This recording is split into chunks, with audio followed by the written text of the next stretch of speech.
Hello, everybody. How you doing? Sorry we're a little late. We had to reset our power system. Yeah. Those heartless motherfuckers at the power company, they haven't cut me off yet. But they have limited my usage. So if I do anything like shower or boil a kettle, for coffee to use on the show to keep me awake, all the lights go out and everything goes out. So I have to go downstairs 2 floors and reset the fucking thing. These motherfuckers. Don't they know I live with a Labrador? Don't they know? Have these no compassion for the animal? You know what I'm saying? It's November. Pumpkin spice cinnamon lattes for the dog, please. Anyway, we're back now, and all we have to do is not boil a kettle. So maybe we'll have an iced coffee. But don't fear, guys. Don't fear, because we've still got our fantastic location. Where is it? Look, there it is. Oh, with buy me a coffee, buy me a coffee, buy me a coffee, buy me a coffee. Make it big. Make it big. Hello. There we go. There we go. Okay. No, we're gonna be going back to an old fan favorite on the show. Levente Lazar. What did he do? Well, he slashed up his mom, cut all her neck open, and really overkill, violent crime. I mean, apparently just motivated by money, lifestyle, there was a bit of friction. Like, he would talk down to her and shit like that, but only to get money, only to whine at her. Like, we're immigrants and I never had a dad, so you need to pay for all my shit.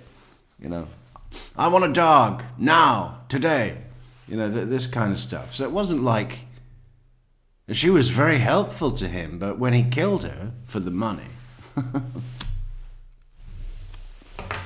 really went overboard.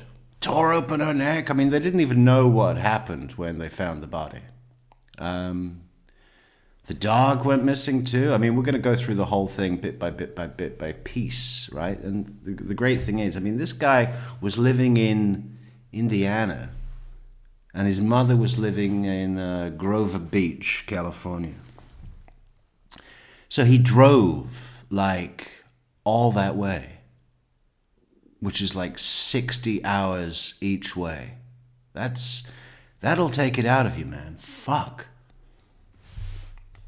That's like me driving from here to Moscow. Oh, why would I do that? Well, not for $100 worth of weed, I can tell you. Because that was his excuse. Of course, he had the burner phone. Didn't really matter because he took all of his own devices with him. So when they looked at the burner phone records, they were like, oh, okay, so it connected to a cell tower in Missouri, and then it connected to a cell tower in Oklahoma, New Mexico, Arizona, California, and guess what? All of the cell tower logs, his own device registered to his name, connected to the same ones at the same time. So it was like, why are you bothering with a burner phone? And you know what he did? He's living in Indiana, but I think he went to a Best Buy in Ohio. And he just went up to the counter and they said, whatever, can I help you, sir, or whatever? And he said, yeah, I'd like to buy a burner phone.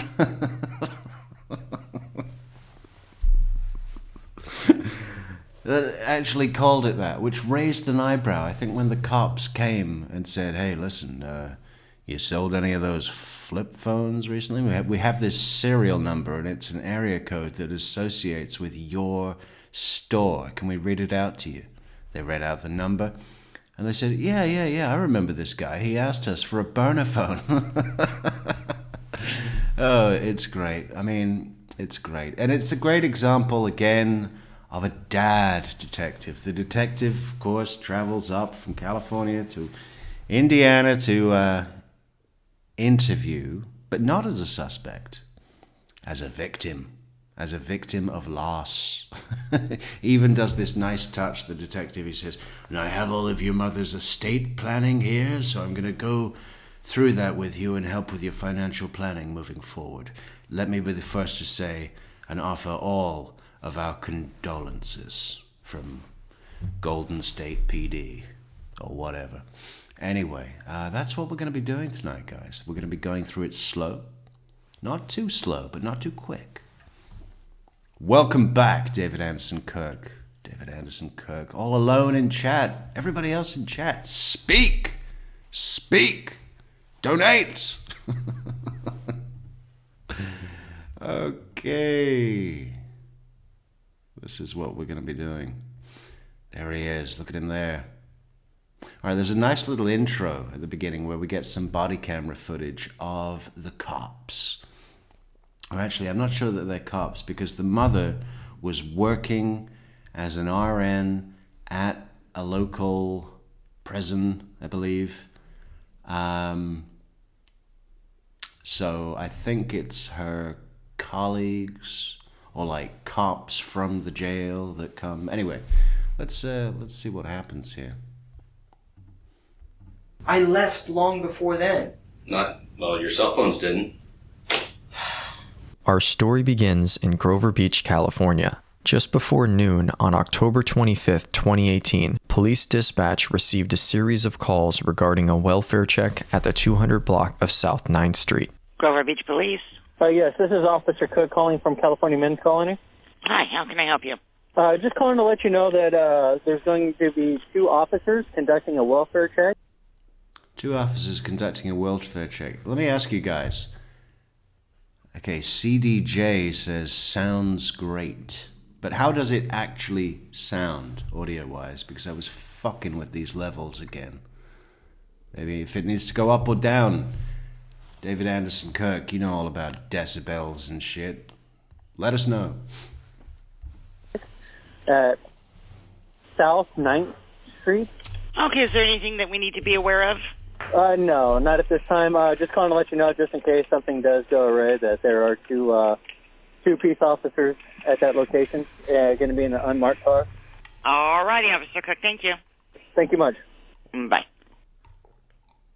Grover Beach Police. Hi, yes, this is Officer Cook. Hi there. Hi. I called a little bit ago, informed somebody that we're going to be doing a welfare check on one of our Yes, sir. employees. Want to see if you can send a unit down here. Based on the information that we have, there may be an issue at the resident. We have to have a unit come here. Her vehicle's here. She only has 1 vehicle. The vehicle's here. And from a neighbor's description of her daily routine, it's not normal. And she is not answering the door. So I just want to see if we can get a unit here for further contact or possible entry. Okay, I'll send somebody over there. All right, thank you much. You're welcome. Bye-bye. Bye-bye. For a check on a registered nurse that never showed up for work this morning. Oh. So get here. We know she only has 1 vehicle registered to her from our information. Mm-hmm. She's not answering the door. We spoke with a neighbor. She said the last time she saw her was 2 days ago, but she did hear her yesterday speaking Hungarian. She is Hungarian, and that's all she knows. She said that she has a regular routine. She locks the gate. She's got a small gate out front. Okay. Locks it with a padlock. Has a dog that she leaves out front. Okay. The padlock's not there. It's unsecure. There is no dog. She said that her son lives in the area. We tried contacting him. No answer. Okay. So no answer with her phone either? No. Huh. Any cars? Hers? This is her only registered. This is hers, vehicle. yeah? Yeah. What's her name? Athena Valentini. Yeah. We tried contacting the son, but we don't have the number. We don't have his new number. His phone's off. I mean, 60 hours drive. He's probably not even back yet. And that $100 worth of weed that he said he bought, which he did actually buy, he's probably smoked it all before he even got back. Partner here saw some red type of substance on the blinds, so I don't know if that'd be enough for you. You guys are scaring the shit out of me. Well, it's good enough if you guys are going to request to check the welfare. Yeah. I don't need a warrant. I'm just going. Okay. So Well, that's what you'd want to hear from you know. So these two guys are correctional officers from the jail, from the prison.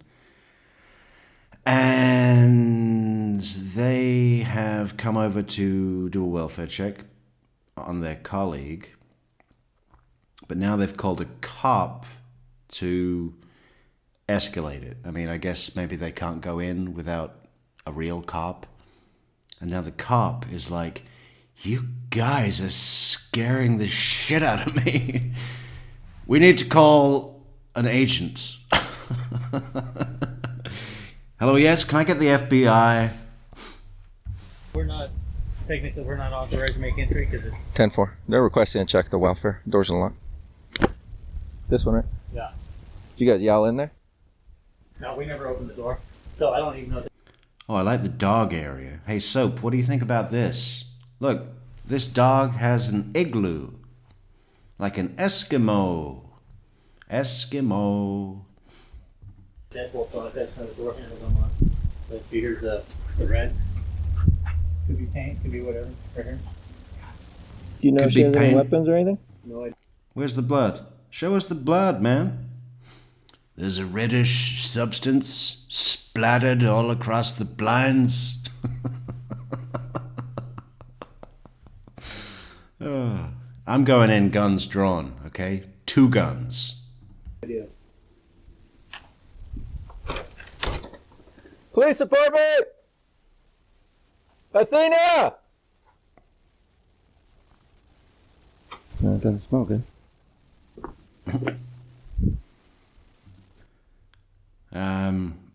I think that's the fermented lentil bread.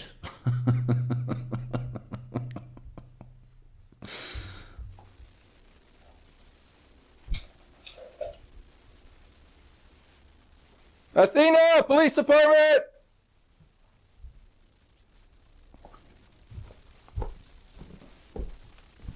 God, you know. Now, I know because I've already seen the video, but she's lying dead upstairs, and I just find it fascinating. Let's just have another look, see if we can spot anything good, huh? See if we can spot anything good. You see, this is her house as she leaves it, as she leaves this world. No, it doesn't smell good. Okay, so what do we got? You can't really pause on a clear frame. You know, pretty standard. What's that? Some kind of special mop or vacuum cleaner, perhaps?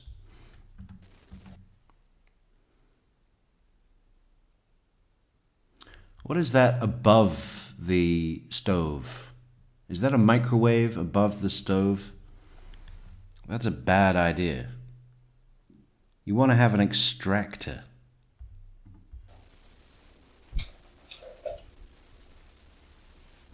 What's in the glass cabinet? Knickknacks. Very kind of airy, right? Now this is interesting. She's got 2 huge couches in the living room. You know, in a living room that's not even big enough for one of them. And the other one is particularly ill-placed. Athena! Police department! God, look at that white couch as well. I mean, good job he didn't slash her open on that white couch. Athena! Police department!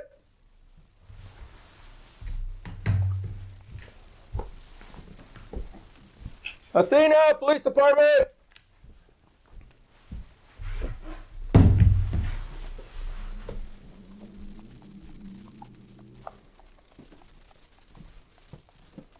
Yep. Yep. 11:44. 11:44. Item 12. Code 4. 11:44. Alright, just don't touch anything, but looks like a lot of pills. Okay, this is interesting because the way I remembered it was a real gruesome scene. Blood, blood, blood. Slashed open neck. But he's saying, a lot of pills. Like he thinks it's a suicide. Oh, wait, no. There's a lot of blood. Wouldn't that be the first thing you saw? Slice marks. Sam 6, do we have a David unit available? Okay, yeah, let's finish and then I'll have you guys just stand outside. Just, don't leave until I get you guys' info or something. And No, then, we're not going to go anywhere. yeah, we're not going to touch anything. Looking at that, it's, I can't tell if she sliced herself or something came out. Okay, we'll just, we're clear. Let's go ahead and step out. Yeah, don't leave if you don't mind. Let me get your info, but, Oh, we won't go anywhere, but... yeah. Until we get somebody to move her, right? Okay, people want an update on the dog. Unfortunately, David Anderson Kirk, the dog was never found. It was seen on video leaving with Levente. And then we don't know. Some say he ate the dog. Some say he left it on top of, is it Mount Vernon in Illinois? On top of a mountain. But the interesting thing is, the dog was also called Athena. So the mother and decedent in this case is called Athena Valentini, I think. And the spoiled shit, stupid, whining brat son of hers, demanded to have a dog. He's got this kind of chip on his shoulder thing about, he keeps going on about not having the perfect life. And he actually refers to it with the cliche of, house, picket fence, dog. I mean, anyway, he demanded to have a fucking dog, right? I want a dog today. How can we make that happen? In fact, I don't need to know the details. Mom, make it happen. Dog, today.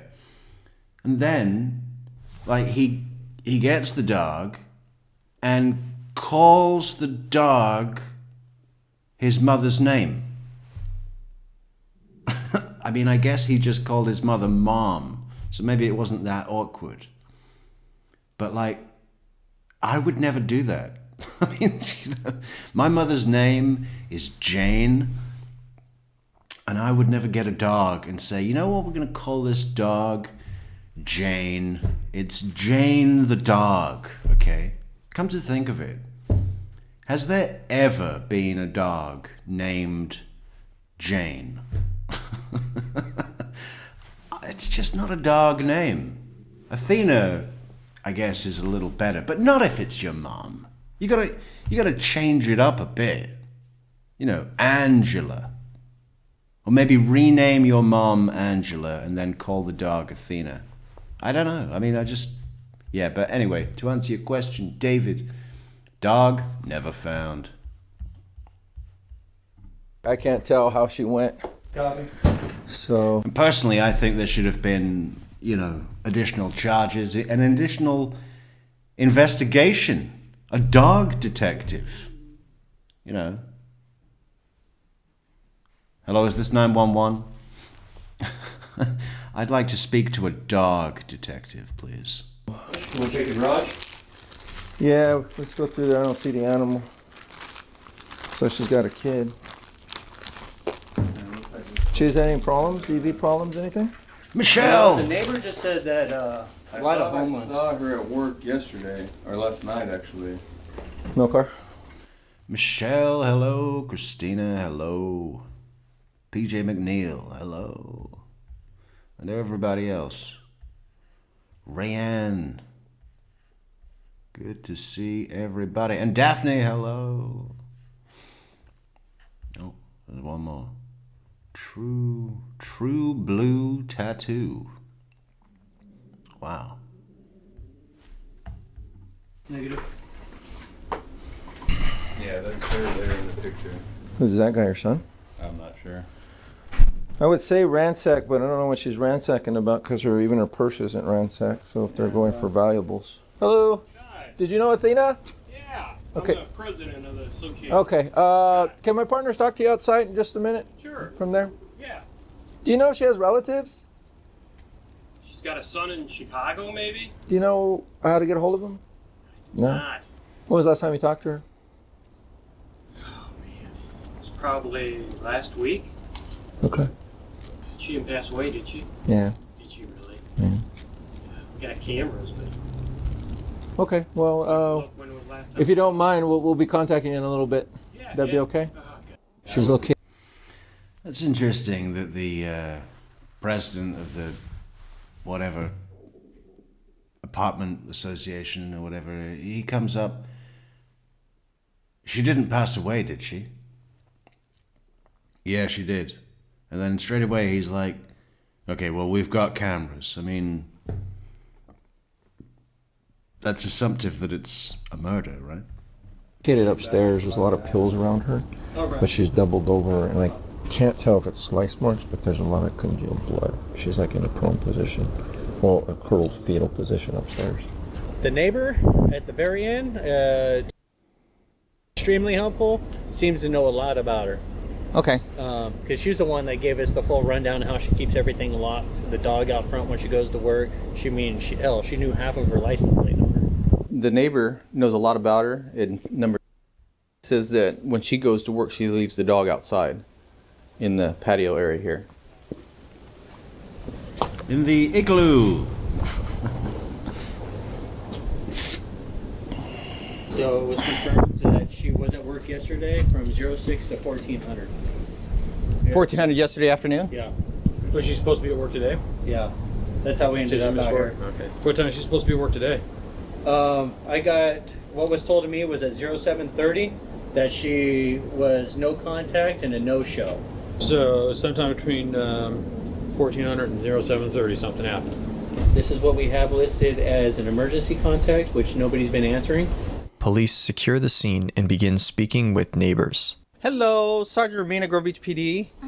I'm trying to get a little more information on your neighbor here at the first department. When's the last time you've seen her and talked to her? It was probably 2 days ago, and I think I heard her either last night or the next. Hey, look, you can tell we're in California. We've got multicolored plant pots. I mean, if you showed me this photograph right here and said, hey, True Crime Metrix, what state is this? I'd be like, California.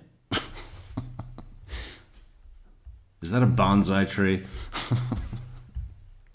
Night before. You heard her? Yeah, she was talking to someone in Hungary, and I think it was her son. Oh, on a phone or something like that? No, in person. Okay. But her dog's not up front. She usually leaves her dog, her little beagle, out in the front. And it's a little beagle, you said? Yeah, little beagle. I think that's the brand. It's a little brown dog. Veronica. Veronica says, hi, people. What's this? No Adelsons? Oh, God. Does anyone else feel filthy just reading or speaking or listening to that word? I'm just so fucking sick of it, man. This is great, Veronica. Wait until we get to the goddamn interrogation here. We've got another dad detective in the house and another shitty kid. Yeah, it's just great. It's just great. Stay with us, Veronica.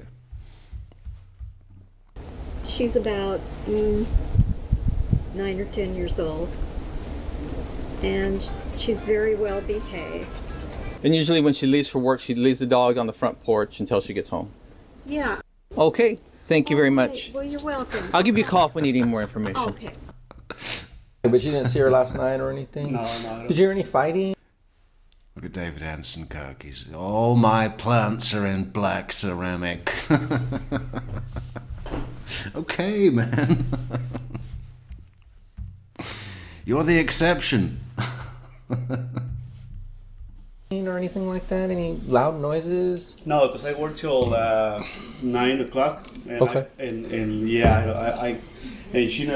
Okay, the main thing that bothers me about this shot is who the fuck hung up those pictures on the wall, like pretty much where he's pointing at, on the corner, right? Way too close to the corner. I mean, if there's not enough room to hang a picture, just don't put it up, right? That would bother the fuck out of me every day. And look, he probably eats breakfast right there at the little breakfast bar thing, right? Staring at that mess. I mean, they're not even straight.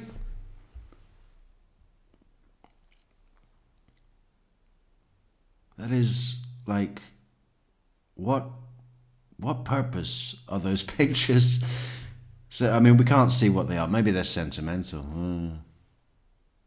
Well, you know, get smaller versions, space them out. Never leaves the truck in. Hang on, who is this? So this is a neighbor. Okay. Thank you very All much. right, well, you're welcome. I'll give you a call if we need any more information. Okay. But you didn't see her last night or anything? No. Did you hear any fighting or anything like that? Any loud noises? No, because I work till 9 o'clock. And Okay. And she never leaves the truck in there. She's always put his car inside of the garage. But last night, So she never does? She never... leave. She put on the day, but the night she always put inside of the garage. And Oh, last I get it. Last night is there. Other than that, did you see anybody around No. other than her? No. What kind of dog does she have? It's a small yellow one, small dog. Like a Chihuahua? Kind of Chihuahua. It's a little bigger than Chihuahua. Okay. Yeah. There's All something right. wrong with it. Yeah, she passed away. So we're trying to figure out some stuff. So that's why we're there. Okay. Well, if you remember anything or anybody in your house remembers anything from last night, can you have them give me a call? Yeah. All right. Thank you. Appreciate it. Casey Neal, an investigator for the San Luis Obispo District Attorney's Office, leads. Casey Neal, there he is, in all his glory. San Luis Obispo. What a cool sounding place.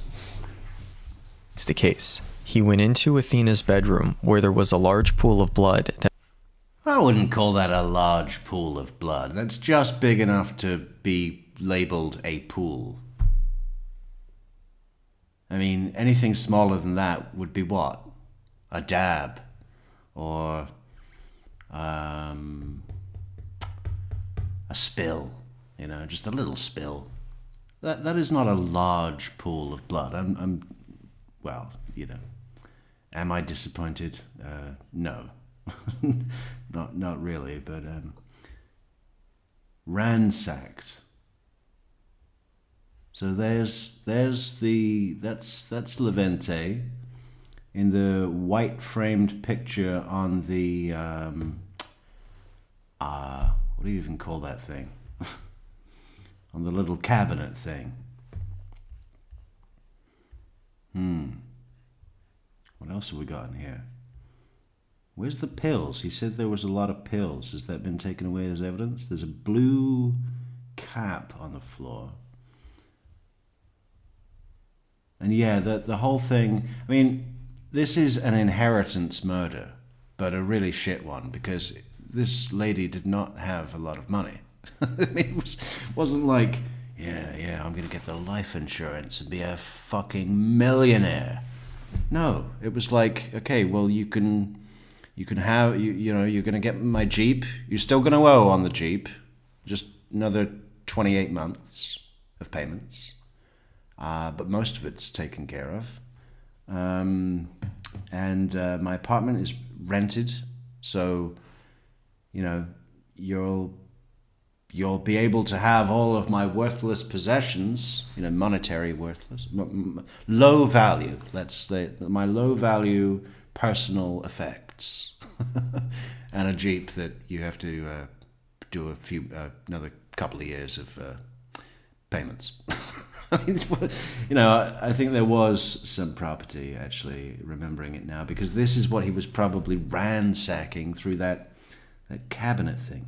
Hey, Christina, or anybody else, I just know Christina would know and be able to tell me the proper name for that piece of furniture. What is it? The one with the glass doors and the... what is that? What do we call that, Christina?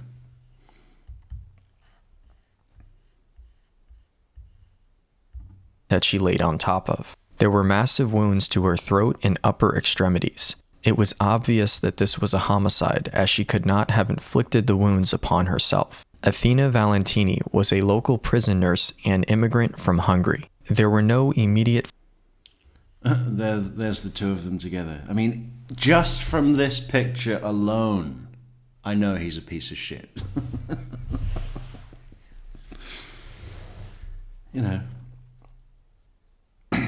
Just working away. I mean, how old is she? She's got to be... There was a... This was a homicide, as she could not have inflicted the wounds upon herself. Athena Valentini... I mean, she's what, 60... About 60, right? Working away. A few more years on the job. Going into fucking work in the prison. And okay as a nurse, but you still, I mean, any job in a prison is shit. It's not good for anybody to be working in there, right? Just getting into the damn place alone, all those doors and gates and fucking locks. And I guess nurses get the least shit of anybody working in a prison. But still, there's no way that that's a fun job or well rewarded, either financially or the other stuff that matters. Hello, Chauncey and everybody else. Daphne. Oh, we already did Daphne. Hello, Debbie Gibby. Hello. 63, I'm guessing. Okay, yeah, but like 60, early 60s. Has Christina come up with my... Oh, no. I know a woman named Credenza. I think that's a media console being used as a chest of drawers. A media console. I don't even know what that is. A media console. Like what you put a TV on. Now I need to go back. We need to solve the mystery.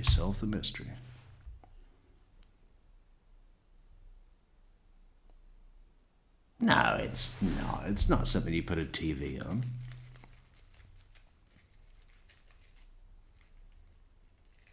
Or are you thinking on the left side of the picture, Christina? Because I'm talking about this thing on the right with the open doors here. I know that there's a fancy name for that. We need to go to Denmark, Christina. You and me. We'll learn all about furniture. There were massive wounds to her throat and upper extremities. It was obvious that this was a homicide, as she could not have inflicted the wounds upon herself. Athena Valentini was a... Armoire, yeah. Okay, that's the kind of thing I was looking for. Armoire.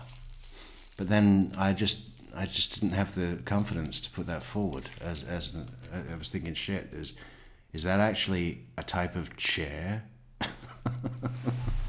Am I gonna sound fucking dumb as fuck on my own show? Again. Is it an armoire? We're looking it up. Oh, it's a credenza. Small sideboard. Right. Okay. We've got conflict. We've got some people say, I feel a poll coming on, right? Is it an armoire? Is it a credenza? And again, I thought credenza was something that we put in the garden. Okay. Definitely credenza is a contender. And then what is an armoire? Armoire. Alright, it's definitely not an armoire. That's more of a wardrobe sort of thing. Credenza, Chauncey, you take the prize.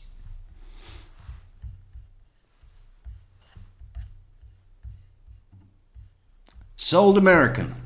Local prison nurse and immigrant from Hungary. There were no immediate family or friends at the scene. Grover Beach Police has a strong local following on social media. They informed the community that they were investigating a suspicious death, as well as to ask the community for assistance in locating Athena's dog. Because of... Hang on, whoa. There's a picture, young picture of the dog. On social media. They informed the community that they were investigating a suspicious death, as well as to ask the community...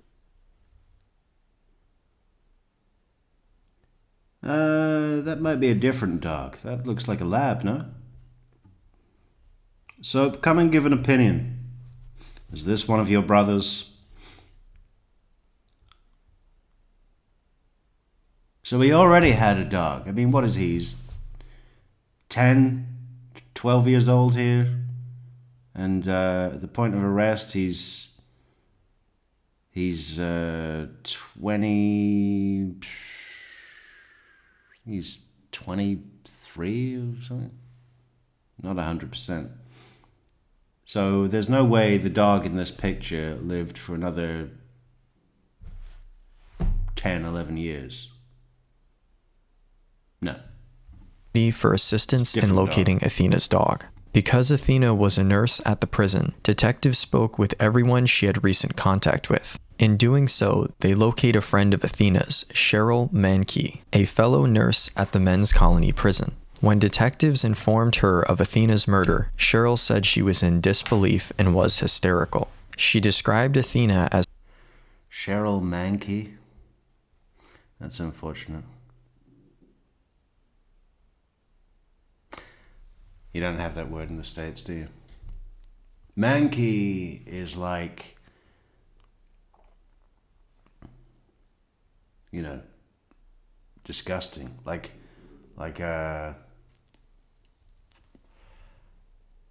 don't know, like if you're trying to clean out a drain or something, you'd say, oh, it was fucking manky.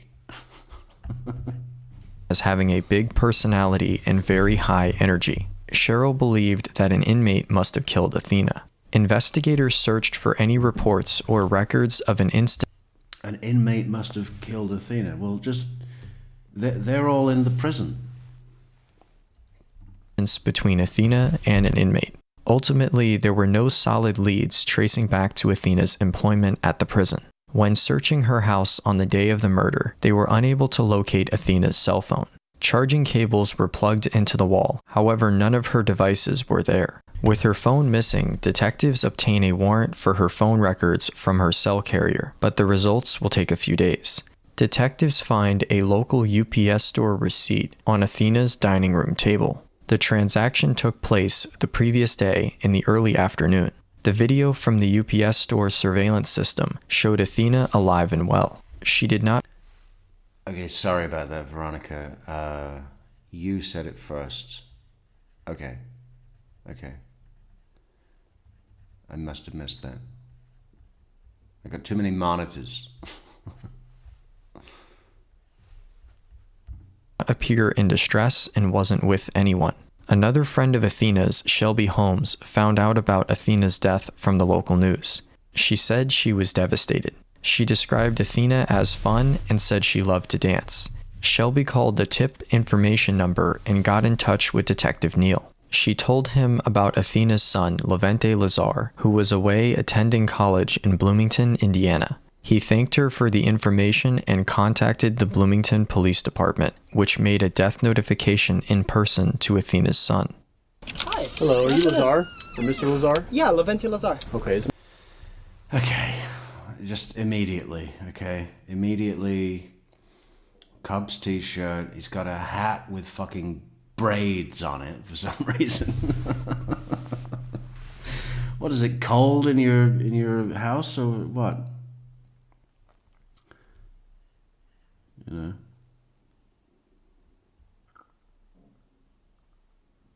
I can smell Chinese takeout from through the video. Miss Valentini, your mother? Yes. Can I step in and speak to you, please? My girlfriend lives here, but sure. Is it you live here with her though? Yeah, she's here and a dog. Okay, would you mind if I come in? Oh yeah, sure. Okay. Come on. Thank you. Puppy. He's on. Hello, how are you? Hello, good. How are you? Doing pretty well. I was contacted. That's one of the most interesting things to me is people's houses. Look at this house. Would you mind if I come in? Oh yeah, sure. Okay. Come on. Thank you. Puppy. Okay, what do we got here? We got a Mexican flag on its side. We got some fairy lights. We got an IKEA coffee table, the cheapest one. I just got me one of those. But not in black. Not in black.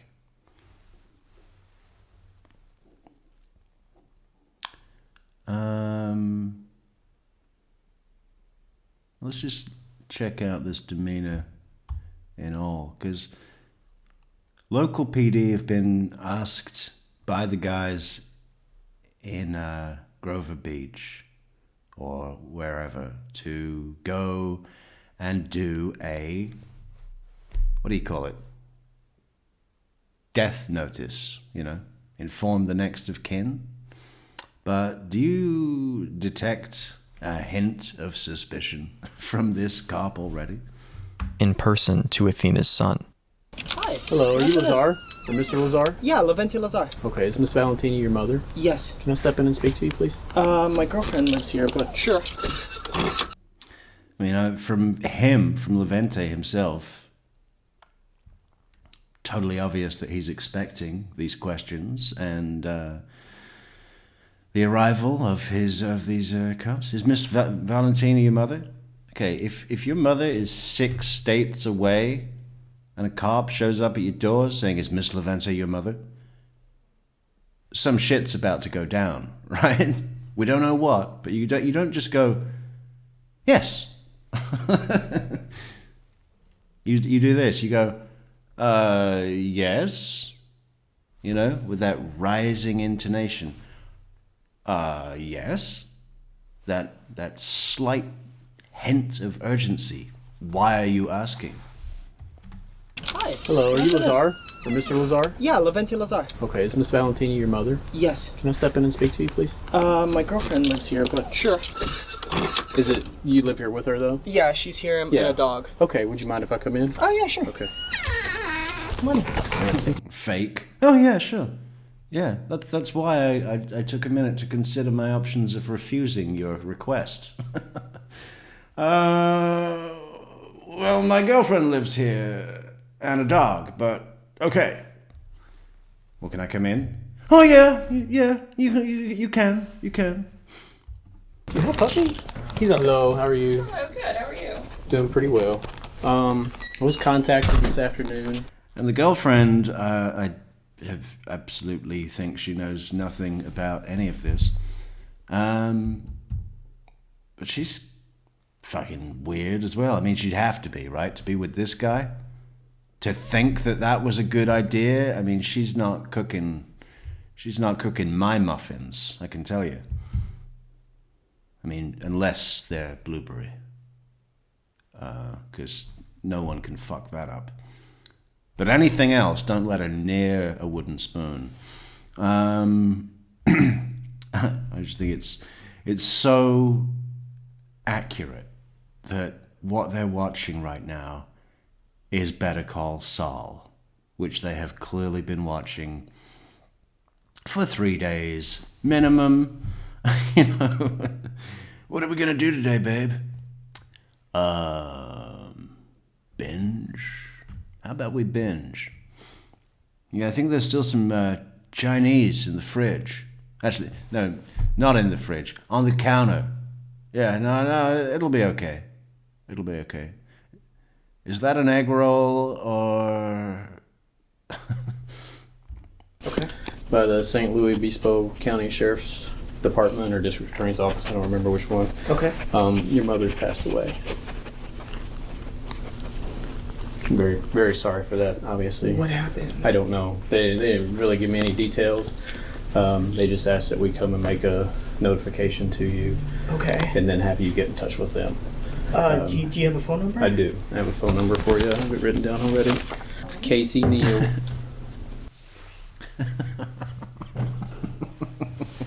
Do you have a phone number? It would have been so funny if he'd go and said, no number. No, he asked me to come here and inform you of the death and to have you call him, but he didn't give me a number, and I don't have one to give to you. But And that's his telephone number. And you don't have any other details? No, he'll be able to give you any kind of details or whatever. And that's general practice. They don't really tell us a whole lot when it's, especially when it's out of state. They just ask us to come and make notification. Okay. So, I'm very sorry for your loss. Thank you so much for the house call, though. Obviously, that's a very hard thing to have to deal with. So. Yeah. When was the last time you spoke with your mom? On Monday, and I've been calling her, and it goes straight to voicemail, and then the voicemail says it's full. Okay. But she's been having a tough time with. Okay, this cop has been informed of the evidence against Levente, obviously, and they probably have to do that for his safety, right? I mean, if Levente is a violent killer, which he is, prone to rage, I mean, he could have taken out a gun and blown that cop away. I mean, there's a responsibility to the officer to inform him that he's a murder suspect, right? There's an instruction not to let that suspicion go on. A reminder, keep your fucking body cam on. Yeah. That's staring at Mike Ehrmantraut right now. Hey, if anybody can find... This is a good test, right? If anybody can find the episode and time code that is that freeze frame of the Better Call Saul episode, I will give you $4. That's the prize. That's the Metrix prize. You know, you can have it deposited to a PayPal account or a charity of your choosing. $4 American is on the table right now to the person who can identify the episode, season, and time signature of that freeze frame of Mike Ehrmantraut's face. I could probably do it off the top of my head if I was given 15 minutes, but I don't have that kind of time. And I want to give someone else a chance, you know, a start in life. $4 right now on the table. Speaking of which, if anyone wants to support us at the True Crime Metrix channel so we can boil a kettle again and actually make coffee, those fucking heartless cocksuckers at the power company, please do support the channel on buymeacoffee.com/True Crime Metrix. In fact, the best way, the one best way this week, you know, if you're usually a Buy Me a Coffee guy, but you're thinking, What would be better this week? What would be better this week would be PayPal. Everybody head over to PayPal and support the channel. Link in the description for this video. Her phone, I thought maybe it was a phone issue. Okay. Sorry to have to bring bad news to you. Yeah, so. thank you so much, though. I really appreciate it. Sorry about that. Have a wonderful day. You too. Detective Neal received. Have a wonderful day. I'm sorry to tell you this, but your mother is dead. Oh, thank you so much and have a wonderful day. Incongruent much? Sorry to have to bring bad news to you. Yeah, so. thank you so much, though. I really appreciate it. Sorry about that. Have a wonderful day. You too. Detective Neal received a call from Levente within a few minutes of the officer leaving the apartment. The detective said Levente had little reaction. He seemed fine and wanted to continue to talk about what happened to his mom. When asked, Levente said he had not seen Athena in person for a long time. Hey, check out Debbie Gibby showing off. Just spent $250 on a new koi rig. Why do all appliances sound better if they have German names?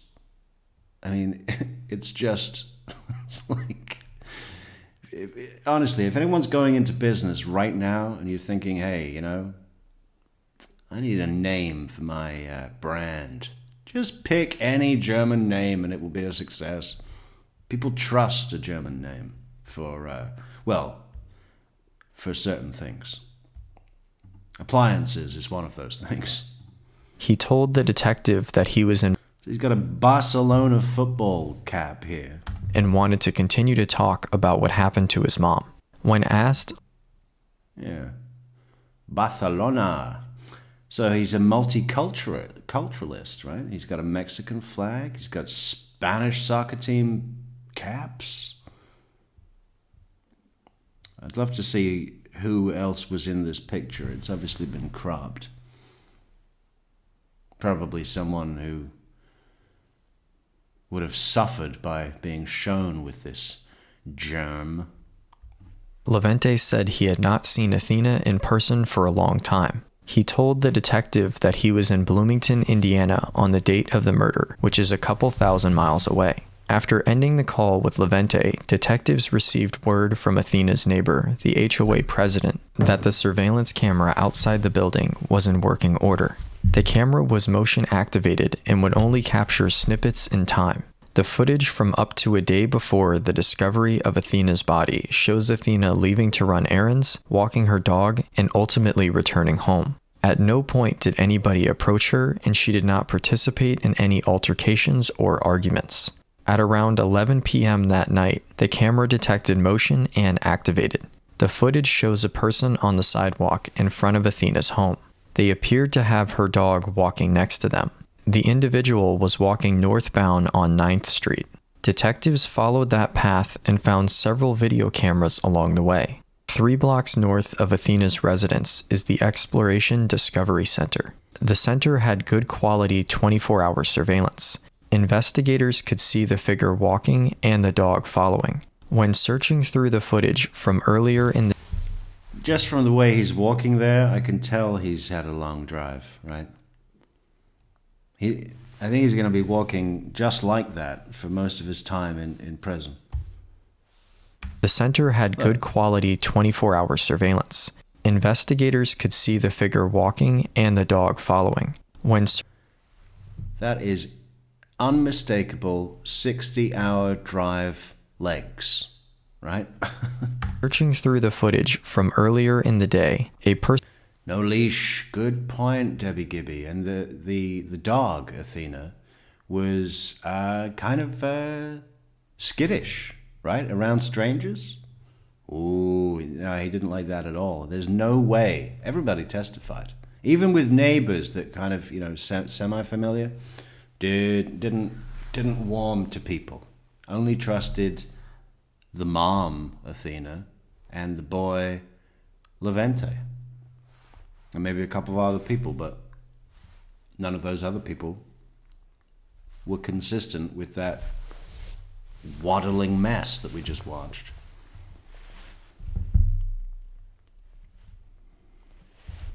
What is this truck here? This is like fucking vintage fire truck or something. What? Cool. Person walks towards Athena's house at around 6:30 in the evening.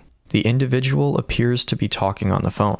Detectives then shift their focus to Athena's cell phone records. They looked at the last day she was known to be alive, October 24th. She was in contact with common number.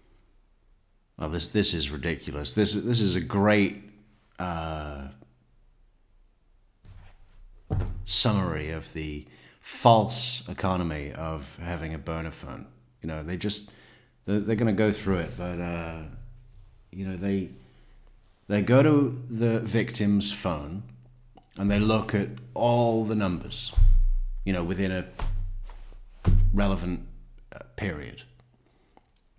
And they go, look, here is a list of common numbers. She's phoning her friend, she's phoning work, she's phoning her son, you know, common numbers that she phones. But then there's these other numbers.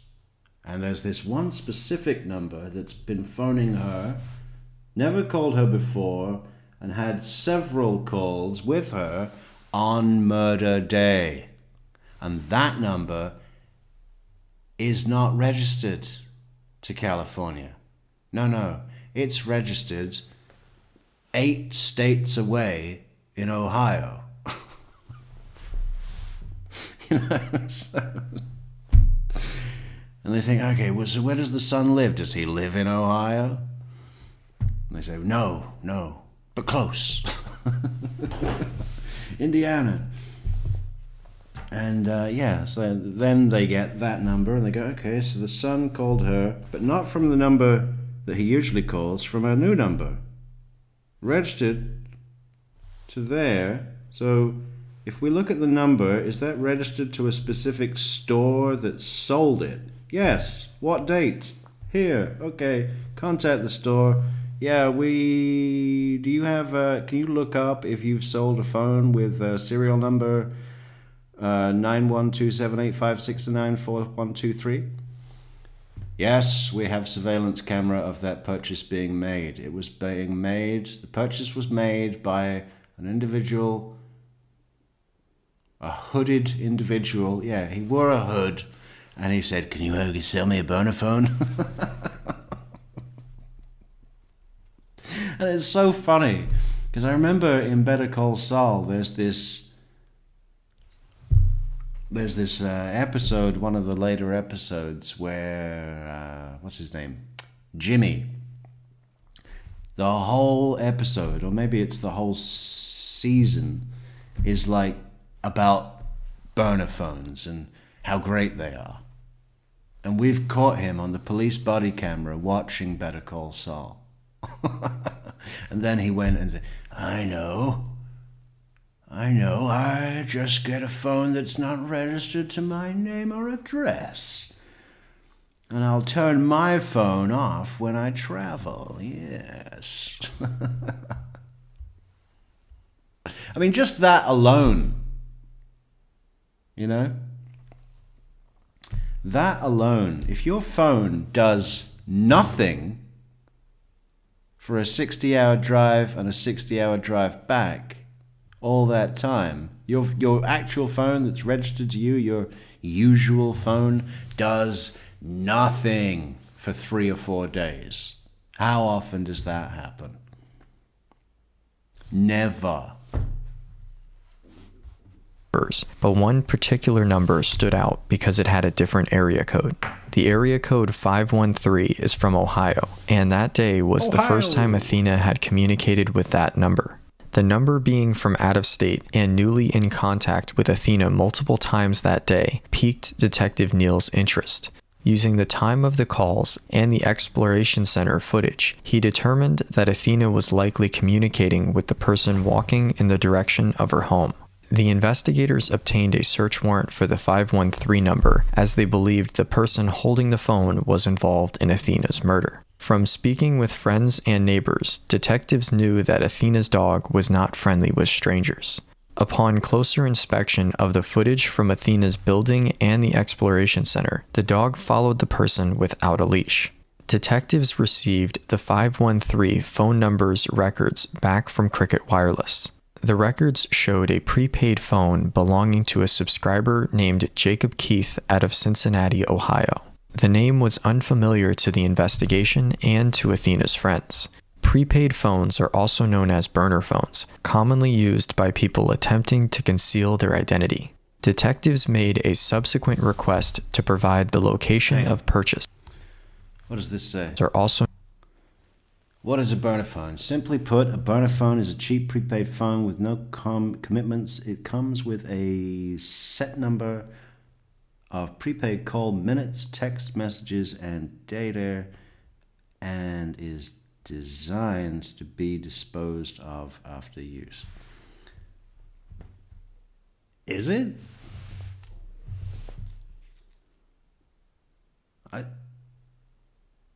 I don't think that's true. It's not designed to be disposed of after use. You can put a SIM card in that and have that as your constant phone. I know people that have done that, just like, okay, I need to text people and call people, but I don't want to have, all the other shit. Known as burner phones, commonly used by people attempting to conceal their identity. Detectives made a subsequent request to provide the location of purchase. The phone purchase occurred at a Bloomington, Indiana Best Buy less than 1 mile away from Athena's son, Levente's apartment. Detective Neal didn't want to jump to any conclusions. Still, he knew that the location of the phone purchase and the associated number being in contact with Athena on the day she died was not a coincidence. The detective contacted the Best Buy's manager, who located the transaction and confirmed that they had surveillance video showing the phone purchase. Detective Neal's next call was to the Bloomington Police Department to have an officer pick up the footage from Best Buy. Getting the footage back to California will take a few days. The name on the prepaid phone was Jacob Keith, and the address listed was a P.O. box in Cincinnati, Ohio. Neither the name nor the address led to anything. Fortunately, the Cricket phone records contained a spreadsheet of every cell tower the phone communicated with. With the cell tower's latitude, longitude, and date and time, they could map the device's physical location over time. The Cricket phone's activation occurred in Bloomington, Indiana. The phone turned off shortly after activation on October 22nd. The phone was turned back on in Oklahoma City on October 23rd, several states west of where it was activated and purchased. The phone traveled along Interstate 40 to California and ultimately arrived in Grover Beach on the afternoon of the 24th. Investigators Hey, that's not the route he took. activated and purchased. The phone Oh, no, it is. Okay. Yeah. But starting in Oklahoma. Hey, thanks so much, Chauncey Myers, for the wonderful, wonderful, wonderful PayPal support. Thank you, Chauncey.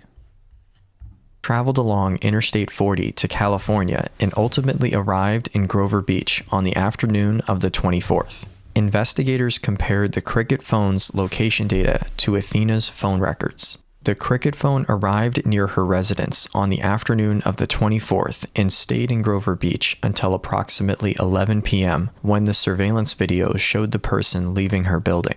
Athena's phone mirrored the path of the burner phone. The detective believes that the phones were together at that point. The last communication from Athena's phone was at 11:04 p.m. Why did he even need a phone? You got to think that, clearly he, like many people do, right, just thought, okay, burner phone, untraceable, except it's completely traceable. It's like, there's an area code, dipshit, in Ohio. Anyway, clearly he's just thought, hey, burner phone, completely untraceable, totally safe. Better Call Saul told me. But, To achieve what? Who do you need to be in touch with? You know where your mother lives, and you're doing this plan all by yourself. Like, you know, in Wendy, we're just going to call it that case, okay? That horrible case. In the Wendy case, you know, on murder morning, what people are still calling a fucking alibi, the TV appointment, which was not an alibi, obviously. It was an excuse to triangulate calls between Donna, Wendy, and Charlie, which they may not have needed an excuse because they call each other a lot, but, you know, it was so much better to have, oh, well, why did you get a call from your mother and then call your brother on murder morning? Well, you know, my mother made the appointment for the TV, and then I had to check with Charlie about the TV. What? You know, but there was a reason, right? Because it was a plan that was, you know, statewide, and a lot of moving parts, hired killers, people that want to be in touch with this person. We might need to call it off. Blah, blah, blah, blah. Is everything set? Good. We're good to go. Go. You know, there's a reason to need to call someone. But in this case, there is no reason. There's no reason at all. I mean, he could have just simply got in his car with no phone at all and driven through Illinois, Missouri, Oklahoma, Texas, New Mexico, Arizona, California, all that way, with no phone. You just go to LA, you pick up your weed, you go to Grover Beach, you kill your mother. And you'll be home in a couple of days. You know. Yeah, that would have been a better idea. That night, during the death And not only did he take the burner phone, which was tracked along with his own registered number, so that's completely useless. They were just traveling together. Yeah, no.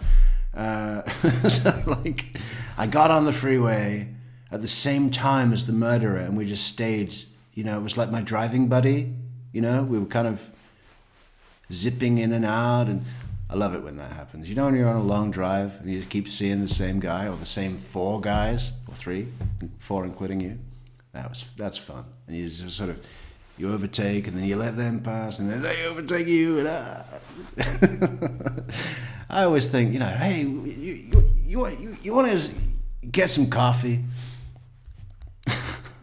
notification to Levente, Detective Neal asked the Bloomington PD officer to note. Yeah, he asked the Bloomington. I keep forgetting things to say. What I wanted to say was, not only did he take the burner phone, his own phone, he also took his iPad, right, which was a Wi-Fi only iPad, right? So he's thinking, oh, yes, there's not even a cellular option for connectivity, so completely safe, completely untraceable, just like my burner phone.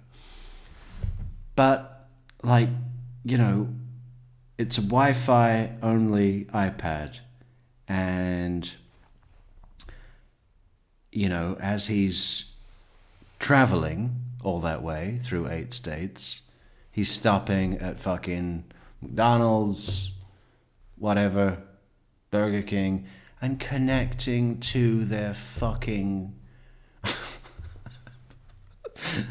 public Wi-Fi, probably to, you know, watch a couple of episodes of Better Call Saul while he sleeps in his car. And of course, when they get the iPad, which they do by subpoena,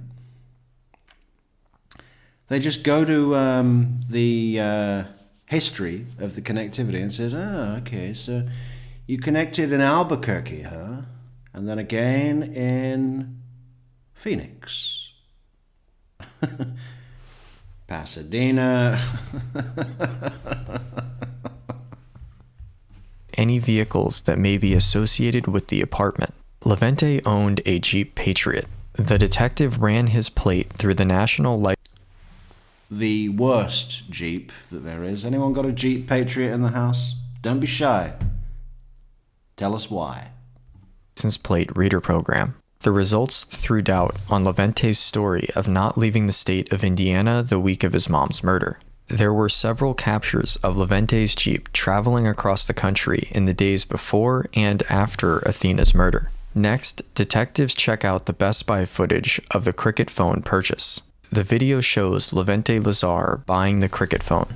When interviewed, the store employees said Levente asked for a burner phone. With the pictures of Levente's Jeep, the location data of the Cricket phone, and the footage of Levente purchasing the Cricket phone, the detective knew it was time to have an in-person conversation with him. A team of investigators traveled to Bloomington, Indiana. Detective Neal had not informed Levente of his travels, but when he called him, Levente was not surprised. He willingly came to the Bloomington Police Department and spoke with Detective Neal. The other investigators executed a search warrant at Levente's apartment. So, I wanted to first again extend my condolences. Thank you. I know this is a very difficult thing to deal with, and I just wanted to let you know that we all. Oh, see, behavior panel will be all, classic example of duper's delight. First of all, I just want to extend all of our condolences. Thank you. Let me nervously laugh at the prospect of you believing my shit story.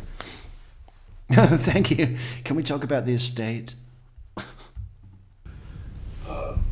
Wanted to extend our condolences and work very hard on this case. Thank you. It's very difficult losing a parent. I've lost one as well, and so. Thank you. You're welcome. I actually lost 2 parents now because my father passed away from a heart attack. So. Yeah, I've lost both. My dad's dead. Yeah. Detective Casey, I mean, probably just had an older parent, right? I mean, he's what, in his 50s? My biological father. Right, you said that was before you guys came over. Yeah, so I was born in 1992, and my parents married 2 months after I was born, and he passed away in 1995. 92, huh? So that's 6 and 20 is, and we're in November right now, so... Hey, look! It's November 6th. That's today, at least for me. Oh, cool. I like it when that happens. That was unintentional and no malicious. Or is it June 11th? You never know with, interrogation room dates, whether they're doing the American thing or the normal thing. From a sudden heart attack in the middle of the night. Oh, wow. My mom just woke up and found him passed away.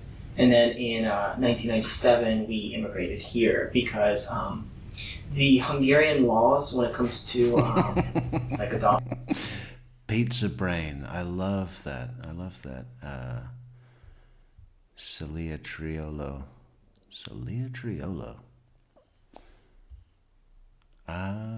Yeah, it's, we can't quite see his head at the moment because it's under that text, but we got a real treat. We got a real hair treat for Michelle. We've got a disaster on board here, Michelle. There's no hope. I would ask your advice, but I don't want to waste your time. Adoption and stuff is if the father passes away, then the child goes to the father's parents, so my grandparents. And my mom was scared of losing me. So let me get that straight. He's talking about in Hungary right now, right? Or was it Romania? Because she's Romanian, but he was born in Budapest.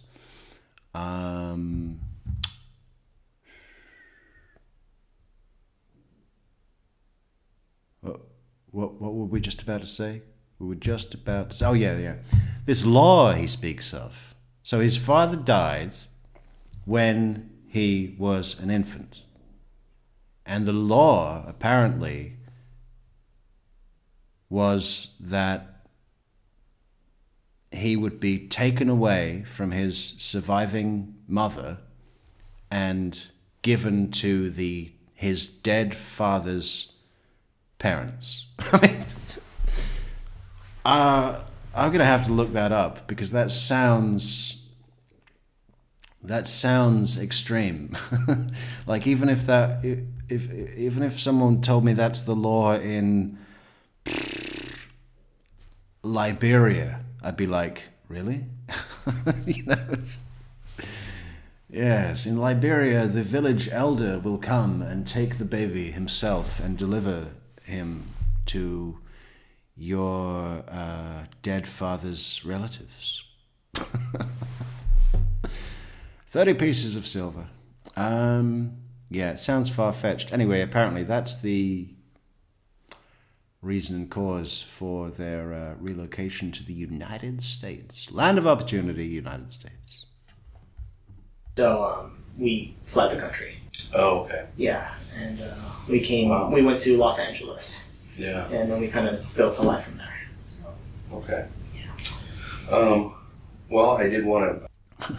We went to Los Angeles and we kind of built a life from there. Is that how you remember it, Levente? Because I gotta call bullshit on that. You know, you came over, your mother built a life, and you squeezed everything you could out of that life that she had built for you as well as herself. You know, just cranking it out. Just give me more. I blame you. I don't have a dad. We don't even have a fence around our front yard. We don't even have a dog. I want to fit in.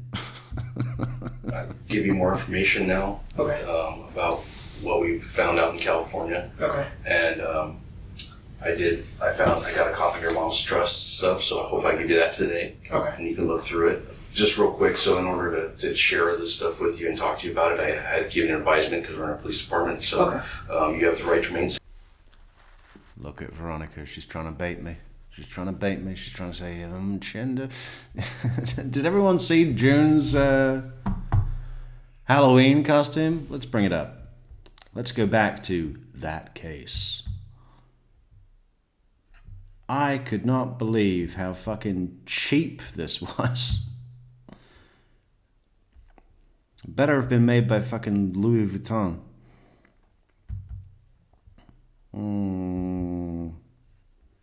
Who sent that to me?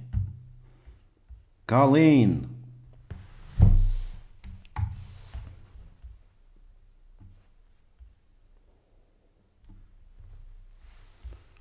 And how do we show that? Right, while we're looking for the Junum Chinder, I'm going to put up this badge. Buy coffees, please.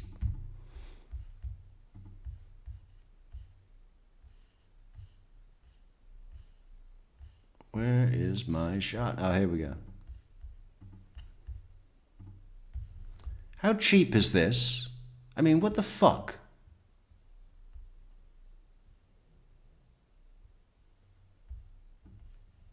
That's not the Junum Chinder I know. You know? Everything there is from Walmart.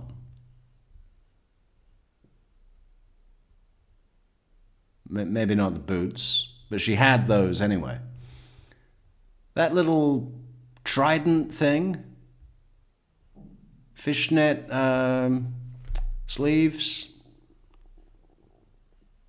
ridiculous heavy PVC bullshit, and devil horn hairband.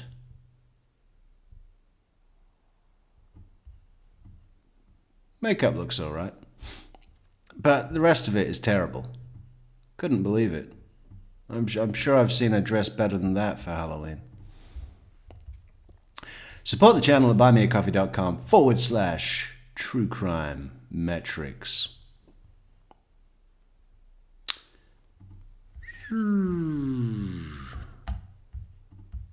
Silent. Anything you say can be used against you in court. You understand that? Yes, I do. Okay, and you have the right to present an attorney before and during any question if you wish. You can't afford one. One can be appointed for you free of charge. Okay? I understand. Sorry, that's just a formal advisement. I understand. First, what I kind of wanted to do, we've talked a few times on the phone, and I want to make sure I got a little background on your mom correctly. Okay. She's from Romania. Okay. She was born in a small town called Buza. It's spelled Buszza. SZA. And Romania. Is that where you were born too? No, I was born in Budapest. In Budapest. Yes. And you said you went to Berkeley, Davis, and then... Yeah, so I went to came out Berkeley here. my first 2 years, and then I went to Davis for my last 2 years. Okay. So I transferred.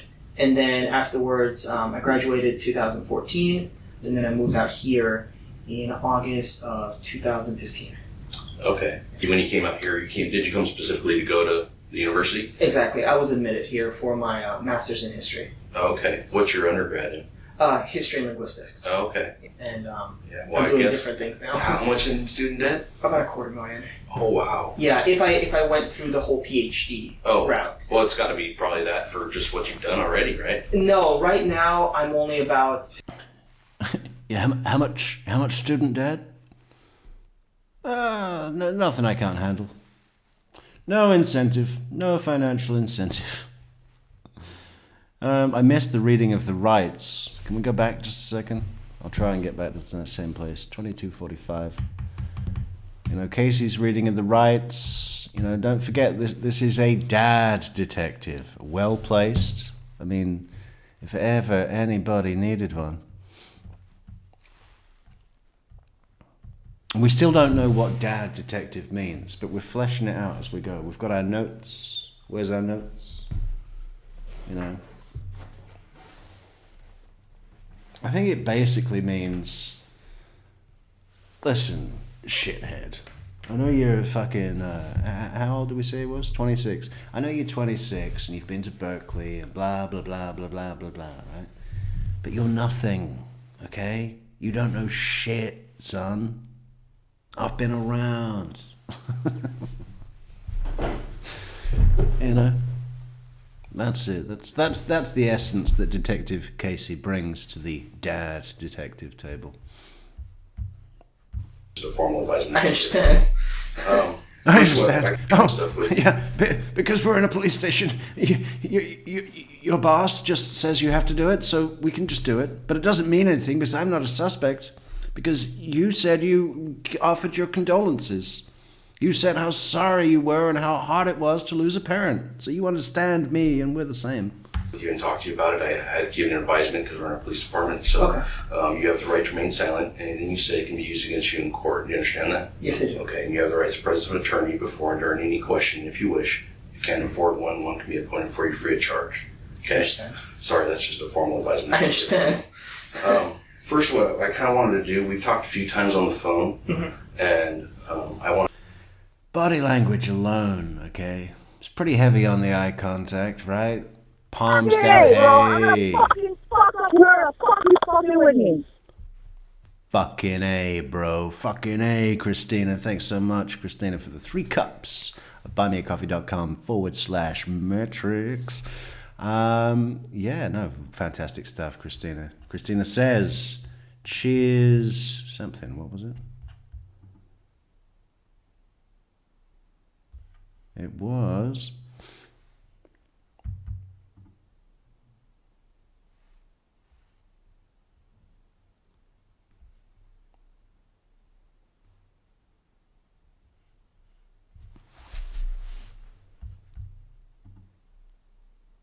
Cheers, friend.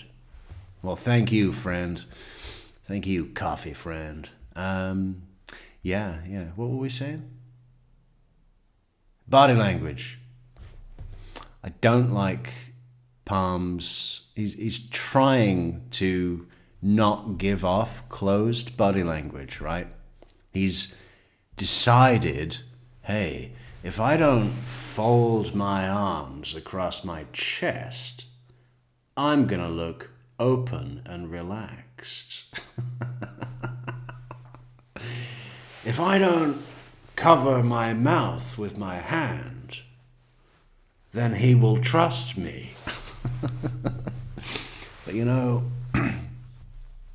when you can tell that somebody is thinking those things, they usually end up in a posture like this, which is unnaturally rigid, right? Palms on your lap, square on shoulders, almost, I mean, square to the table really, but it's kind of square to the detective because it's square to something, right? And then fixed eye contact. If I make eye contact, then people believe me. Which is the biggest load of shit ever. You know, it's about baseline, right? And eye contact is not a binary thing at all. It's affected by everything, right? I mean, and then it's a very personal thing. Some people don't make eye contact with anybody. So yeah, the rigidity of his posture is ridiculously telling to me, and I think to Detective Casey too. I want to make sure I got a little background on your mom correctly. Okay. She's from Romania. Okay. She was born in a small town called Buza. It's spelled Buszza. S-C-A. And Romania. Is that where you were born too? No, I was born in Budapest. In Budapest. Yes. And you said you went to Berkeley, Davis, and then... Yeah, so I went to came out Berkeley here. my first 2 years, and then I went to Davis for my last 2 years. Okay. So I transferred. And then afterwards, I graduated 2014, and then I moved out here in August of 2015. Okay. When you came out here, did you come specifically to go to the university? Exactly. I was admitted here for my master's in history.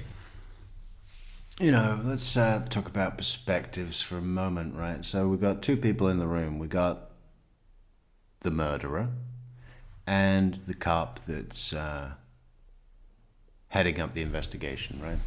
So from the cop's perspective, the guilt is already conclusive that he's lied on record, he wasn't there, he hadn't seen her in months, hadn't spoken to her in a while, blah, blah, blah, blah, blah, blah. All of that's verifiable false. I don't know if like DNA at the scene was a major issue or anything like that, but it's on video, you know, as good as, not the actual murder obviously, but the guilt is conclusive. I suppose that there would still be room for some kind of defense of, you know, an attempt for self-defense or something like that. So from the cop's perspective, it's really just about getting whatever he's going to say on record. The cop knows he's not leaving the room. You know, guilt is assured. Verdict is pretty much assured. Life sentence is assured. I mean, it's done for this guy. The cop knows that. He's not here finding facts. But he will use the opportunity, of course, to get statement on record, video record, interview. Let's see what this guy says. But on Levente's side of the coin, he's driven all that way and driven all the way back. You know, and you got to think, if you go on a 2,000-mile drive, that's just the way back now, after viciously slicing your own mother to death in her own home, and you make it without any incident, without a traffic stop, without a fucking manhunt or anything, just plain sailing, get back home, park up, go inside, let's throw on a bit of Better Call Saul and order some Chinese. You're feeling, all right at that point, maybe. That's like a boost, right? Fucking hell, I've made it home. There's the couch. I'm going to sit down on it. We're going to watch 14 hours of Better Call Saul. We're going to eat Chinese. We're going to mix the one that we ordered today with the one that we had 3 days ago, because it's always better after some time in the fridge.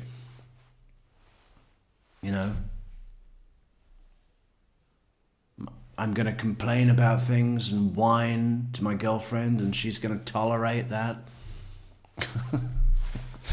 Anyway, so from Levente's perspective, he's feeling a bit of a success. He's got home. He's got back to his situation. It was not long. I think probably the next day. I mean, it seemed like the body was found 2 days after the murder, right? And it's a 60-hour drive home. So he either just got back or that day got back, So he wouldn't have had much time at home before that cop came in and gave the death notice, right?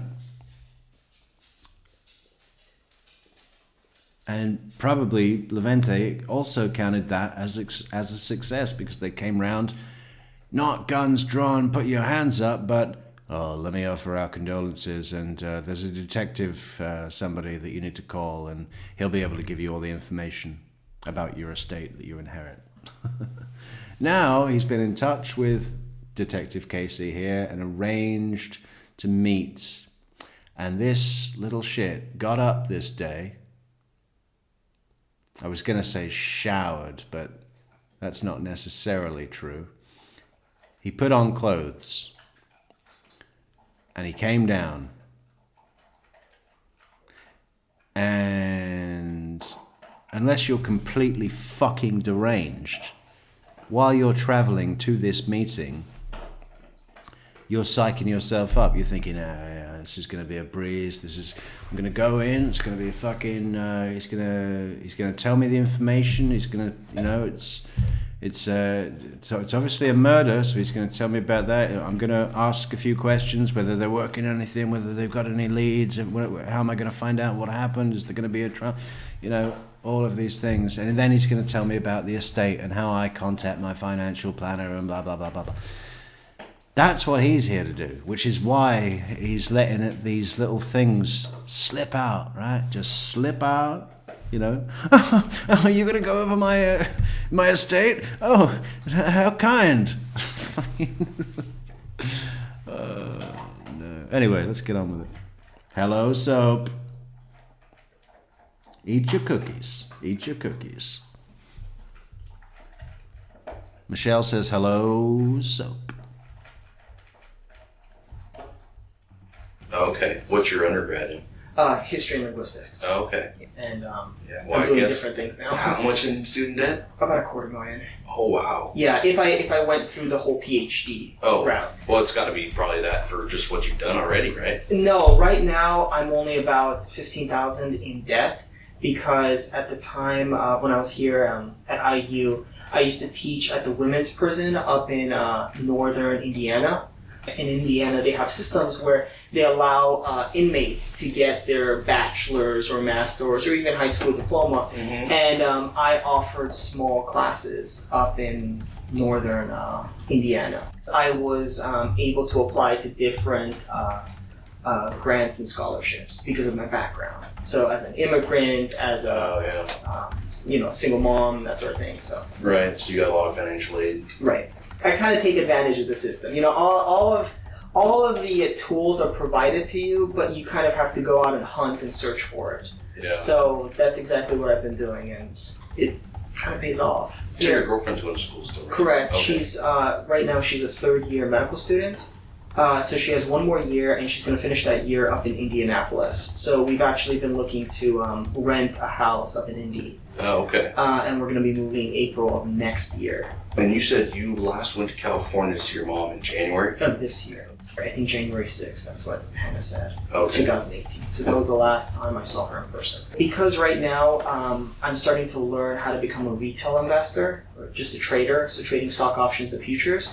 I realized that it's best to be employed because if I don't, I'm going to pay more taxes. And I just want to make it clear, you're welcome to access my phone or to come to my house or anything like that.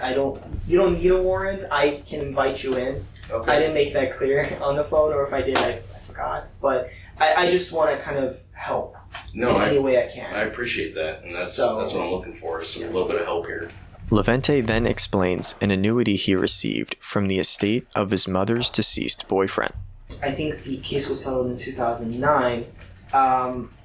There was kind of a stipend laid out for me. So between 2010 and 2013, I would receive about $15,000 a year.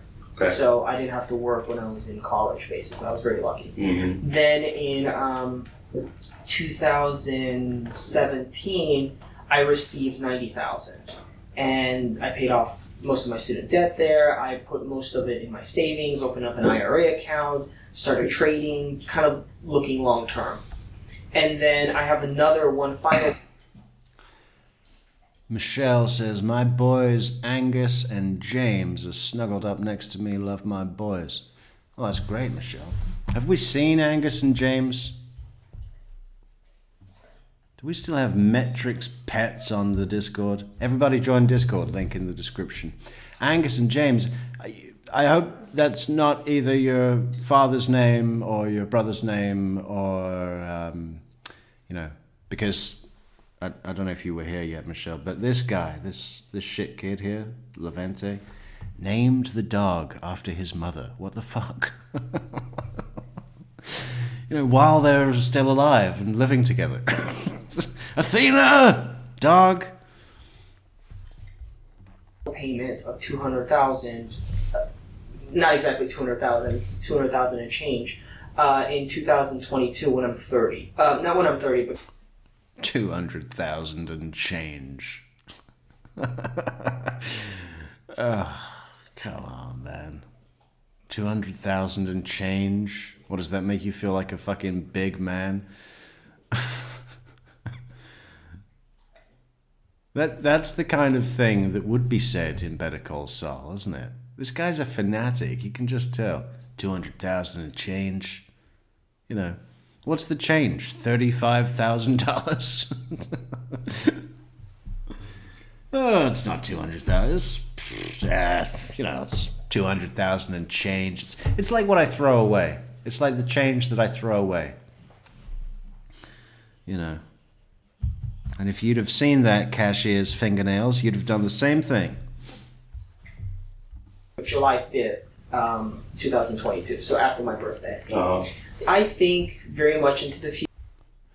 July 5th, huh? Can we get a shout out for fucking Harvey motherfucker Adelson? We need some sort of horn, like a foghorn. What do you call those horns? Car horn, right? What do you think about getting one of these? Like Scott Sharp with his lie cry horn. God, I wish I'd gotten that first, It would be...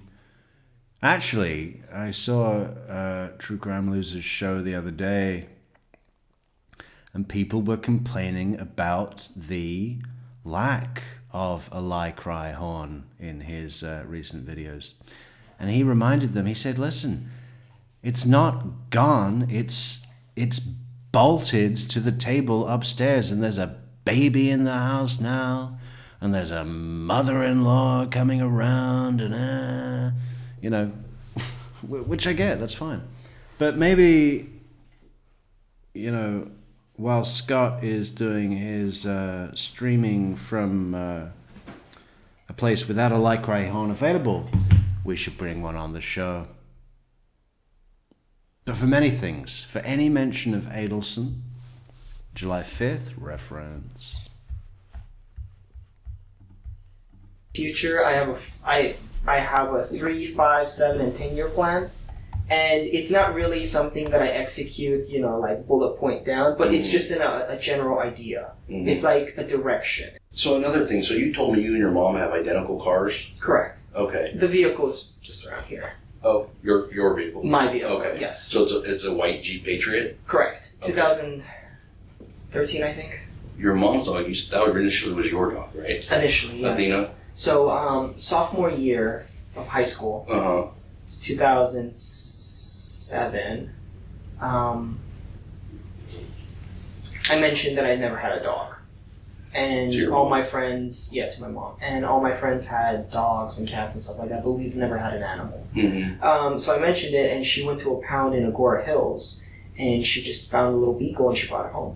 And then she was my dog until about 2010 when I moved out. Okay. So I never took Athena. She came to Berkeley with me for maybe like a week, but she's never lived.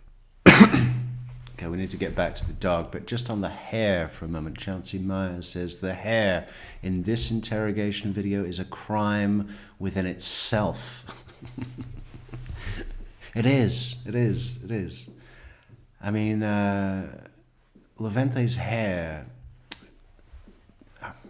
it's just, as soon as that 18 moves from the year, we can see it better. But you'll see, especially you, Michelle, and everybody, that it's really not so much as a comb over as it is a comb off.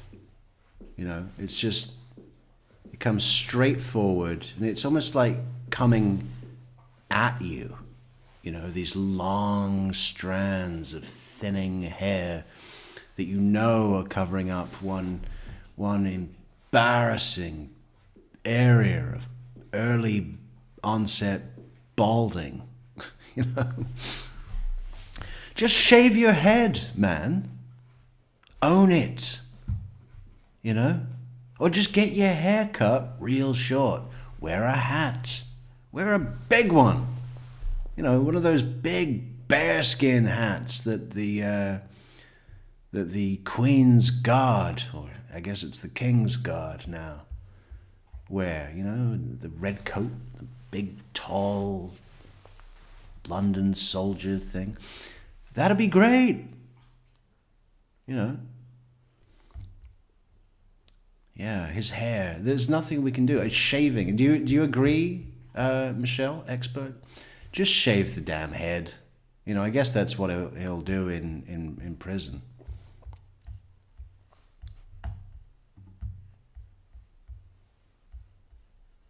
It's like an ocean wave.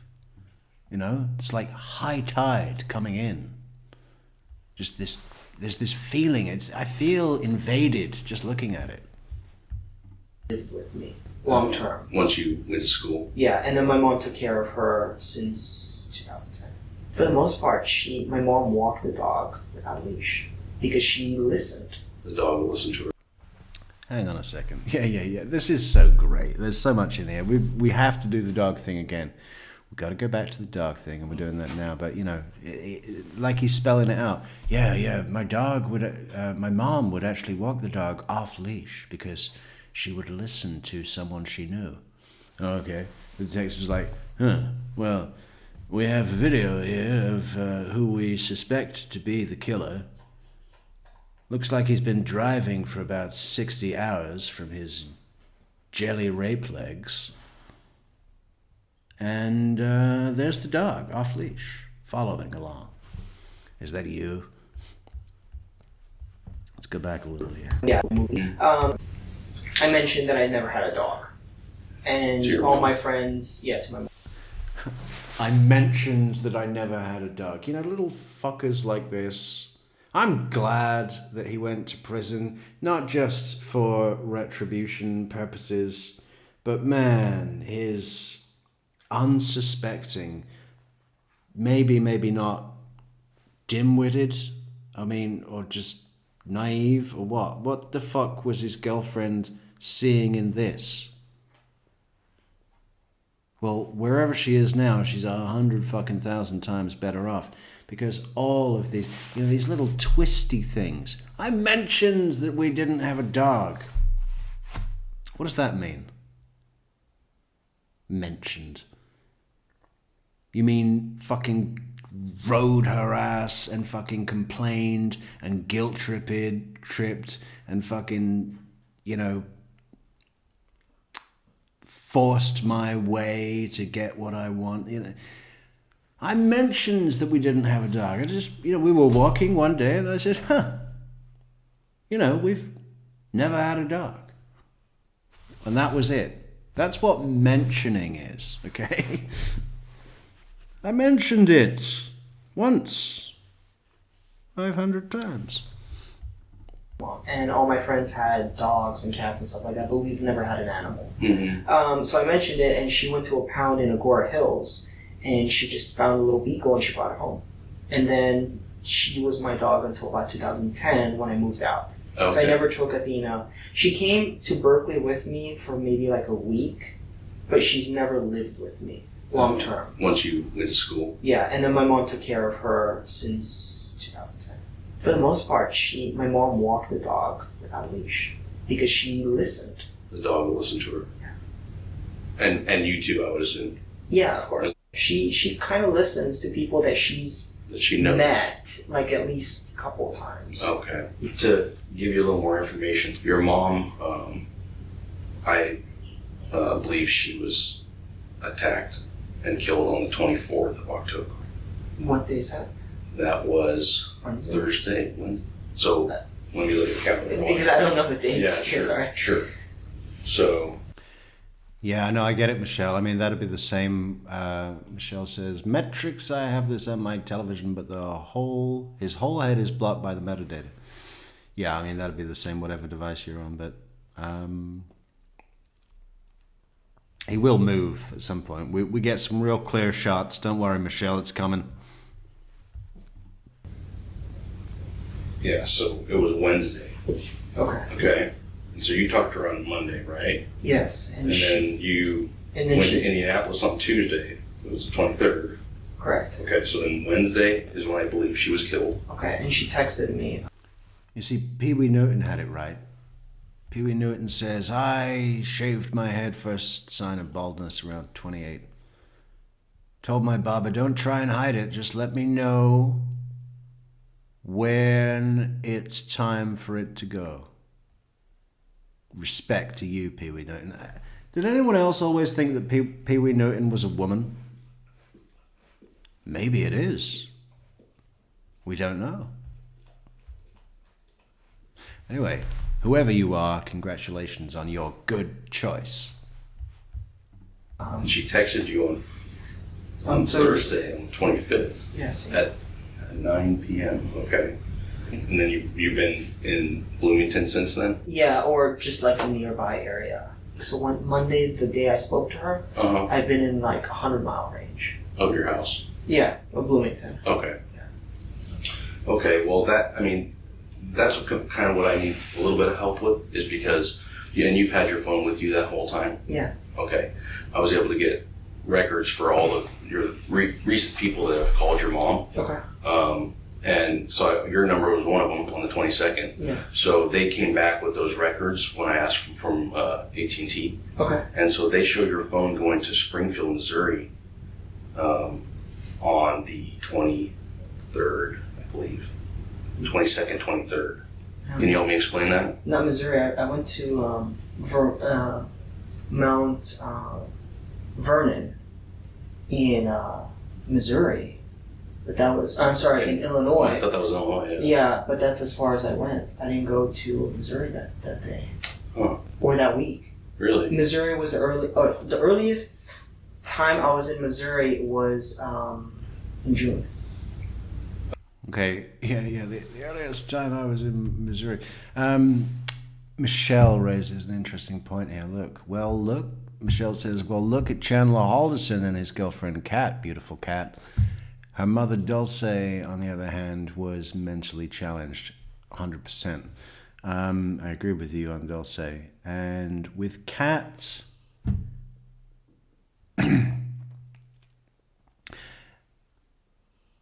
yeah, it's not exactly a fair comparison because we've had a lot of exposure to Kat. We've got to know her as a person. And, you know, we've discussed her at length. We saw her at several stages, right? We saw her in the initial... Well, we saw some of her before she was even interviewed. Then the interview.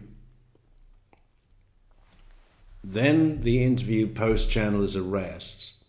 Then jailhouse calls over several months of the very short time he was awaiting trial. Then on the stand at trial. So we've seen a whole bunch of exposure of her development within the situation and as an individual person in a very, very personal way. I think I know Catherine Melander better than almost any other witness I've ever seen. I can't think of one that we've had the opportunity to become more intimately acquainted with. Whereas Levente's girlfriend, on the other hand, we only got that one small clip. We know her profession. We, or at least what she's studying for. I'm not, I don't really know what she does. Something with medicine, because that comes up, but I don't know if she's learning or on the job or what. You know, but also with Catherine Melander,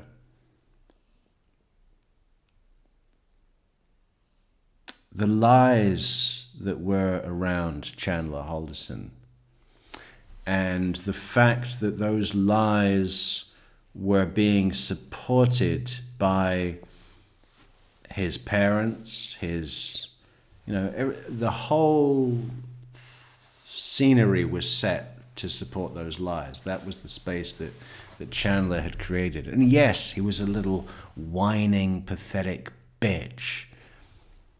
Oh, I'm starting to notice my legs. Colostomy bag down the road that you're gonna have to change. You're gonna have to empty my bag, Cat. You know, there was a lot more to trick Cat. I do not think Catherine Melander would be anywhere fucking near to Levente Lazar over here. Why? Because he hasn't created that illusion. He hasn't created that illusion at all. For that part, he's mostly pretty upfront about, he's just whining. He's just naturally got whining, resting whine tone, right? I mean, that's all it is. I can just imagine when he's talking to his girlfriend in private, the sort of shit he fucking comes out with. It would drive me insane. I couldn't be anywhere near it, and I don't think Cat Melander would be anywhere near it. Absent Chandler's fake life lies and,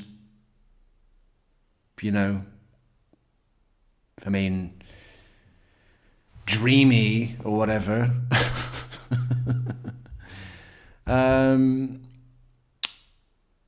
She wouldn't have believed him either.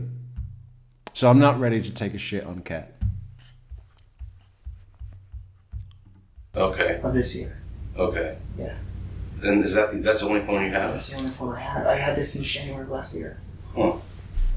No, It's just strange. I mean, so basically when our phones travel, they talk to cell phone towers. Correct. Right. So you're a smart guy. You probably know better than me. Every time they connect to a tower, it shows the tower's location. Yeah. Your phone has to be within close proximity of those towers. Right. So the fact that your phone shows going, from your house basically to the Springfield, Missouri. I understand. I understand. On the 22nd, 23rd. Yeah. Okay. I was not in Missouri last month.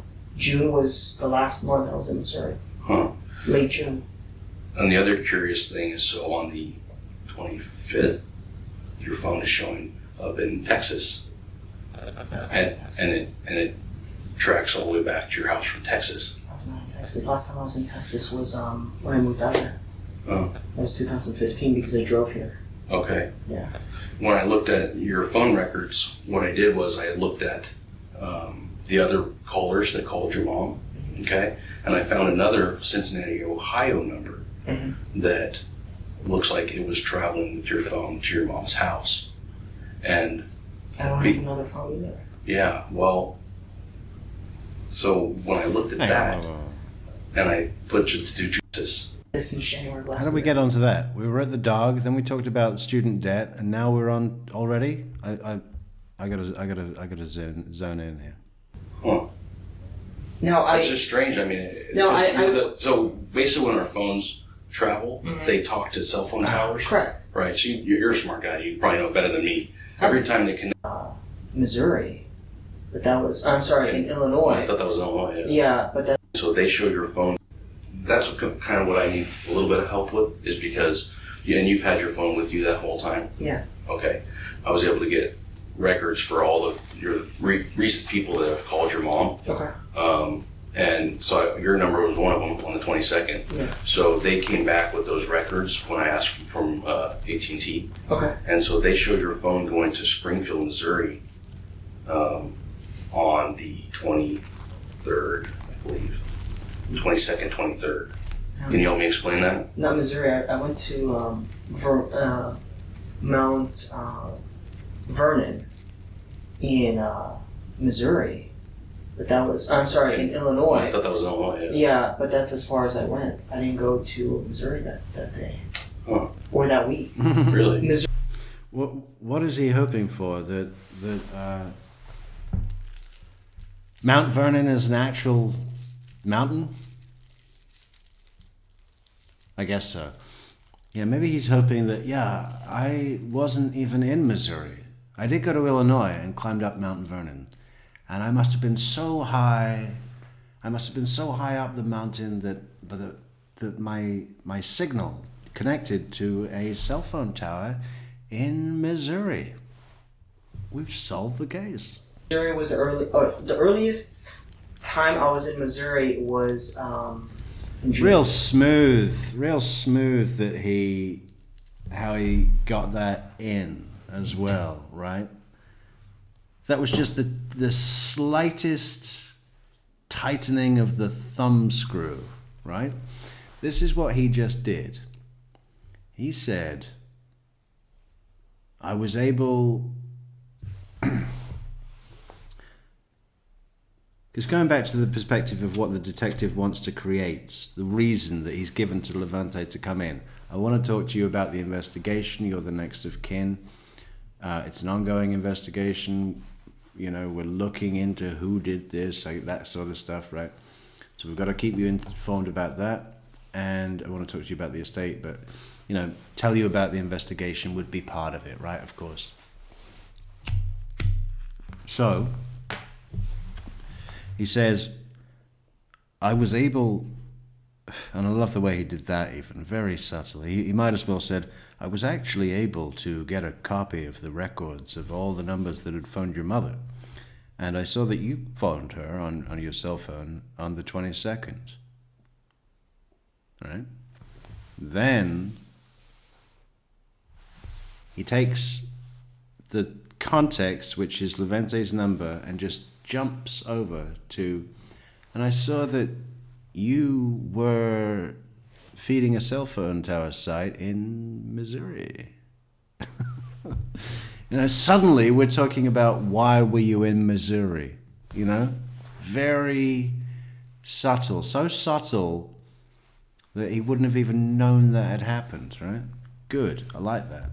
See it one more time, I like that. 3rd, I believe. You're the recent people that have called your mom. Okay. And so your number was one of them on the 22nd. Yeah. So they came back with those records when I asked from AT&T. Okay. And so they showed your phone going to Springfield, Missouri on the 23rd, I believe. 22nd, 23rd. Can you help me explain that? Not Missouri. I went to Mount Vernon in Missouri, But that was, I'm sorry, in Illinois. I thought that was Illinois. Yeah, but that's as far as I went. I didn't go to Missouri that day. Huh. Or that week. Really? Missouri was the earliest time I was in Missouri was in June. Okay. Of this year. Okay. Yeah. And that's the only phone you have? That's the only phone I had. I had this in January of last year. Huh.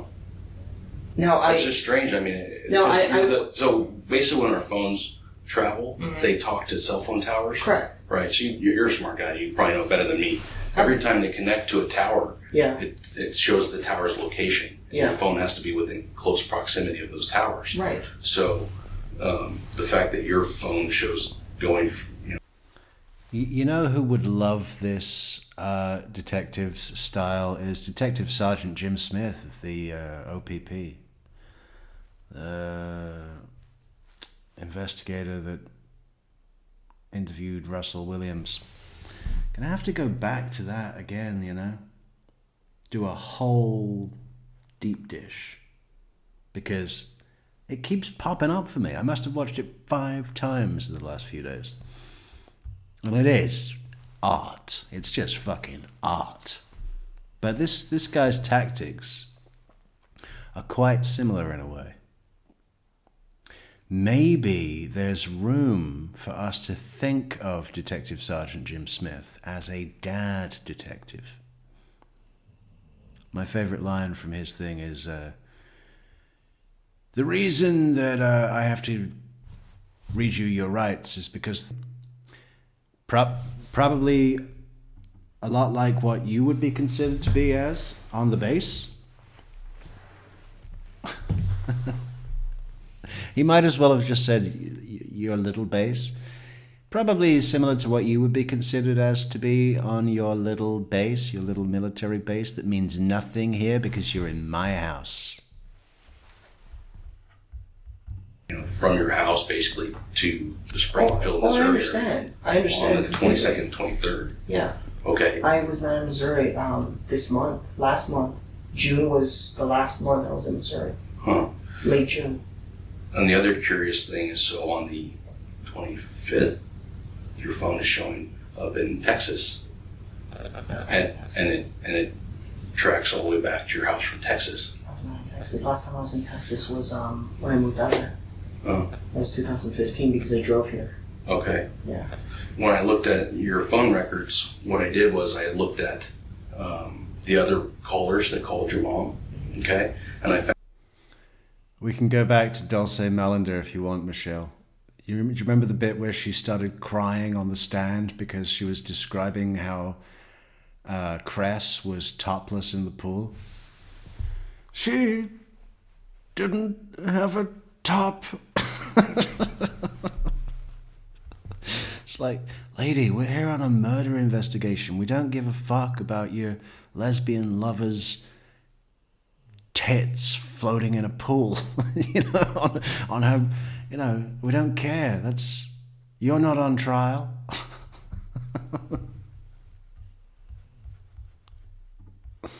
Found another Cincinnati, Ohio number that looks like it was traveling with your phone to your mom's house. And I don't have another phone either. Yeah, well, so when I looked at that and I put the two records together, Oh, I understand. I have a map from your house to your Texas. mom's house. Oh, to my mom's house. Correct. Okay. With those two phones, it maps directly from your house on the 22nd to your mom's house on the 24th. I can promise you, I was not. Okay. I was not in California listen except to me. January. Listen to me for a sec here. So Sure. when I looked at that, Yes. I checked. There's other systems that we can check that they have what's called a license. Yeah, all right. We'll do it for you, David Anderson Kirk. We'll come back and do. I like this as well. David Anderson Kirk has made a brand new word that we will be submitting to Webster's and Oxford. Dadective. Dadective. That's great. I want that. I want that to be my legacy. And yours. Just under my name and crediting me. True Crime Metrix 2025. Patent pending, boilerplate. Plate reader. Okay. Okay. And when a license plate gets scanned on that as you're driving down the road, it takes a picture of your car. Okay. And the picture it took in Texas and in Arizona and in California is a picture of your car. I was not in California this year. Except in January. Okay. Listen to me, Levente. I'm listening. Okay. All those just was not put those two put the other callers that called your mom. Okay. And I found another Cincinnati, Ohio number that looks like it was traveled. 513. And Bloomington, Indiana is about level with Cincinnati. So that makes sense. With your phone to your mom's house. And I don't have another phone either. yeah, well, so when I looked at that and I put the two records together, Oh, I understand. I have a map from your house to your Texas. mom's house. Oh, to my mom's house. Correct. Okay. With those two phones, it maps directly from your house on the 22nd to your mom's house on the 24th. I can promise you, I was not. Okay. I was not in California listen except to me. January. Listen to me for a sec here. So Sure. when I looked at that, And just like that, his whole scheme and plan. I mean, how long do you think he was coming up with this? Probably not long. Wasn't like a month's, he probably saw that episode, Burner Phones, and thought, yeah, okay, so I'll just get a burner phone, take a drive down there. And if I get caught, I'll just blame it on weed. I'll blame it on a half ounce of weed that I drove 4,000 miles for in 2 60-hour driving stints. Oh.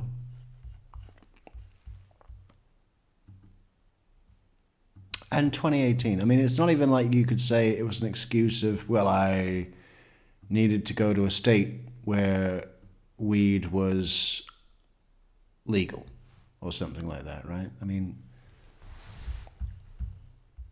is weed legal in Indiana in 2018? I don't know. Let's look.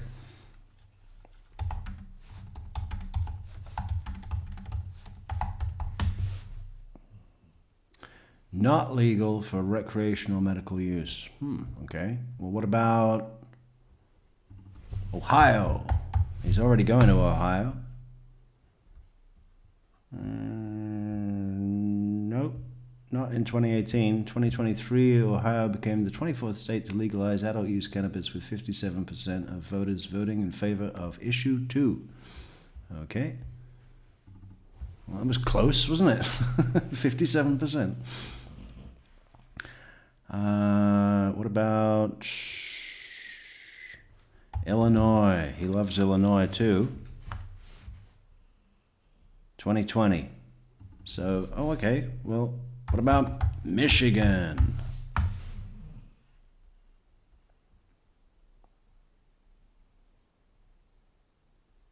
Well, my point is, he didn't have to fucking go to California for that reason. Definitely Colorado would have been fine. Yes. I checked. There's other systems that we can check that they have what's called a license plate reader. Okay. Okay. And when a license plate gets scanned on that as you're driving down the road. Yeah. They've got these cops now, they have something, special equipment. It's called a license plate reader. Guess what that does? It takes a picture of your car. Okay. And the picture it took in Texas and in Arizona and in California is a picture of your car. I was not in California this year. Except in January. Okay. Listen to me, Levente. I'm listening. Okay. All those records clearly show it was your Jeep. Mm-hmm. Okay? There's video surveillance cameras on your mom's apartment. Mm-hmm. Did you know that? I did not. The video surveillance cameras show you going into your mom's apartment when she was murdered. Okay? So what I'm here to do today to talk to you is about, I already know that you're the one that went there. Okay? I need you to help me understand why you did this to your mom. I didn't do anything to my mom. Levente, it's clear to me. There's clear as day, unfortunately. We went and bought that phone at Best Buy. You're on video there, buying that phone, the Cricket wireless phone that you used during this trip. I have you on video there. I have your video on your mom's house. I have video afterwards with Athena leaving. Okay? Casey, You have to accept that. We're past that part, okay? I know it's tough. This is something that's me hard to talk about, but... No, there's nothing hard to talk about. How quick was that, huh? I mean, it's only like, what, 10, 12 minutes into the investigation? We started off talking about condolences and financial planning, and you were going to go through her estate with me, and blah, blah, blah, blah, blah. Suddenly, I have you on video entering your mother's house when she was murdered. And the license plate readers in every single state, from Indiana to Illinois, to Missouri, to Oklahoma, to Texas, to New Mexico, to Arizona, to California. It all shows you going in a straight line to your mother's house. No, I promise I haven't seen her since January.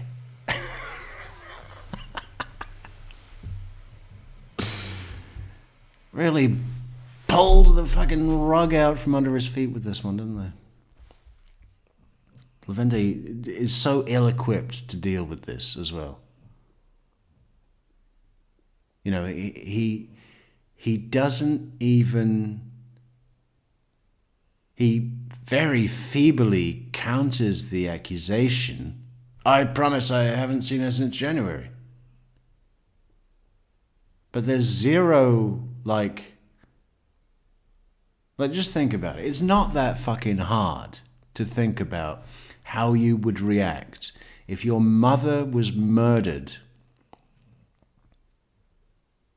and a cop brought you in to tell you about the investigation and suddenly said, I got you on video going into the house. You'd be like, what the fuck are you talking about? Like, get out of here, man.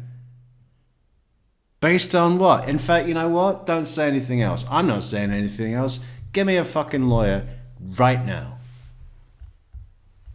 It's the fact that I Explain didn't... to me why you killed your mom. I didn't... Did something happen there? You know what I've looked into? Listen to me for a minute. You know what I've looked into? It sounds to me like your mom was kind of a taskmaster. And she, you know, I know she was upset a little bit about, you know, your choices for school, and that she would kind of push on you a little bit. Is that it, Levente? Your mother, she was a taskmaster, right? She mastered those tasks and, you know, always, she rode you hard. She rode you too hard, Levente, right? Always on about school and getting a job and finding work, huh? Yeah, trying to give you a start in life. Your mother was a taskmaster, right? They always do this, don't they? What's another great example? Chris Watts, when Detective Agent Coder is in there going, Chris, I think Shanann was a controlling person. I think you'd go out to eat, and she'd order whatever the hell she wants, and as soon as you order a nice steak, she's like, "Whoa, buddy, what are we doing, buddy? The ribeye? What did we say, Chris? No, you're having poached salmon, and you're gonna like it, Chris." No, but she didn't even want me to go into academia. She wanted me to be a nurse, an RN. Well, listen, I can understand growing up how you had a tough childhood, Okay, and I know you guys moved here. You lost your father. Casey, she has many different men. Since I was 18, since 2010, I have been independent. I have never relied on her financially, emotionally. I mean, we've shared bonds, but that was it. Like, she... You never relied on her financially? That might be stretching the fucking borders of reason, Levente. Didn't you say you moved here when you were 2 or something? I forget. I never depended on her financially. I was self-sufficient from 24 months. She never controlled when I went to Davis, when I switched majors. She wanted me to be a doctor. I wanted to be a historian at the time. Mm-hmm.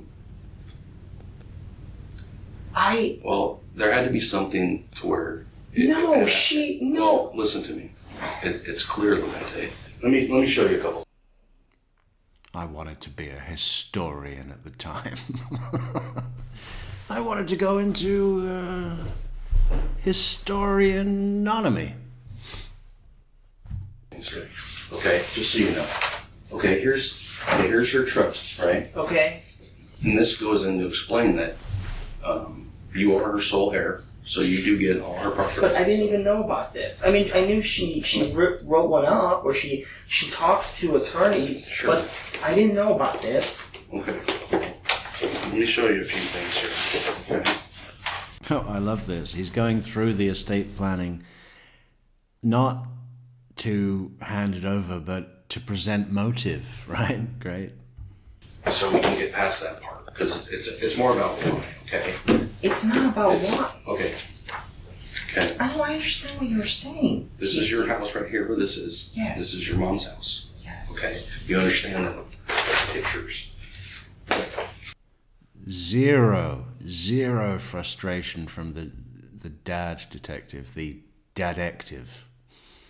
Now as well. I mean, it's just real calm. It's just like, listen, it's really more about why, so we can get past this. It wasn't me. I haven't seen her since January, because that's finite, and there will come a time when we are past that. So let's get past it now together and just think about why you did this. Caught you along the route. That's your Jeep, correct? Yes. Okay.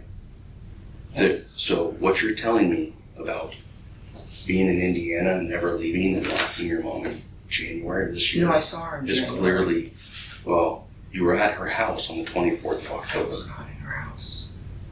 Of October of this year, I was not. Levente, do you see what I'm showing you? You want to see more? Your pictures of your Jeep was taken all along your route with you in it. Okay? The video at your mom's house show you driving by at 3:30 that afternoon, okay, in your Jeep. Okay? Understand what all this says is that you were. So for you to sit here and tell me that makes zero sense, and it doesn't look, good for you. Okay? What I'm trying to understand is, did something happen when you were there that caused a struggle with your mom? No. Were you just mad at her? Do you need money? No. I don't need money. So what happened? Tell me what happened. I don't That's the only way we're going to understand this a little bit better. Because you seem like a very intelligent, smart, and a nice person. And something had to have happened that Casey, day. nothing. We all make mistakes. No! Okay? I mean, I understand everybody makes mistakes, but no, First of all, as you pointed out, I had a rough childhood. Yeah. But you know what? I've always had my mom. Always had my mom. She was the number one person, with the exception of the dog, that I could go to. Mm-hmm. A rough childhood. I had a rough childhood. Yeah, no, I wanted a PlayStation for Christmas, but she got me a Sega Mega Drive.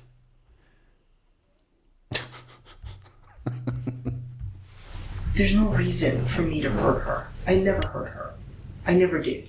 If anything, I went out of my way to help her all the time. There's no... Can you explain this? I cannot. I absolutely cannot. But I did not do anything to her. I really didn't.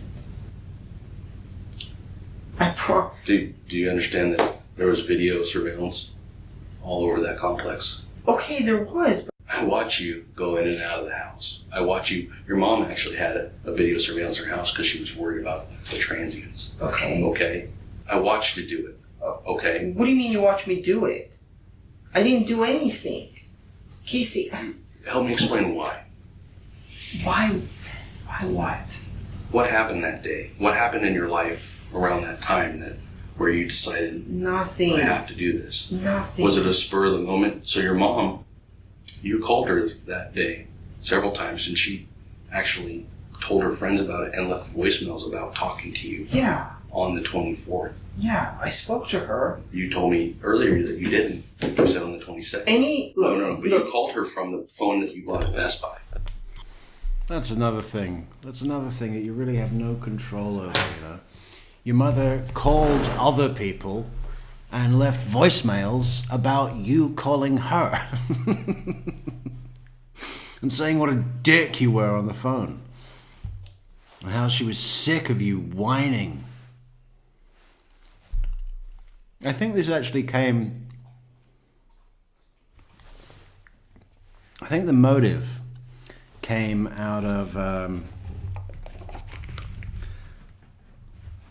you know, he says he's never depended on his mother, or whatever it was, which is complete bullshit. It's well known that she just provided everything for him, you know, so he could get his education. Then he started getting involved with the system. He's going to go into that, or has he already said that? The system, student loans, you know, grants for certain things. I don't know if he had scholarships or not. Probably, I would suppose not. But this is a guy that all his way through, at 26, had only ever taken advantage of, you know, you know, he didn't earn any money. Or maybe a little, but not much. And so I think he'd just run out of, you know, that tap had run dry from his mother, from his grants and loans and so on. So he was looking at his mother and go, well, you live alone. You're old and you're pathetic and work at the prison. I mean, what are you keeping money in your bank account for, Mom? It's just going to come to me anyway when you die. I want it now. Give me the money, Mom. And she was like, no, you little shit. That's crazy. That's not how this works. And that became the justification and the need. There really wasn't any need other than his tap of fucking support from whoever, whatever, had run dry. He was ill-equipped to do anything for himself. That's his own fucking fault, by the way. You know, you can make it work. You can make it work. And you know, just was like, well, she's being unreasonable. I demanded all her money. You know, I want my inheritance pre-death, and she refused, so she's got to go. I didn't. I only have one phone. I only have one phone, Casey. Did you not buy a phone at Best Buy? No. I did not. Did you not buy a phone in Best Buy? No. I did not. I did not. I always whisper when I'm being truthful. Do you want me to show you the video of it? I didn't. Do you want me to show you the video of it? Sure. Okay.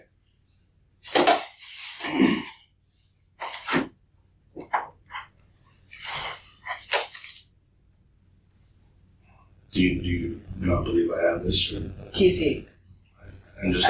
look. I understand you're looking for motive. No. Yeah, we don't need motive, okay? We have the evidence. You know, we're curious, but you're going away. Do you want me to show you the video? Yeah. Okay, here it is. Do you not believe I have this? Do you think this is a bluff? Because I'm about to play it. And I love that it's not a bluff. I love that he's just going to show him. There's absolutely no reason for me to hurt my mom. Okay, this December, I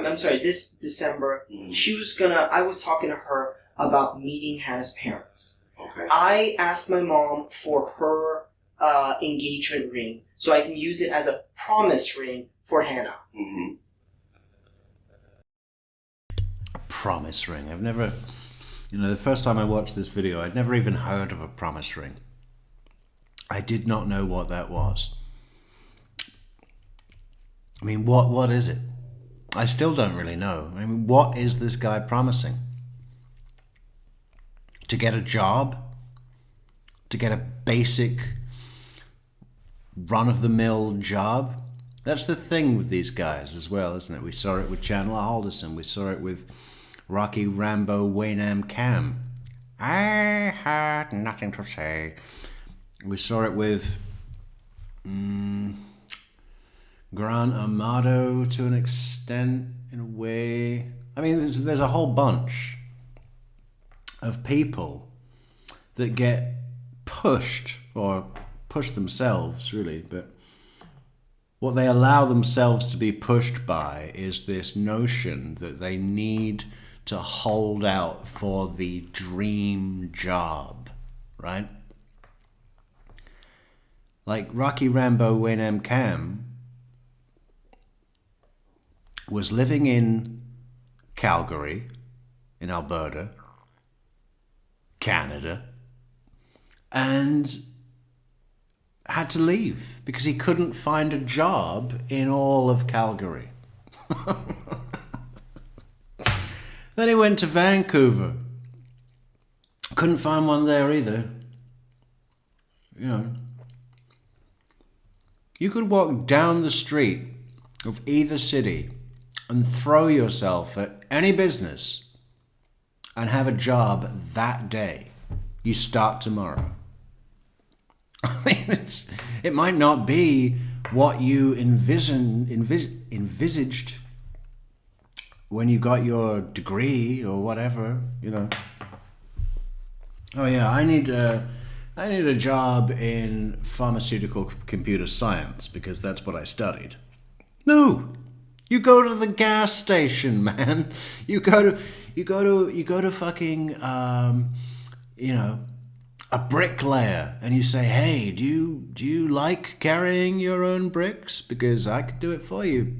$6 an hour, baby. It's good exercise. Get it done. Promise ring. I just imagine this guy, this fucking idiot, going down on one knee at some romantic setting, maybe by a lake or whatever, you know. Going down on one knee, presenting this box, opening the box, and then saying, I promise that I will get a job, basic job. We're going to stop living on the couch, binge watching Better Call Saul and living off Chinese. And I'm going to get a normal, simple job. I promise. Here's the ring, I promise. There was nothing. Did you find the ring there? I don't have a ring. I absolutely do not have a ring. I'm not gonna hurt my... Debbie Gibby's like, what you eating, Metrix? Well, it's... I've had to get pretty creative with my food supply recently.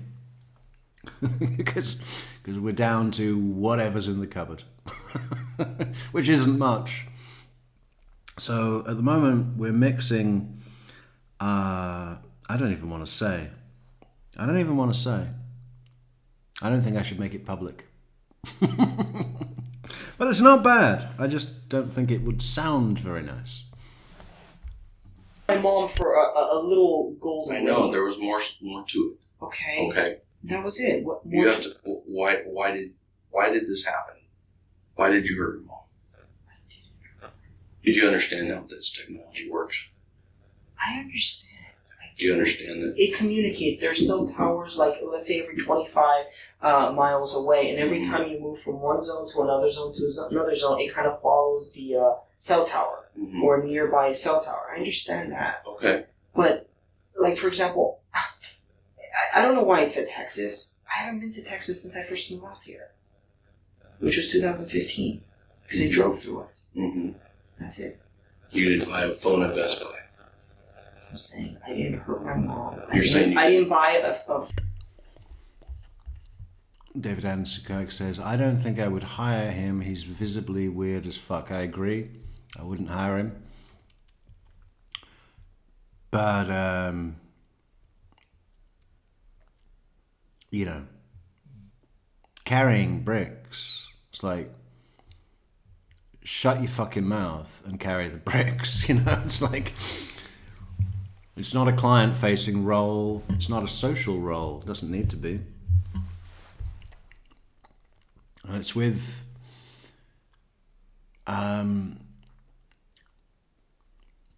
you know, there's a lot of bricks around. So if he gets too weird, we can just smack him in the head. cell phone At Best Buy. at Best Buy. You did not. I didn't go to California this year except in January to see, and I flew there. I didn't even drive. Do you realize that these text messages you show me from your mom were after she was dead? They were sent after she was dead. You sent those texts. Yeah. Yeah. From my phone. Right. You sent those texts from your mom's phone to you because she was already dead. She couldn't. What? No. Look. Hold on. I'm sorry. No. I didn't send those text messages. Okay. I don't know. Look, I finished the test. First of all, why don't you... Is there a way to see... You're accusing me of hurting my own mom. Well, do you understand why? Because of a map, of a phone and another phone traveling... Videos of you at her house, walking into the house, walking out with the dog. Okay? I know this. Where's Athena? I don't have Athena. Where is she? I don't know because I haven't... Did you leave her there? Is she still alive? I don't have the dog. I don't know if she's alive. I haven't seen the dog or my mom since January. Because I didn't. Why is he whispering? I haven't seen my mom or the dog since January.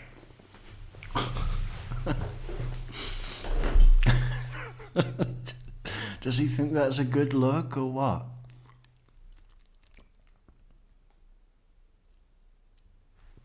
This is kind of exactly what I mean by dad detective, because the dad detective here is just looking at this little child, right?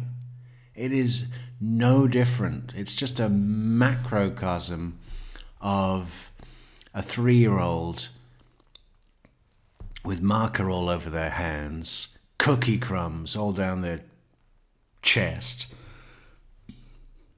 saying, I didn't draw on the wall and I don't know anything about the cookie theft. Not one bit. You know, some guilty toddler child. This is just a macrocosm of that. It's no different. And it was no different with Chris Watts. And we forget that Chris Watts was only 33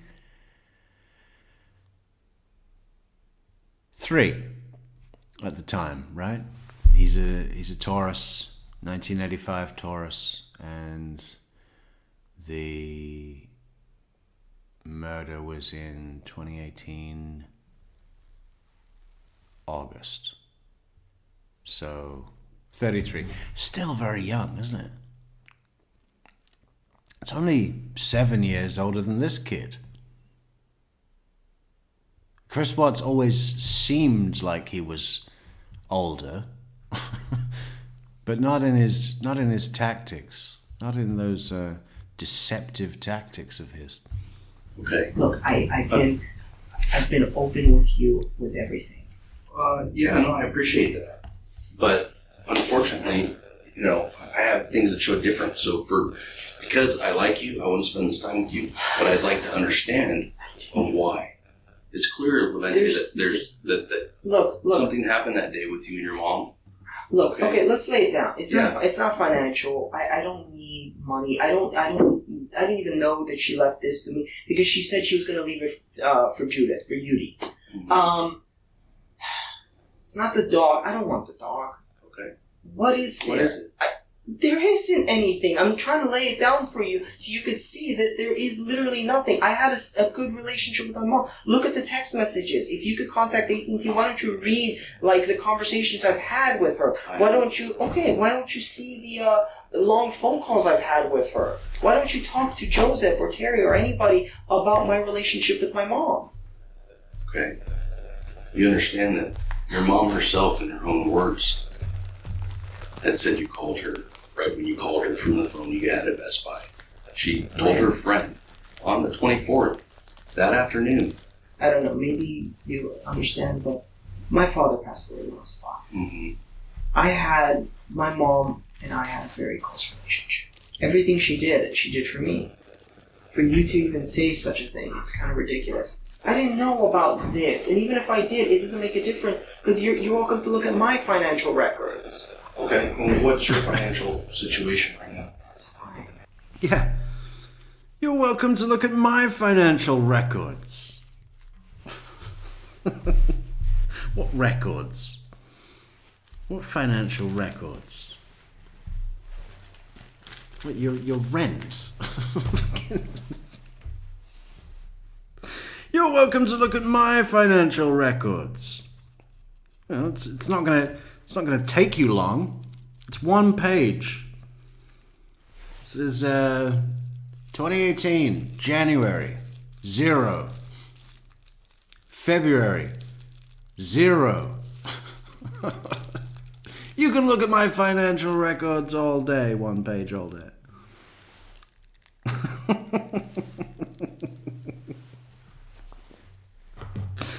What is he hoping for? Financial records.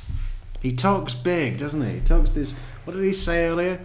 200,000 and change. Oh. Do you know what I'm saying? That sort of statement, 200,000 and change, is only said by people that are discussing an inconsequential amount of money. Hey, Levente, how much was the Maserati? Oh, 200 and change. Whatever it was, 220, 280. I don't remember. I only think in terms of $100,000 chunks. You know, the Adelson stapled money, I staple $100,000 together. That way I can count in chunks.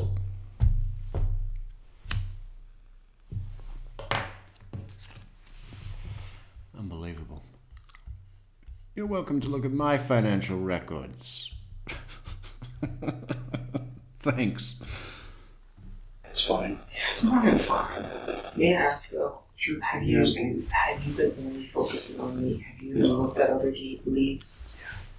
Okay, I'm pulling up your financial records, Levente. It says here you received your monthly stipend from your fucking fake Berkeley course, whatever. And you went straight to Best Buy and bought a load of gadgets. And then hassled your mother to send you $50 for your fucking Chinese takeout. Have you? Yes.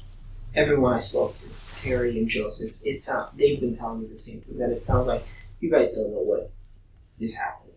Really? And if you're really wasting your time with me... No, I wouldn't do that.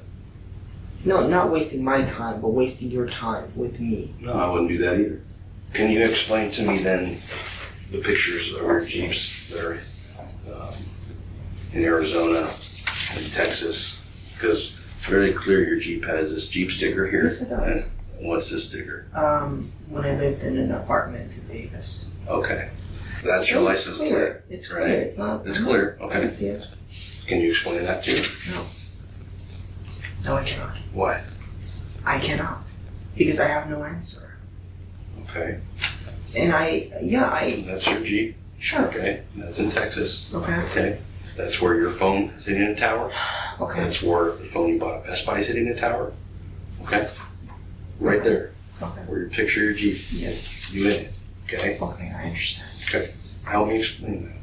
I can't Okay. because I don't know, PC. Okay. So this is on the 23rd when you're driving out to California. Okay. Okay. This is on the 25th. You're driving back Okay. to Indiana. Okay. Okay. I understand. Like everywhere you went, Yeah. you got captured on video. Okay. Okay. You understand that? You got captured. David says he sounds like that pimply-faced teenager character on The Simpsons. And he also looks a bit like a human version of Milhouse Van Houten, doesn't he? Like Milhouse as a young adult and a human being. Everywhere you went, And you have there's a video proof. surveillance of you at the house. I'll probably show you that too. Okay. The Best Buy is really not that important. I know you had that phone and you called your mom from it because her own records show it, your records show it, and she tells her friend about talking to you right after that phone call from that phone. Okay. Okay. You're on video at her house. David, just wash them, man. Come on. How fucking moldy can they be? Mold ain't gonna kill you, son. Like, wash the beans, man. House, Levente. Do you understand that? Do you understand that? What you're saying flies in the face of reason. No, I understand what you're saying. What I don't understand is reason. Okay. Proof, I guess. Okay. Is that not your Jeep driving in front of your mom's house? That's on the I don't know. 24th of October. I can't. I mean, I saw the Jeep. Okay, that's your Jeep, correct? I don't know. What do you mean you don't know? I don't know. I just saw a let's watch it white again. Here you go. Okay. What's that in that corner? sticker. Right? Okay. That's your sticker, the exact place you have it on your Jeep, correct? Okay. What's that sticker? Exact sticker you have on your Jeep, is that correct? I didn't see the second sticker, but Okay. okay. So this is in front of your mom's house. Okay. On 1024, look. I bet he's thinking back now to whenever he got that sticker. I'd love to know what the sticker is. Or there's several stickers. Because at some point, this kid in his Jeep Patriot, his white Jeep Patriot, I mean, my God. If anyone in the chat has a white Jeep Patriot, please just sell it. Please just sell it.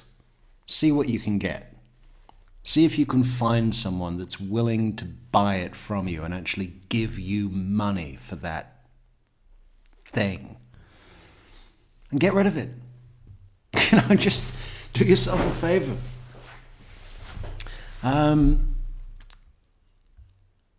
Yeah, this guy at some point saw a sticker and thought, hey, you know where that sticker would look great? On my white Jeep Patriot. And then he went out of the store and peeled it off and thought, oh yeah, just there, hold on, maybe to the left a bit, or should we do it with the center, with the line, and just, and that, those identifying features of his white Jeep Patriot, you know, you're wishing you didn't do that now, huh? I don't think they had good enough resolution to get his license plate. So it could have been just another white Jeep Patriot. I mean, if you could find anyone else dumb enough to own one. Yeah. But with the stickers, We know it was you. It's unique. It's verified. 1527, which means 327.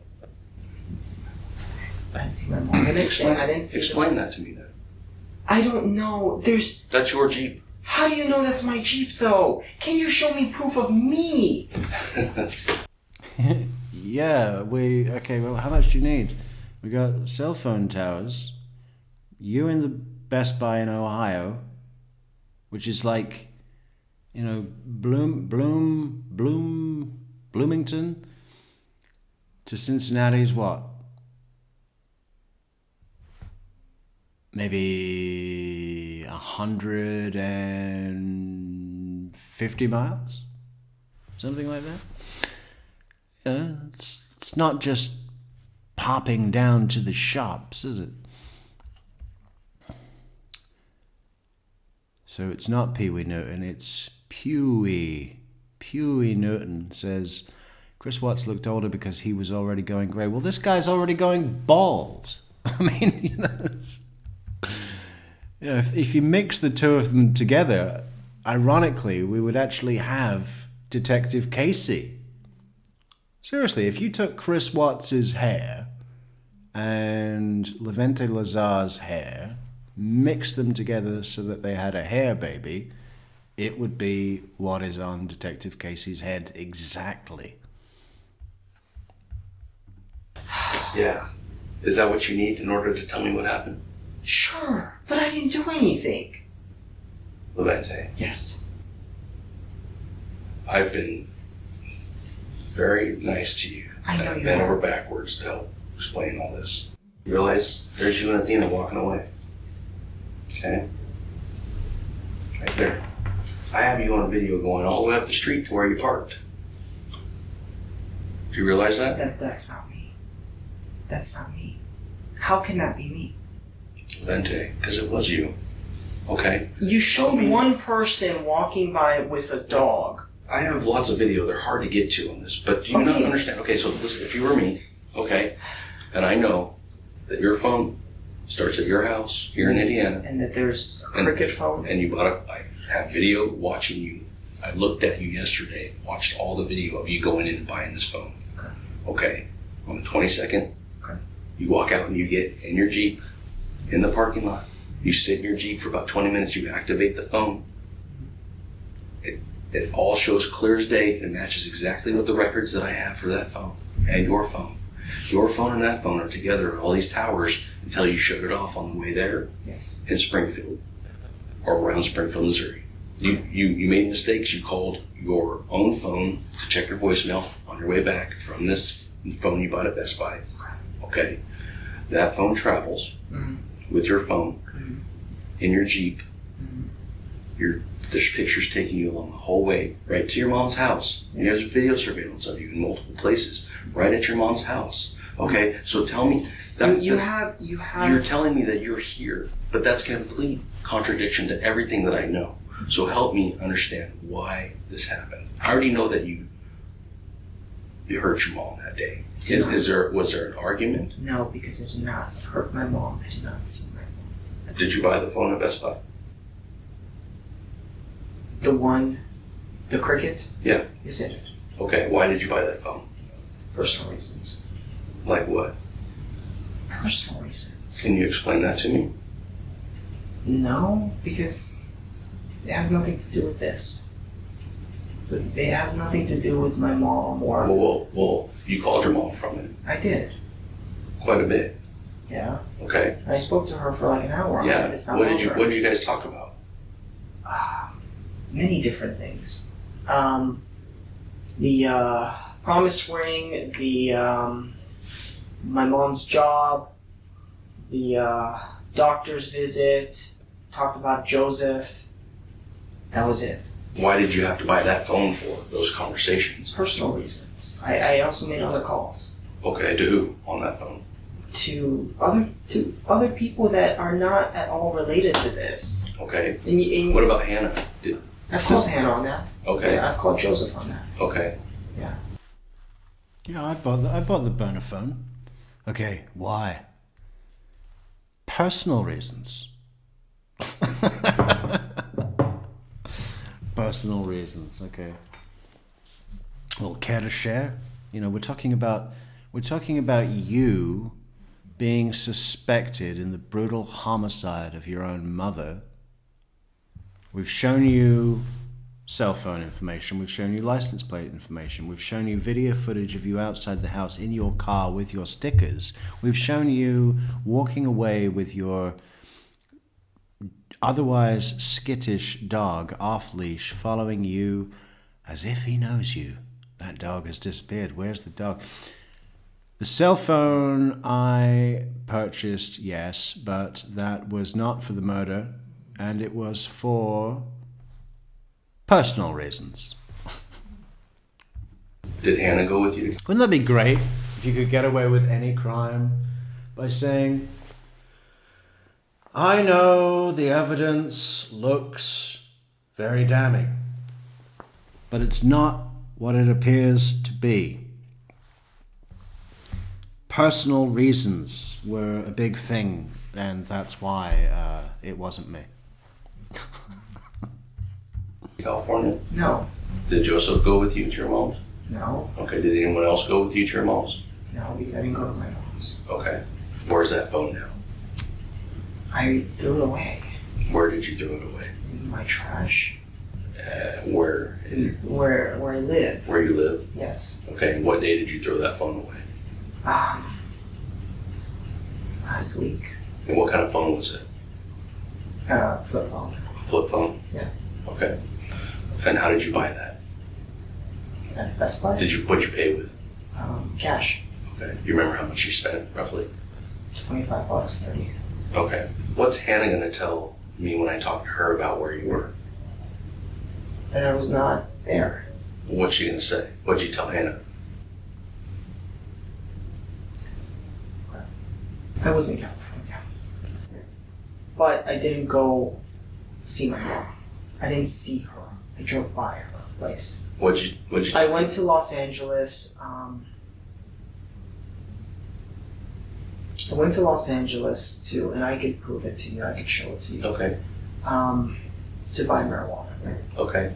And I bought medicinal marijuana. I went to it's on Venice Street in Los Angeles. That's why I went to California. Okay. And how do you show that to me? How? Yeah. Okay, so story's changing up a bit, isn't it, Levente? Now you did buy the burner phone, even though you said you didn't. And now you did drive to California, even though you said you didn't. And your reason for driving from Indiana to California, which, why not just start in New York? Do the whole thing. I tell you what, go to Maine. Go to the most northern, eastern portion that you can find in mainland Maine and drive to San Diego. I mean, it's fucking ridiculous. A half ounce. And what is this proof? You'll find the canisters in my house. Empty, yeah, empty canisters. But I think they have the name of the shop on them. Weed in my house. Okay. And how much weed did you buy? About $120 worth. $120 worth of weed? Yeah, it's 15 grams. Okay. That's it. So that's why you came to California? I know it sounds ridiculous, but I don't know anyone here except Hannah. Hannah is not going to go ask people. I'm not going to go ask other people either. She's in medical school. Okay. What did you tell Hannah? You're a student, dipshit. Okay, there's no legalized smoking weed in Indiana, apparently. We've learnt that today. But, I mean, you know, how fucking hard is it to find? Not very. I decided to drive 4,000 miles. What is Somebody let me know on this, because with inflation, what does one tank of gas cost in the States?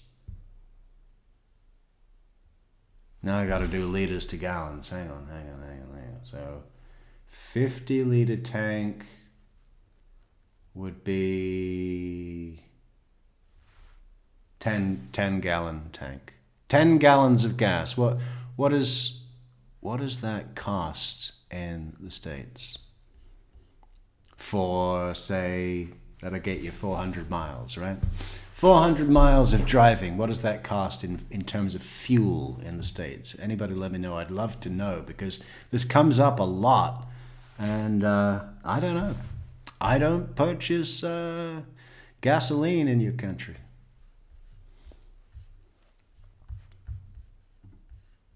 That I was going to Chicago. And why did you tell her that? Because she doesn't like it. She doesn't like, because she's in medical school, she's worried about, first of all, this is Indiana, they don't have any. Okay, thank you, Debbie Gibby, 55 Canadian. But I don't want to, that's good to know. I will write that down for future reference, but I need a US price for this, because if I do Canadian dollars, I mean, that's just gonna, and you guys have liters as well, right? I mean, no, I need an American. Thank you, Debbie. If I got caught smoking weed here, she would get in trouble. Because of that, I kind of kept it a secret from her. Okay. So what day did you leave to go to California? Tuesday, which was when? Wow, that's pretty good. That's pretty good, David Anderson Kirk. Around here, it's $4.29 a gallon. It's the cheapest. It's usually over $5. And I think California is a more higher priced state for gasoline than, say, other states like Texas. So let me think about that. So tank of gas would be 10 gallons. So say $50 for a full tank of gas. Wow. That is cheap as fuck.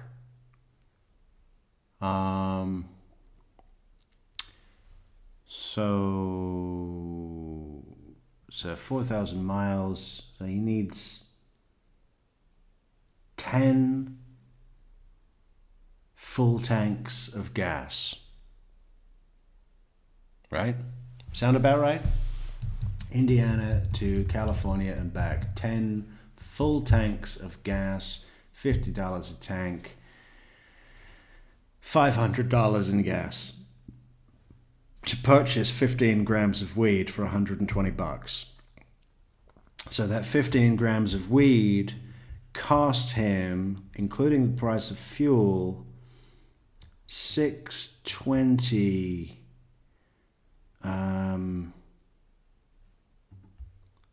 So that would work out to $41 a gram.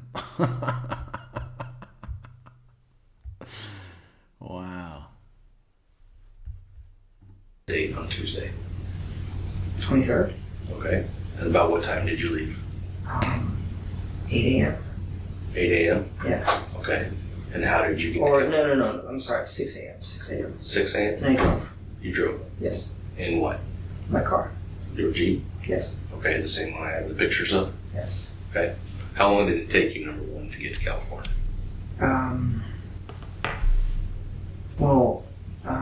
Thursday, I think, was when I got there.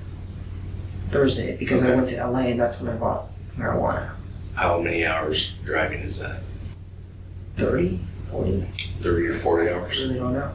Did you stop and stay in a hotel anywhere? No, I just drove all the way through. You just drove all the way through? Yes. And you got to California on Thursday? Thursday. About what time?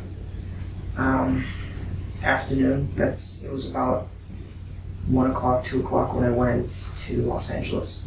Okay. So did you stay anywhere? No, I drove the entire time. You just drove straight from your house to LA to your mom's I house. stopped and then straight back to Indiana. I stopped and slept. Where did you stop and sleep? In the driver's seat of the car. Okay. Well, where did you actually stop? Going to California, first place I stopped was Albuquerque. Albuquerque, New Mexico? Yeah. Okay. And you remember where you stopped? No, it was like a rest stop. So it was not in Albuquerque, it was nearby, off the highway, rest stop. Okay. How long? 3 hours, 4 hours. Okay. Yeah. Was that the only time you stopped?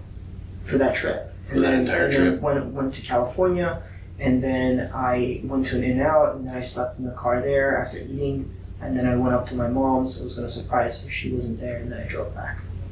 Okay. When you say she wasn't there? She wasn't there. I called her on my Cricket phone. Uh-huh. I drove by. Her car wasn't there. I called her on my phone, the other phone. She didn't pick up. I guess she was at work. And I had to get back. When you got back from this trip to your mom's? Okay, yes. What date and time did you get back to Bloomington? Friday. Friday? Friday. Which was the 26th? I think so. Okay. And about what time? Evening. Evening? Yeah, about 4 p.m. What did you tell Hannah when you got back? Nothing, I just told her that Chicago was fine. It's windy, it was cold, it was fun. That was it. As far as she's going to tell me that's what happened? Yeah. Okay. Where did you stop along your route going out there as far as to eat and stuff? Did you stop to eat? No, because I packed sandwiches and I bought a bottle of, not a bottle, but a 12-pack of water. When did you buy that stuff? Sunday, Monday. In preparation for the trip? Yeah. What did you buy again? Just like lunch meats, water, there's these small energy. Lunch meats. You bought that in preparation for the trip, huh? When you were premeditating this. Yeah, lunch meats. There's something funny about thinking about this dipshit driving all that way. Pretty much just in one big straight line, right? And at least in Europe, you have to go around things. You know? Let's take a look at his route, whatever. Yeah, pretty much.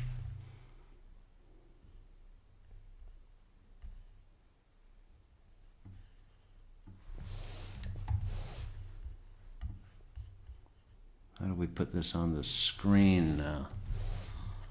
Just like this. Okay.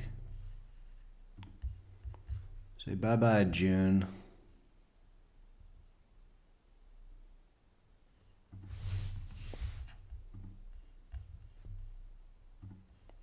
You're welcome to look at my financial records.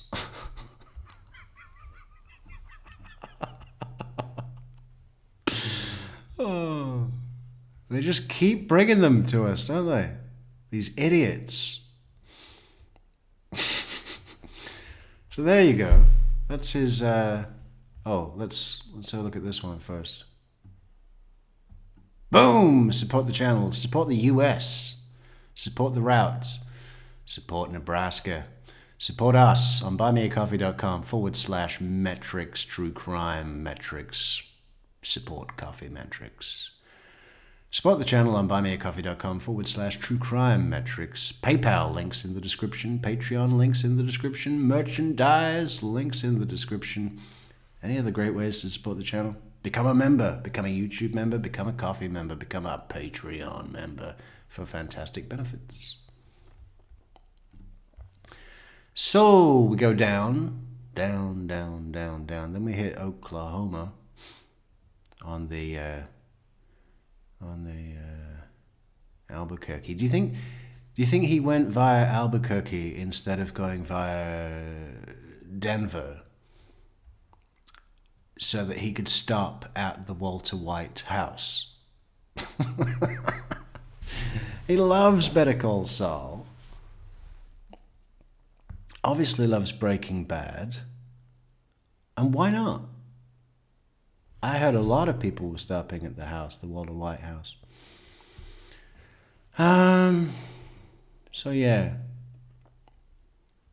Maybe you got some scenery in Missouri.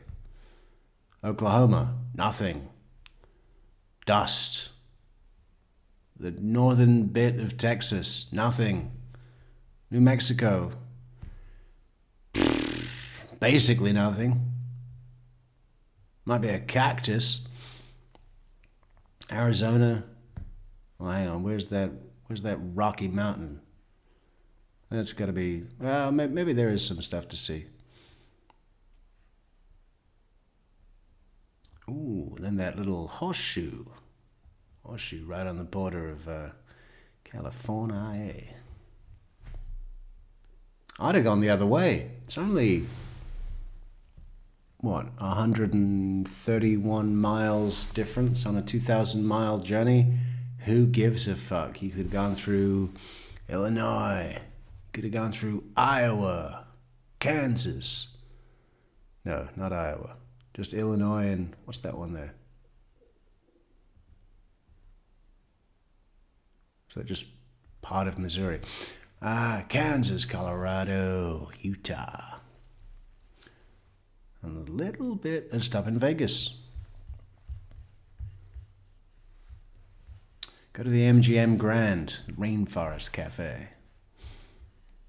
By the way, we are on our way to Las Vegas next year, 2026, to see our good friend Sally, Mr. Pinto Peabody, and all of you should come. Vegas, MGM Grand, hitting it up. We're gonna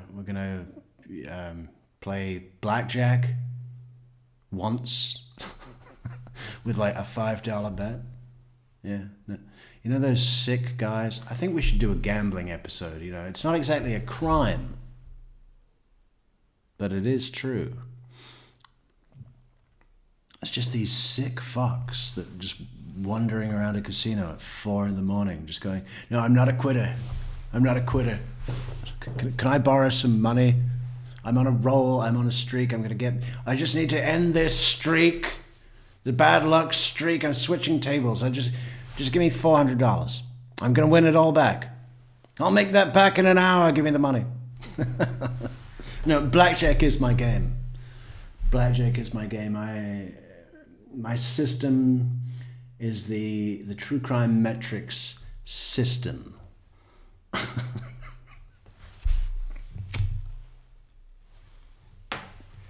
I don't think I've ever been in a casino once. I remember when I was in London, Ontario, in a Days Inn, and there were these people in the bar that had gone to London, Ontario, on purpose. They'd actually intended to go there for a vacation, which was amazing to me in itself. But then I noticed what they were really there for. Now, it wasn't exactly a casino, but there were a number of super high-tech, what do you call them? Slot machines, basically, but high-tech. And it's not a coin slot for the money anymore. It's a big fucking, slot, like a letterbox for paper money. And these people are just sitting in the bar all night long, just loading it up with their money, pressing buttons, like a monkey working in a factory. I couldn't understand that one bit. I was looking at them and going, that's another fucking $20 he's just put in there. And he's doing it again and again and again. And they stay in there, they drink, and they do this gambling thing. And it's not even, I mean, I can kind of get the romanticism of Las Vegas, for instance, because, you know, because it's so, I don't know, it's just got this cultural thing. I've never been there, so I don't know, but, you know, I've seen it on TV. And there's an allure to it that did not exist in the guest bar at a Days Inn in London, Ontario. It was incredible to me. But the amount of money, you know, and yeah, I think I saw one person like win quite a bit, you know, relatively back from a machine. How much should they put in to get that back? I don't know. I mean, to me, I'd just rather not do that at all. You know, I don't know how I avoided that. In my list of vices, gambling's never been one of them. Not for money, anyway. With my life, maybe. Anyway, crazy times, crazy times. Drinks that I got, that was it. Okay. And what else did you take with you in the Jeep up to California? Clothes. Clothes? What kind of clothes? T-shirt, jeans, shorts. That's it. Okay. Did you bring a computer with you? No. No? I have a tablet, but it's very old, so I don't use it. I just have it. Okay. That's a long trip. I know. So you're telling me that I know what it sounds like. You're telling me that you drove for 64 hours for 15 grams of weed. For $100 worth of weed. I know what it sounds like. I know it does. I think we need to talk about what happened in Grover.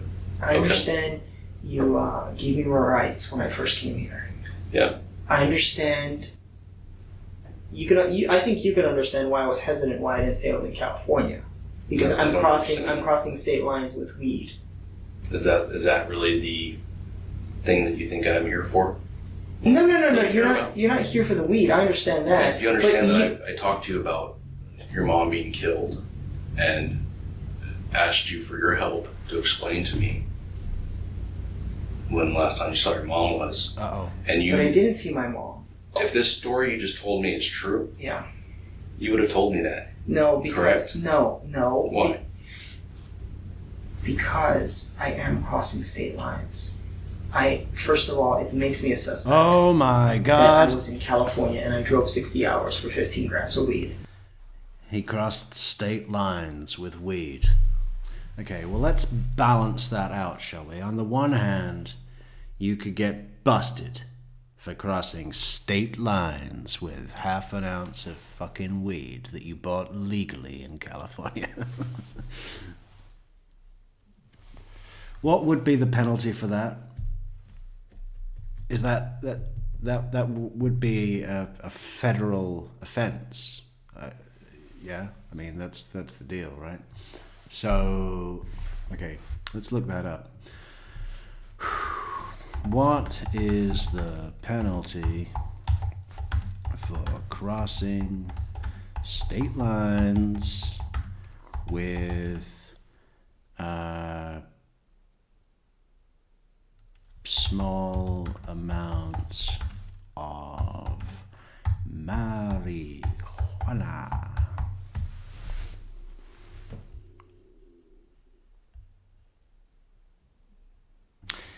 So Reddit says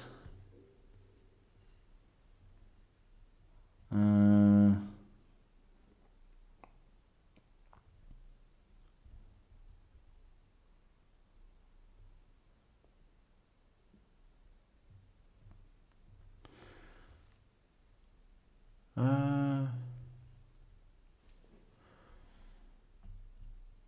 there's nothing about a penalty. Most people are saying, as long as you're not a fucking dumbass about it, then you were not going to get pulled over. But if you have to confess in a murder trial that you were really in California because you were buying half ounce of weed and didn't want to say anything because you were crossing state lines, oh my God, an invisible imaginary line that means nothing from the land that we stole from natives.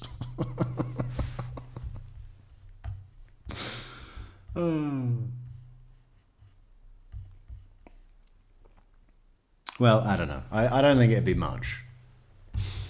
Yeah, that's that. On the one hand, you can go down for crossing state lines for weed. On the second, murder.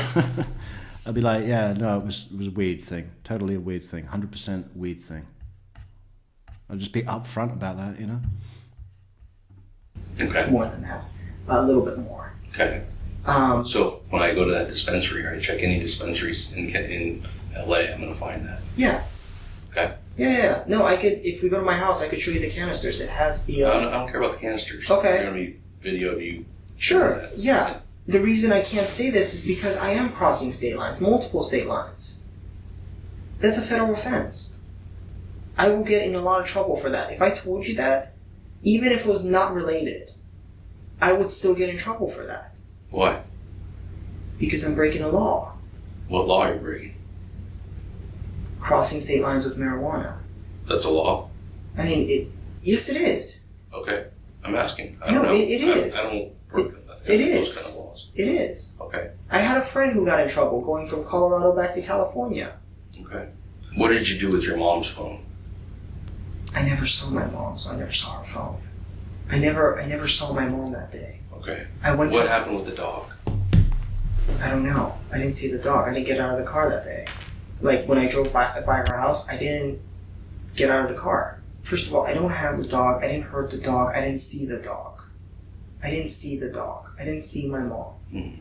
And I'm wearing the clothes that with the exception of the shirt. All these are the same clothes you went there when you killed her? Yes. No, I didn't kill my mom. No. These are the clothes that I wore to California. I didn't see my mom that day. What happened when you went to her house later that day? I drove to her place down Main Street, and then I circled twice, saw a guy in a pickup truck washing his car. He lives there, I'm assuming. Then I went back to the Main Street, and then you know how at the end of the Main Street it goes to the beach? Mm-hmm. Sat there for a little bit, called her. She didn't pick up, called her a couple of times. She said she was running errands. She eventually picked up. Mm-hmm. She said she was going to be home. Where are you, Debbie? Hamilton, I think. Steel Town, baby. Later that evening, and then I drove home. I literally drove home. Okay. And it's you know not, your phone goes back to her, that area by her house? You know your phone doesn't leave then, right? Okay. Yeah, because I was on the phone. I called her, and I talked to her. Yeah. Yeah. I understand that. And you went back to her house. No, I didn't. No, I literally left. After I spoke to her, I drove away from Grover Beach, that is. Oh, yeah, after you killed her. No. Do you think Hannah knows? She knows about my mom. She doesn't know about the marijuana or the California trip. Okay, what do you think she's going to think about that? As obvious, people are going to start making assumptions. Okay, like what? Like you killed your mom? So what did he tell his girlfriend? Babe, I gotta go for a few days away. East. I'm heading east. Got to go east. Definitely not west. Nowhere near west. What did he tell her? I don't know. David Anderson Kirk says, casinos are fucking depressing, gross, and you come out smelling like cigarettes and broken dreams, foreclosed houses and divorce. Yeah, but it's, they usually have all you can eat at the 22 topping potato salad bar, don't they? You get a coupon when you go in. They say more flavors than anywhere else in the state.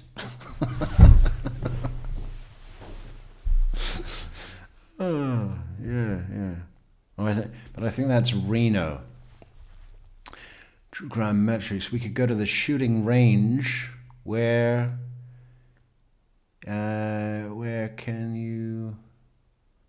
you can shoot massive army grade machine guns. Yeah. That'd be interesting. I feel like I should start small. Do they have a bow and arrow? I actually did the bow and arrow once. I was fucking, like, couldn't believe my accuracy. It went right into the middle of the thing. And then I was like, what the fuck? Total by accident. Then I did it again. And, you know, it wasn't very close. It was quite far. I mean, I don't know what very far would be for a professional. But I didn't even expect to hit the target at all. I should have done that Robin Hood thing, you know, where he shoots the bullseye and then shoots another arrow into the arrow that's already there, splitting it in half. That would have been cool. It's famous for... Catch up on these comments, then we can focus on the... It's famous for the terrifying array of arms that you can just rent. Yeah.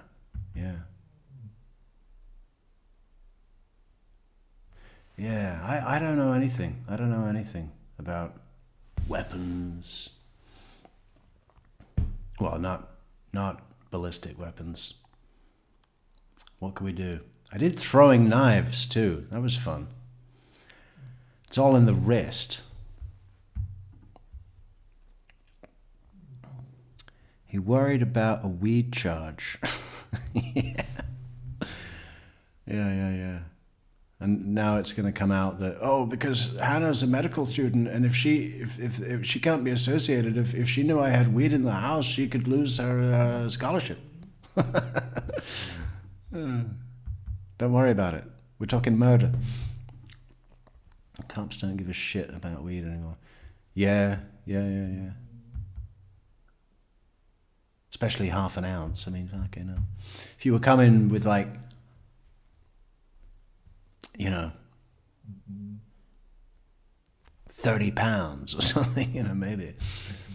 In San Francisco, you can get caught with Schedule 1 narcotics up to a gram, and they won't even give you a ticket. Don't have the jail space for small possessions offenses. Yeah.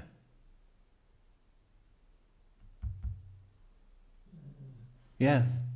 Nothing is illegal in Portugal. Like, at all. Decriminalized.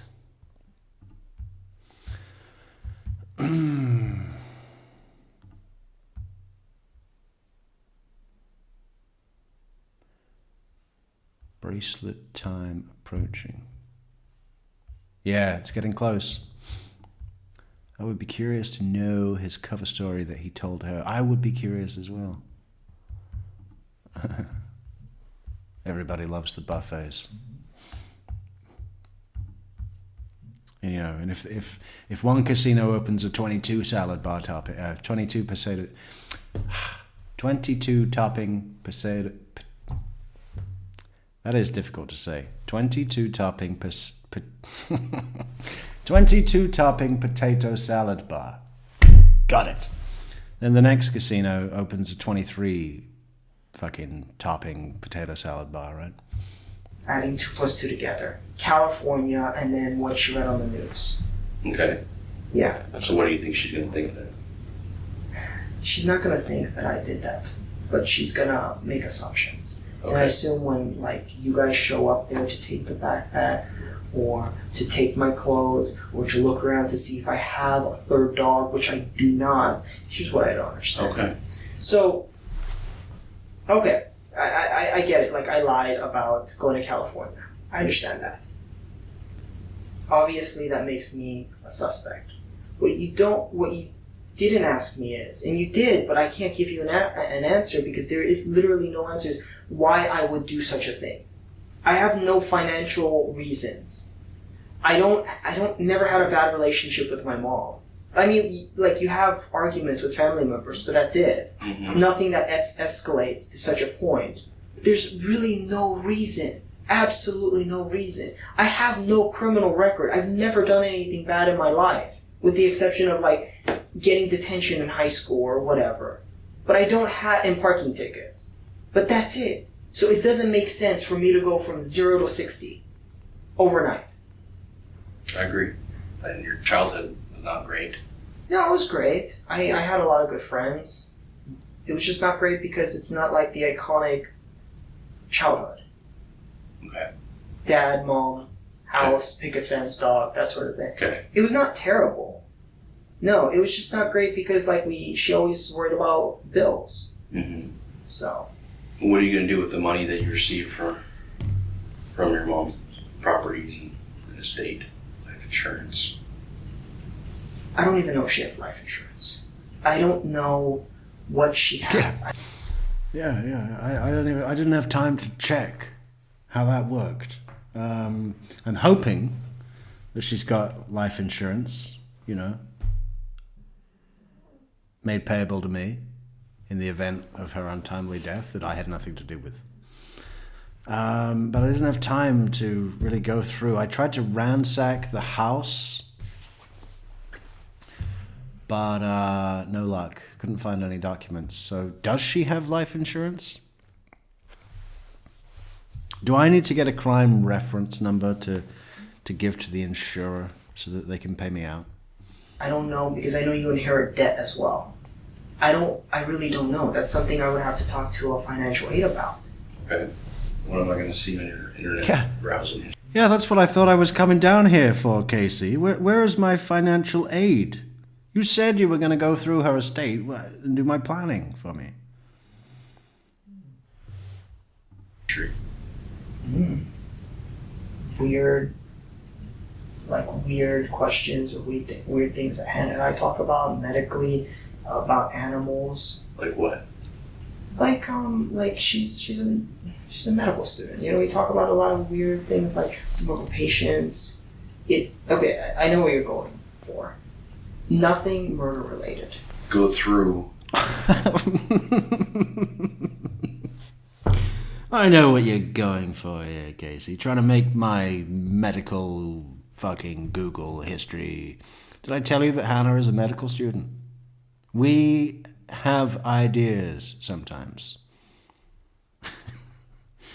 We search for things like, how long can a badger survive when forced underwater? It doesn't mean we're sick.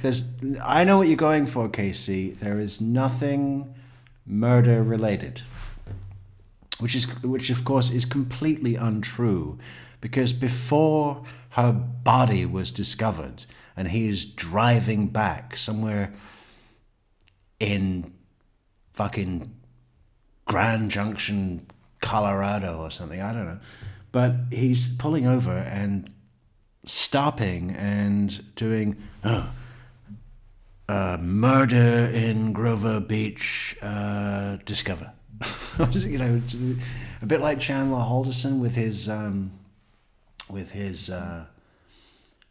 body found Wisconsin, woman's body found Wisconsin, Wisconsin dismembered body found. Your trip back from California. Look, let's just look. I understand you have evidence. If you have the videos, you have the videos. Mm-hmm. Let's just let the jury decide. Okay, let's just do that. Let me tell you because here's the thing, Casey. Here's the thing. Let me tell you what's going to happen here, because I already know what it. Oh, okay. We're about to head into the righteous indignation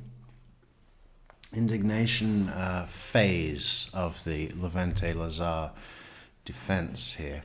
Let's let the jury decide. Because I'll tell you what's going to happen here. You're going to come in with all your false evidence, and I'm going to tell the truth. And the truth is that I did buy a burner phone, the same one you tracked, and that was me. Now, I did buy the burner phone, and I bought that purely for personal reasons of which I'm not willing to discuss with you. Now, my drive. Yes, you did capture my car driving through 8 states in a straight line directly to my mother's house. And yes, that was me on the video. But I haven't seen my mother since January. Well, you're asking me questions about my PC, about my shoes. Stop. May I just one minute? Okay. You're asking questions about my PC, about my phone, about my shoes. You're gonna go to my house. That's fine. Whatever. Right. I already told you where the marijuana is. You're gonna talk to Hannah, that sort of thing. And you know what?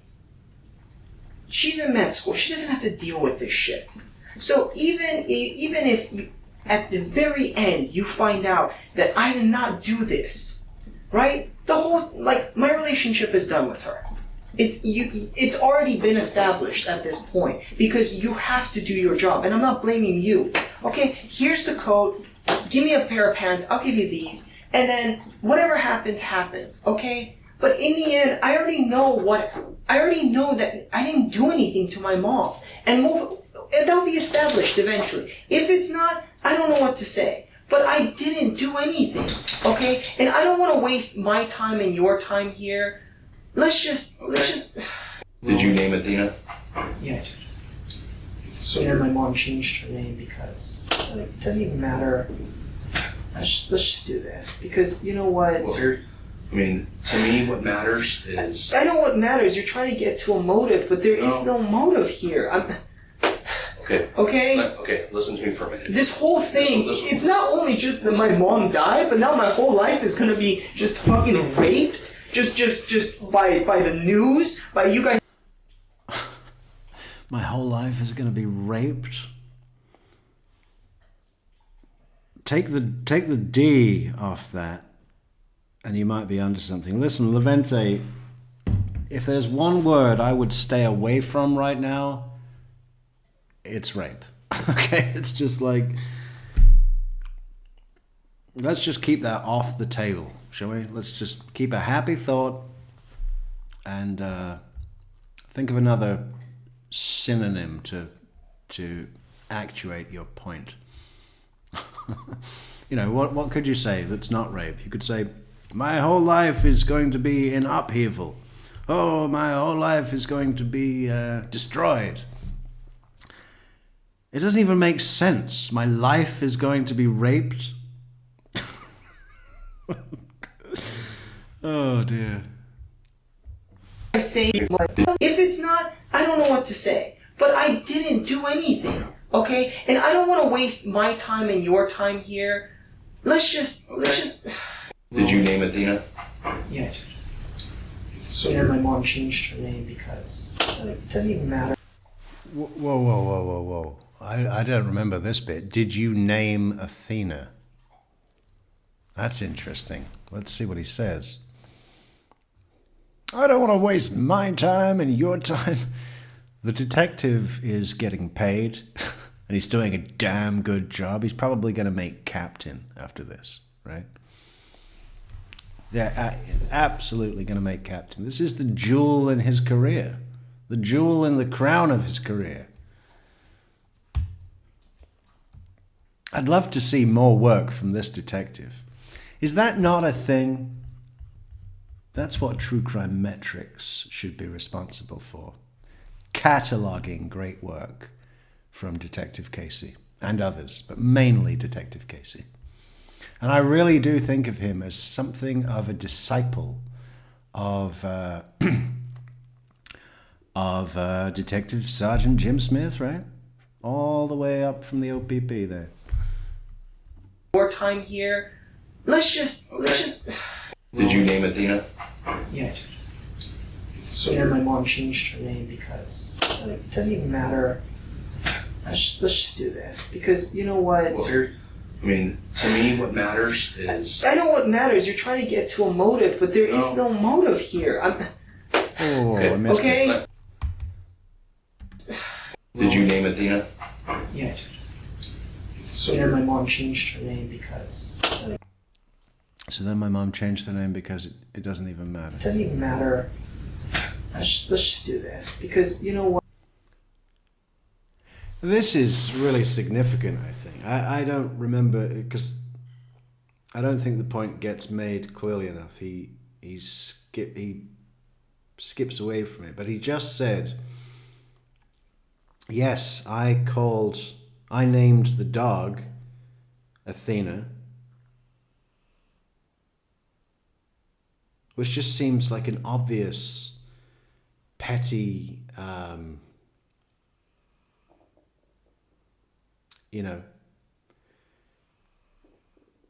degradation to his mother, I'm gonna call the dog your name. You are a dog to me. Very base, immature level, but I wouldn't put it past him. And then Athena, his mom, changed the name of the dog,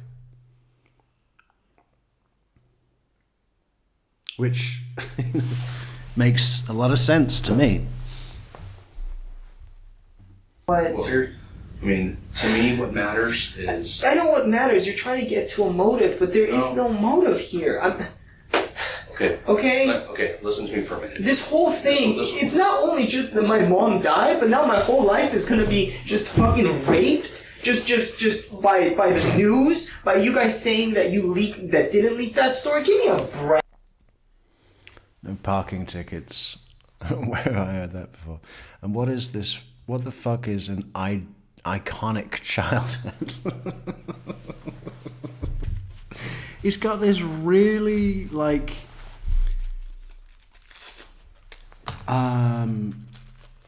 chip on his shoulder sort of thing. This insecurity about not being an all-American, having a mother with an accent, no picket fence, fucking no dad. Dad's dead.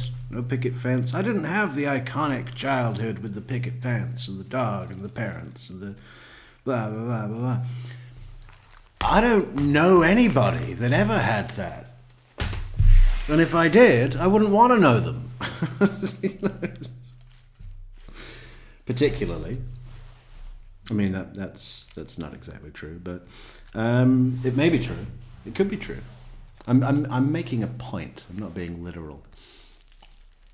Is that when we hear people start to describe things as the iconic childhood or the quintessential blah blah blah blah blah,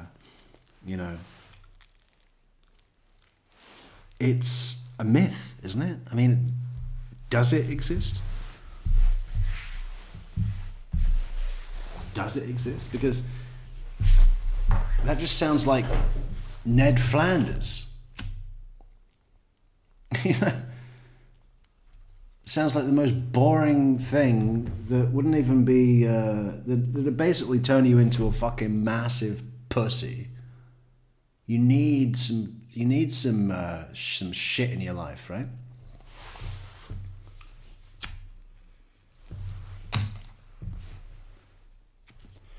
You need some shit in your life. And it's like when we hear Junam Chinder.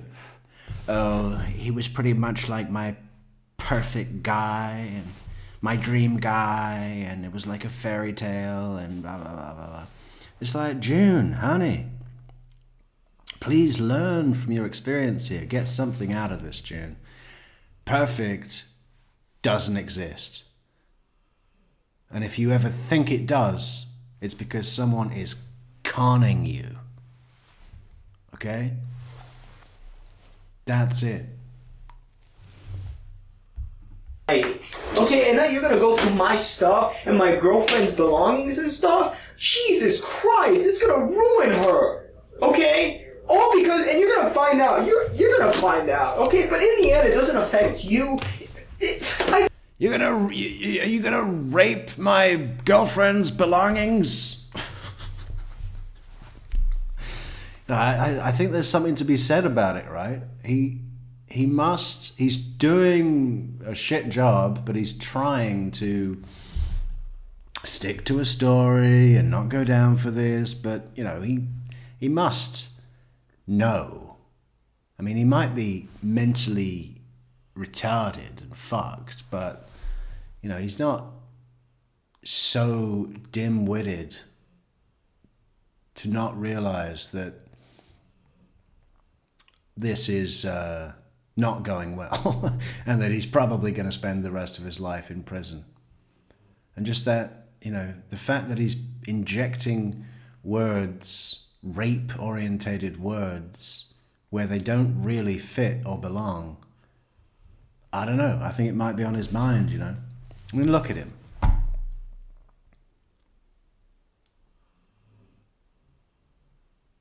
Like, you know, it's a sad fact, but what do you think is going to happen to this shitbag kid? I mean, you know. I can move on. It's not a big deal. There's a million fish out there, but damn, man. Well, listen.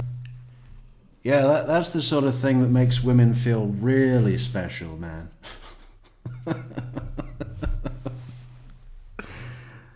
I'm gonna lose my girlfriend. No, it's not a big deal. I can move on. There's a million fish out there. I wonder if he was preparing to say that when he got down on one knee and handed her a promise ring. I promise that I will get a job if you be my wife, to have and to hold. And if you don't want to, it's not a problem, because I can move on and there's a million fish out there.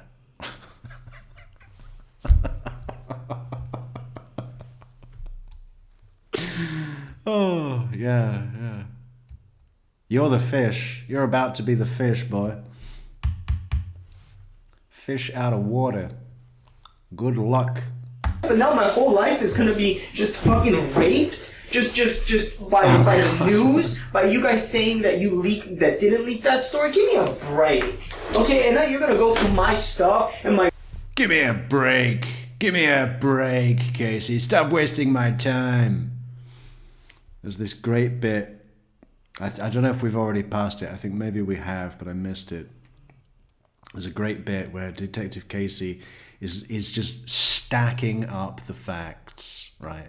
Stacking them up, stacking them high up, and building a wall.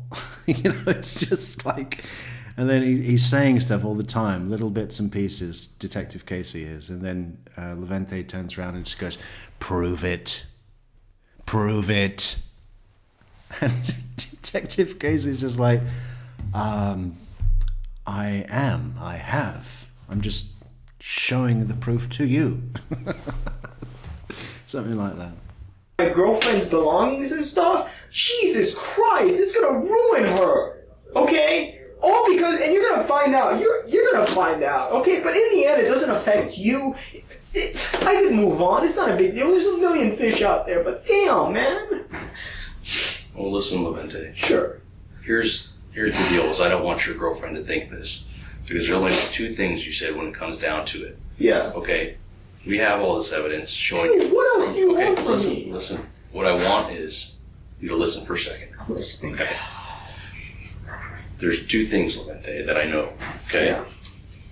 One, it's not about who did it. Okay? I know you did it. But here's what like the jury's going to see, or Hannah's going to see, more importantly, is you either, one, you're a cold-blooded killer who has no remorse and killed your mom, planned it, did it. Or two, something would happen there when you went to see your mom that I don't know about, that you cannot fill in. And that's the only thing that the jury or Hannah needs to know about you. No, because... You understand that? I do. So, I do. Are you a cold-blooded killer? Or did something else happen in the house? I never. What else happened in the house then? I never saw. No, that's we're past that, Levente. Are All we? right, we are. How are we past that? We're way past that. Prove it. I'm telling you, I've already proved it. Okay, that you did this. No, you haven't. Oh, just one more time. I'm so glad that came up. I thought we'd already missed it. Prove it. It's a bit like Chandler Halderson. Do you remember when it finally came to crunch time? And they did that thing like, we're going to start with a clean sheet of paper. We've got about 20 pages of bullshit here, but we're going to start with a clean sheet of paper for you to start telling the truth about what happened to Mom and Dad. And Chandler's freaking out in his chair, and fucking walls have just closed in, and it takes him a few moments to pull anything together, and he finally gets one word out there. Lawyer. You know, and they don't, it's so funny because they don't really hear him. And they go, what? And he's like, lawyer? And going back to the Mike Ehrmantraut thing, I don't remember if it was Better Call Saul or Breaking Bad. One of those. There's this bit where he's being interviewed by detectives. And in classic Mike Ehrmantraut fashion, he's just hard across the table, saying in his very low, gravelly tones, lawyer, you know, which came across real cool in the movie, in the TV show. When Chandler Halderson, I'm sure that's what he was going for. You know, I'm 100%, because he loves these picking up things, right, from characters. Right? I'm sure that's where a lot of his back knowledge on his lies came from. It's just stitching stuff together from fucking TV. I can do that all day. I just have a conscience, or, you know, I do my best to maintain it.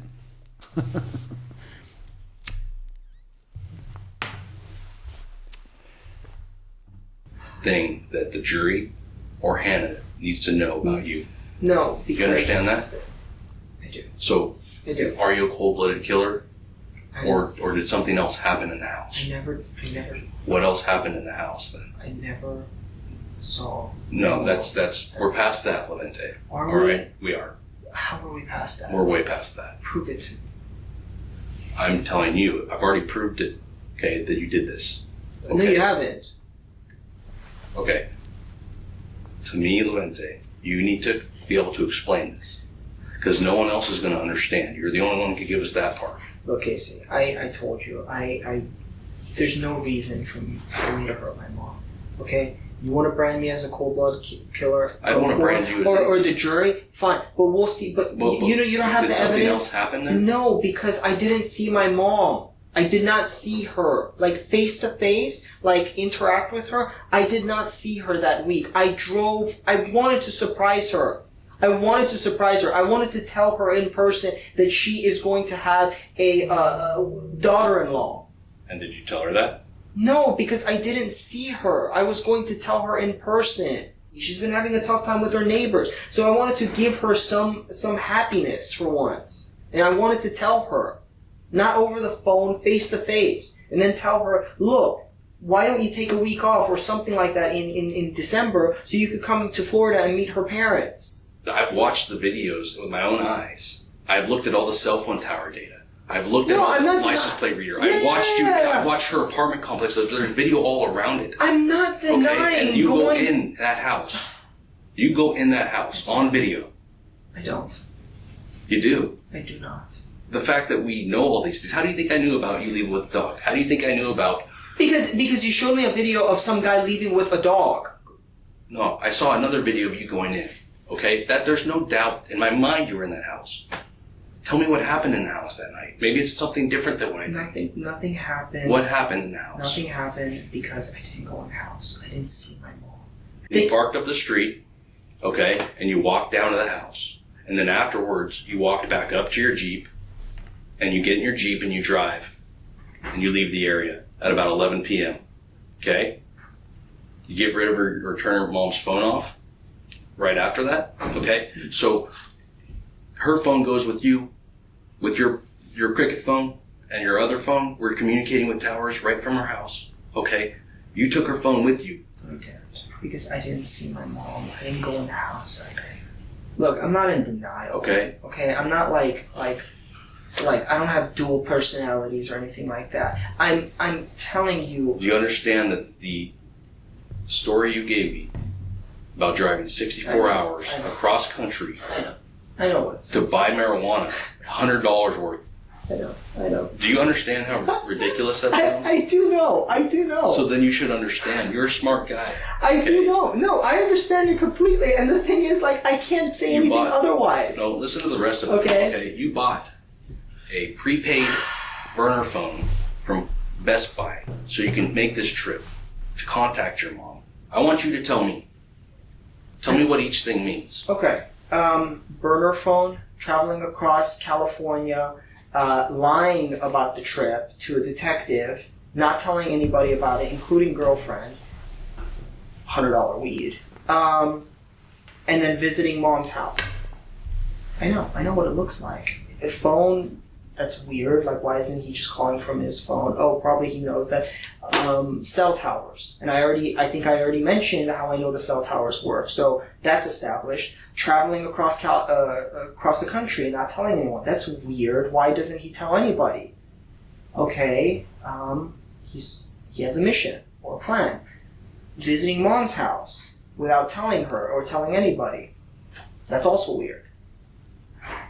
I know what it looks like this. Okay. But the thing is, all of that by itself would be weird, except for the time that you went there. I know. We find your mom in there. Okay? If there's some other reason that I don't know about other than you're just being a cold-blooded killer, you can tell me that. From 0 to 100? Yeah. It happens. I've been doing this job a long time. It happens to everyone. People make mistakes. People get frustrated. People get angry. People need things in their lives that they don't have.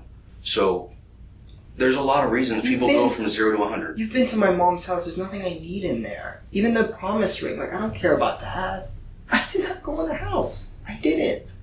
How can you say that? How can you sit here and tell me that when I know different? How can you sit here and tell me that? Because... Do you know how ridiculous that sounds? Because That's ridiculous. That won't make sense to anybody else either. Do you understand that? The only thing that's going to make sense is if you can help explain what happened in there. I can't because I didn't go in. I can't tell you what happened if it didn't happen, correct? I can't. You're choosing not to because it did happen. No, it didn't. Levente, that's not a question for me. I have no question about that. I want to know why. I had a very good relationship with my mom. Very good. Up till that day. And other people told me that actually you were fairly rude to her sometimes. Okay, so that's why I'm trying to get rude understanding. In what sense? Like she calls me 9:30 and I have to tell her I have to go, I can't talk to you. That's not rude. I never swore at my mom. I mean, I never said any bad word in front of her except maybe like not directed at her. Like I would say a bad word, but not like bitch or anything like that. I would say like, oh, that's dumb but I was never rude to her. Well, okay, I don't know who's saying this. They listened to you talking to her on several occasions, and they do say you were actually very rude and did cuss. And that's what I don't want everyone to think at the end of the day, that you're some cruel guy to your mother. Oh my God. I need you to help me explain. I never called my mother a cunt. Well, we have it on record that you called her a cunt on several occasions. I love how they blocked that out and we put it back in. Should we go back? Where was it? How far do we need to go? I can't. You're choosing not to because it did happen. No, it didn't. Levente, that's not a question for me. I have no question about that. I want to know why. I had a very good relationship with my mom. Very good. Up till that day. And other people told me that actually you were fairly rude to her sometimes. Okay, so that's why I'm trying to get rude understand. in what sense? Like she calls. Notice the complete absence of gasps following that statement. I've had people that told me that you were fairly rude to her sometimes. I can so easily imagine that, right? Because I didn't have the iconic childhood.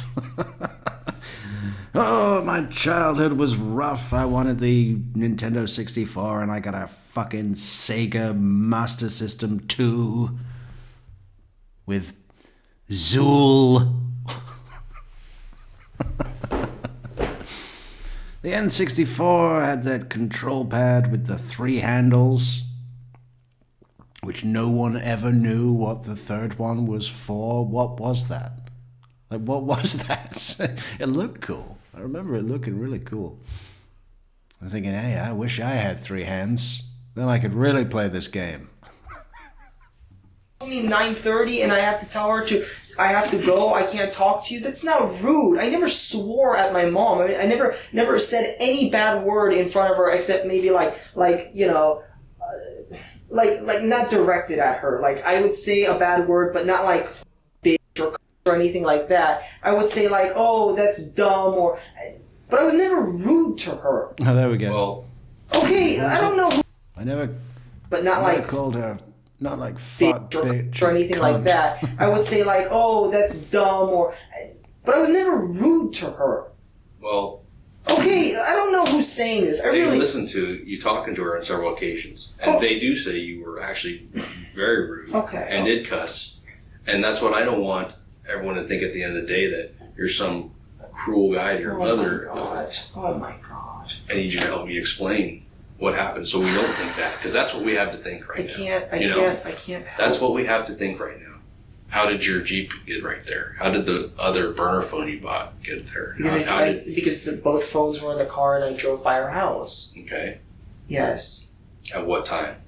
Afternoon, and then late afternoon. Right. At 11 at night? No. I left long before then. Well, your cell phones didn't. You have my phone. You're, I don't know, downloading it right now. You'll see that it's... Okay. Well, we'll look at it. Maybe that'll explain something. Yeah.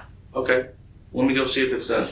Look, can we just please continue the conversation? I know you're going outside, taking a break, that sort of thing. Okay, I already said let's just speed up. I gave your phone to my technician that can download it. Okay, let's just speed up this process. Okay. Do you not want to look at your phone to help explain what's on there? No, because you're gonna leave the. I've seen enough TV to know what happens. Okay, you're gonna leave the room. You're gonna let me sit here, vegetate in my own thoughts, that sort of thing. I can't go to the bathroom. Can't drink water. It's gonna pass 24 hours. That sort of thing. I'm not. You say I'm smart, but come on. I know some of these tricks because I've seen TV. Okay. Okay. You obviously thought a lot about this. No, well, yeah, because you left the room for like half an hour, and I have to think here, and I have to sit here and think, what else is he gonna do? Okay. Do you want to look at your phone with me? If you want, sure. You might be able to explain things, and that's why I asked. Whatever you want. Do you know you? Okay, I'm. You know, since we've talked on the phone, I have been very forthcoming with everything. Forthcoming, except the California trip. I'm forthcoming about my clothes right now. Okay. Okay. I just want to push and help in whatever way I can. Just expedite the whole thing. Let's go. Let me go see if your phone's done, and I'll bring it in here and we can look at it. That might help expedite. Right. Expedite. That's not a word. I need to check. It's expedite is what he means. And then the cop, Detective Casey's like, yeah, hey, you know, that might help expedite it. Expedite. Yeah, that ain't no fucking word, man. You'll have plenty of time to copy from the dictionary in jail. Just take me to California or whatever's gonna happen. Okay, let's just do the whole thing. You stay here. I'm gonna go get it. Okay. Let's do the whole thing. Take me to California, put me on trial, send me away. Prove it. You can't prove nothing, lawyer. He still hasn't asked for a lawyer. At least when Chandler Halderson came to crunch time, accusation, hardcore, end of the road, buddy. We know you're full of shit. We know your parents didn't make it to the cabin, and we know you already know. So if you were defending yourself, his next word is very feebly, lawyer. Trying to do the whole cool fucking gangster in a TV show thing. Lawyer. Lawyer? Lawyer? When is lawyer time? Okay. What do you owe money to the IRS for? Pardon? What do you owe money to the IRS for? When I got stipends from Paul in 2010 to 2015, the attorneys informed me that they were tax-free, but they were not. Welcome to use my fingerprints on there and start comparing. What other information is there on your cell phone that we have that's going to be helpful to explain anything? Nothing. Nothing that I can think of. Okay. Nothing for you, nothing for me. Like in my defense, and nothing that could incriminate me. In Okay. neither of those things. Okay. You've already made a stance of where you are with this whole thing. That I'm a cold-blooded killer, or you're trying to narrow down like why I did this. But I didn't do any of those things. I did not hurt my mom. I'm not a killer. I've never done anything like that before, ever. Okay? Nothing. And you know what? I'm not going to start dragging other people into this. I'm not. Because already, just what I'm imagining right now is that you already have a bunch of cops at my girlfriend's and my house going through our shit. And she's going to come home after a long day of work. She wants to play with... You got a bunch of cops around there right now raping all our stuff. Pops, and guess what? She's gonna come home to that. Okay? And she doesn't deserve that. She doesn't. That's why I've been so forthcoming with the whole thing. No, I don't have that. I don't have that. Because it's this. No, it's not this. I don't have that. I just have the property titles. That's at your house. I only have the property titles. You're saying I don't have any will or testament. I don't have that. that's at your house. I don't have that. I don't have that. I don't have that. I'm telling you right now, I don't have it. They told me they just found this in your... I don't have that. I really do not have that. I only have property titles. Are you ever going to show me that picture or that video of me walking into my mom's house? Is that what it would take for you to tell me the truth? I'm curious because would you tell me the truth if I showed you well, that? you've mentioned... Would you tell me the truth? You've mentioned a lot of evidence, but you've never showed me anything except the Google, Would you tell me the truth if I showed it to you? I mean, is that what it takes? Is this a psychiatry thing going back and forth with questions? I'm asking you, are you ever going to show it? It's either yes or no. It's not a question back. That's what I'm asking. Yeah, that's not how questions work, detective. It's not... I ask a question, and then you give me the answer. It's not a question back. You know, didn't your mother ever teach you, detective? You don't answer a question with a question. It's very rude. Okay, very rude. You should have murdered your mother for not teaching you properly. It's not a question back. Okay, this fucking dick tone. Like you can just hear how he fucking drove his mother insane, how he tramples all over his girlfriend's dreams, you know, under the guise of knowing what's best, right? That's their favorite, these fucks, isn't it? No, I know what is best. It's not controlling, it's I know what is best. So we're doing it my way, because my way is the best way. And it's not a question back, okay? Fucking... What if I showed it? Same What would thing. you say? Did Just Wendy, show. did Wendy do that on the stand? What, the question back thing? Hang on, what are we talking about here? I got lost in the comments again. Oh, we're almost done. We're just about 6 minutes. 6 minutes. We got time. We got a few minutes. Let's just dig these comments. Look at these comments. Fucking David Anderson's been busy today, hasn't he? He's had the chat all to himself. Good. He actually sort of acting like Donna right now.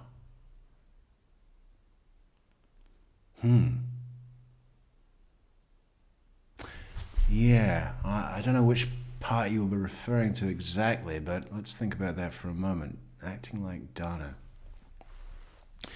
So if Donna was in here, where is the evidence before April 21st?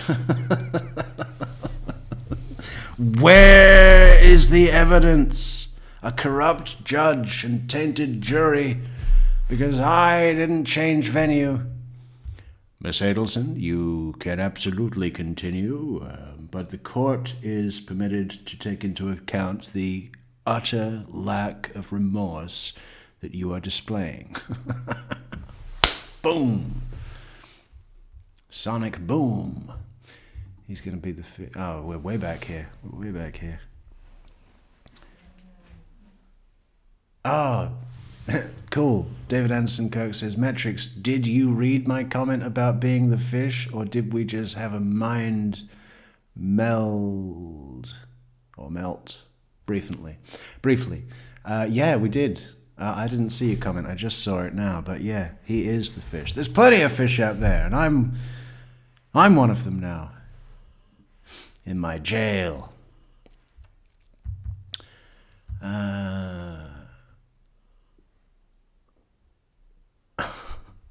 Oh, we're way back. I got so lost in these comments. Sorry, guys. Gonna have to. Yeah. Celia Triolo. What a cool name. Sounds like a herb, doesn't it? Or an herb. Pass me the Celia Triolo. It's next to the basil. You go to B and then follow to C. It's before cilantro and before cardamom. No, after cardamom. Well, actually, I think cardamom is technically a spice. So, Temple Young, welcome back, Temple Young. It's funny because temples are usually old, right? The old temple. But now we've flipped everything on its head today. Temple Young. 24, 23. Sounds ominous. Sounds like we might be going down to 22, 21. Or maybe we're from the year 24, 23. Where all temples will be young again.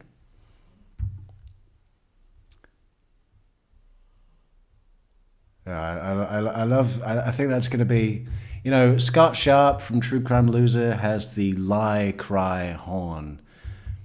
And although we might be able to carry the torch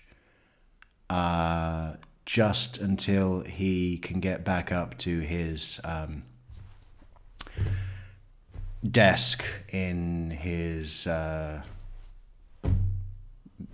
I guess it's in the main area of his living quarters, right, which is now occupied by baby crime and mother-in-law crime. And anyway, we might be able to take the Lycra horn while his is on hiatus, but moving forward, I don't think it's right that we copy his gimmick, but we should do like a horn where we see a criminal acting like they're a fucking character in a TV show. We saw it with Chandler Halderson, lawyer.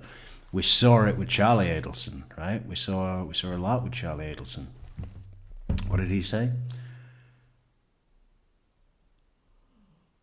So help me God. If they honk, honk, the horn, I love it. I love it. Mary A. How you doing? The cop went along. I love that. Yeah, okay, I'll go out here and we'll get ready to expedite it.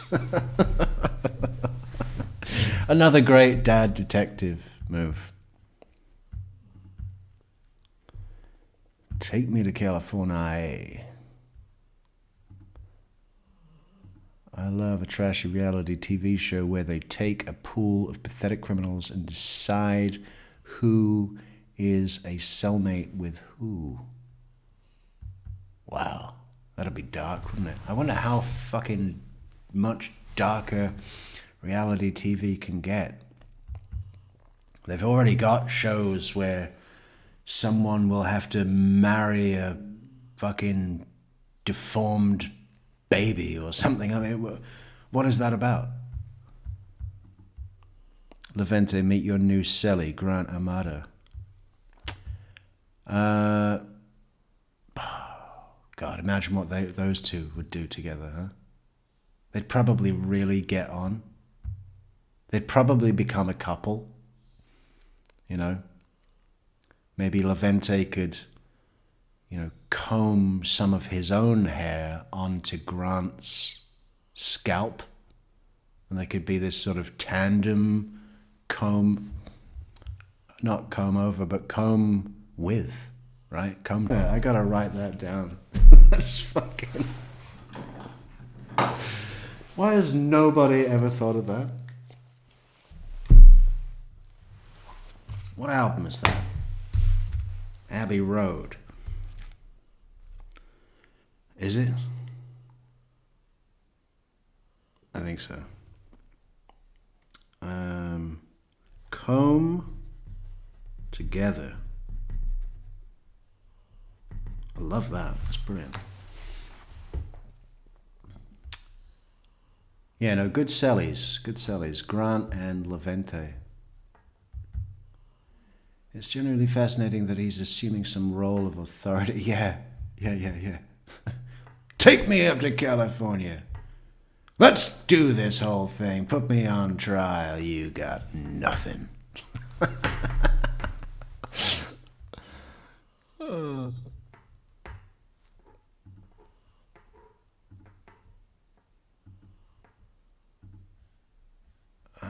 Freeform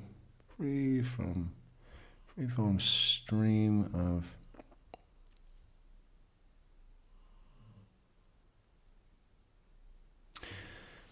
consciousness rambling from drinking too much tea.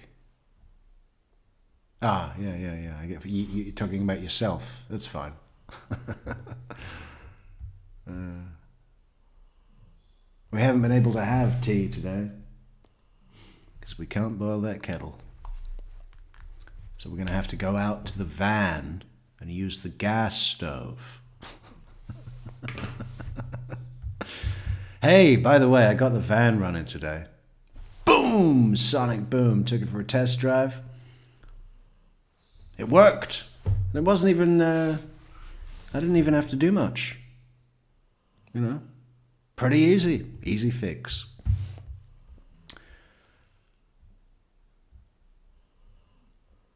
Sorry, I've been so verbose. Okay. And murder.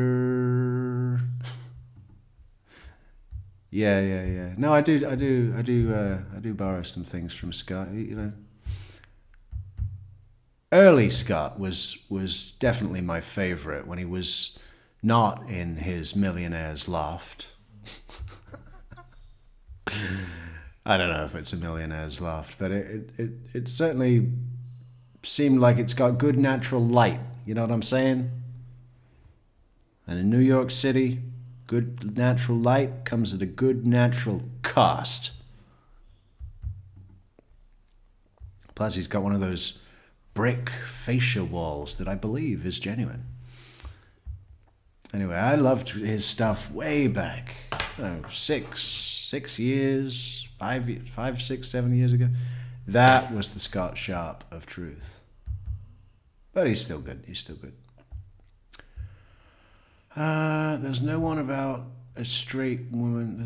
There's the one about a straight woman living on a ranch, and there's a bunch of dudes vying for her, but half of them are gay. Reality TV.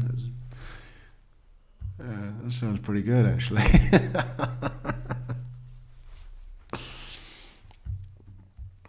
If by the end she chose a gay man, he wins millions of dollars. Huh. I could do that.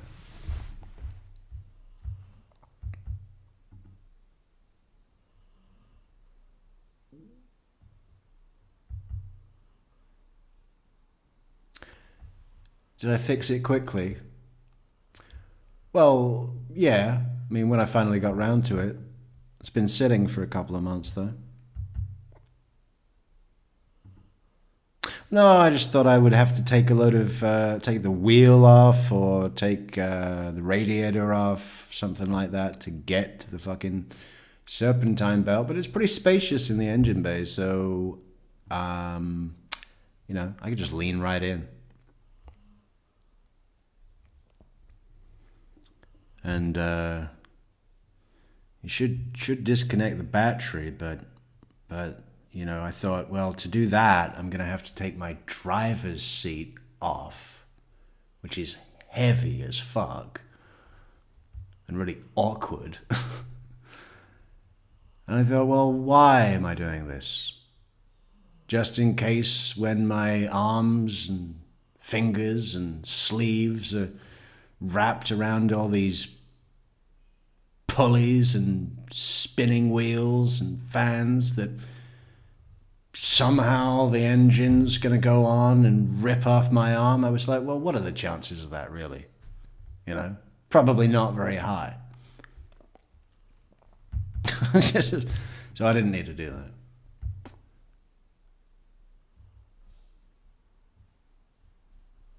He would go down to tour in my home state. Which is what? California? I know you live in California. Is that your home state? We don't know. We don't know. Tell us. Did you expedite the process?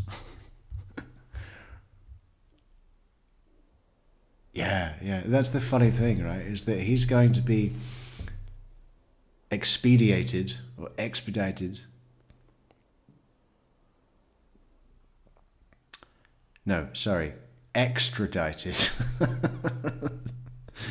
Extradited back. He's going to be extradited back to California. And I wonder if they're going to take him, you know, past Albuquerque and let him just stop one more time at the Walter White house. Anyway. Oh, Maryland. Okay. What would you say? Oh, well, I gotta see it. I don't know. I have to. Why would you have to see it? You know. Because no, I don't. Because you're telling me this. You're telling me you have so much evidence of this and that, but you haven't shown me. You know how the detective has gone to the door? It reminds me of those awkward social moments where someone is like, say you're visiting someone in their house, right?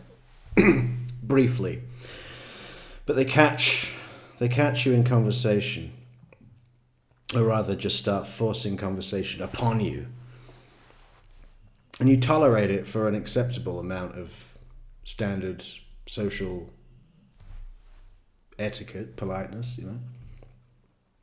But it goes on and on, right? And then it becomes clear that it's not going to be stopping. And you don't really know how to wrap it up, so you start doing things. You start putting your coat on. You start zipping it up. You put your hand on the doorknob. You wait as if you're about to turn to leave, and you're trying to give those cues, right? Like, I am leaving. I am now in the process of leaving, and I'm going to go. And they still are talking to you. It feels like that to me with Detective Casey. It's like he's had enough of this whining. He's standing at the door trying to find a way to get out of this room with this little bitch. Anything except the map and the cell phone. I didn't go to my mom's house. Prove it to me. Just please prove it to me. Because and then what? I don't know. I don't know. What do you mean you don't know? What do you mean? Then you would tell me what happened? This is a psychology thing. It's not. Or this is like a psychology meet where you ask one question and then a psychiatrist or psychologist. Yeah, there's no. What he's going on to is the trope of like when someone sits down on the, what do you call it, fainting couch thing in a therapy setting. And it's psychotherapy more than psychology, I believe. Which is, they say, oh, I had a dream about I was on a ship that sank. What do you think it means? They'll ask the psychotherapist. And the psychotherapist will say, what do you think it means?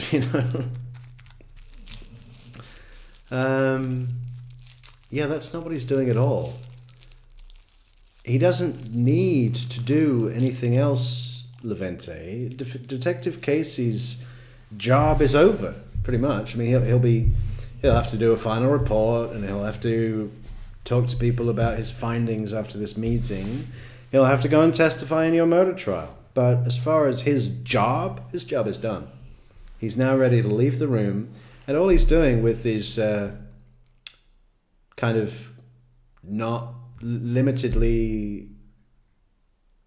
engagement retorts is letting your own bad logic tie itself in knots. And I think he's doing a beautiful job by just letting him wind himself up. Oh, what then, huh? What then, when you do finally show me proof, which you haven't? And the detective case is just like, well, yeah, what then? You tell me what happened? Because I can already see that you're not going to tell me. You know, I've been doing this since before you were born, okay? I've been a fucking detective for 30 years. You're 26. Just ask a question back, and it just goes question. Nothing gets done. I'm gonna go see if your phone's done. I'm just asking.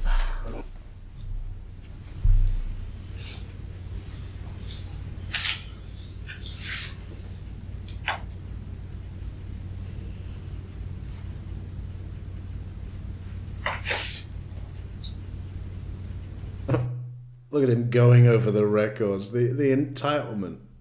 You rarely see that. We saw Daryl Brooks pick up the phone that was in the interrogation room and try to call someone. You could see him going, okay, how do I get an outside line? What about 9? Okay, no. What about 1? No. How about 0? Oh, I don't think any of them worked. I think it was unplugged. David says, dude, I pulled that magic trick yesterday whilst bartendering. Guy was on his 3rd drink starting to rant about AI.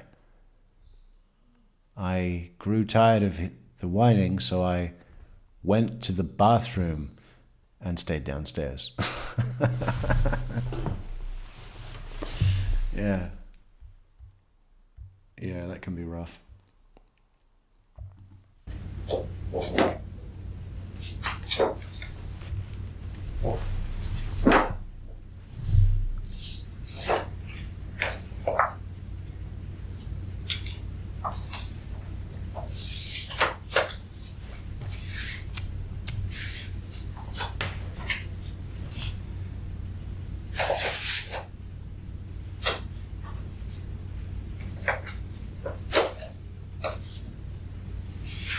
Look, Casey, I can't give you what you want if I don't have it. When you have it, you just choosing not to tell me. This is a choice you've made. Okay? The choice you made to kill your mother. No, I didn't. The choice you're making kill my mother. to come up with these bizarre stories that make zero sense. Wait, but how are they bizarre? Did your team at least found the weed? Yeah, that's exactly what they're doing. Yeah, that's what they've been searching your house and raping all of your possessions for. Did your team at least find the weed? How is my story ridiculous? I drove 4,000 miles to buy 15 grams. And I didn't tell you because I was worried about transporting it over state lines, which is a federal offense. A friend of mine, buddy of mine, got in trouble for taking weed back from Colorado to California. So,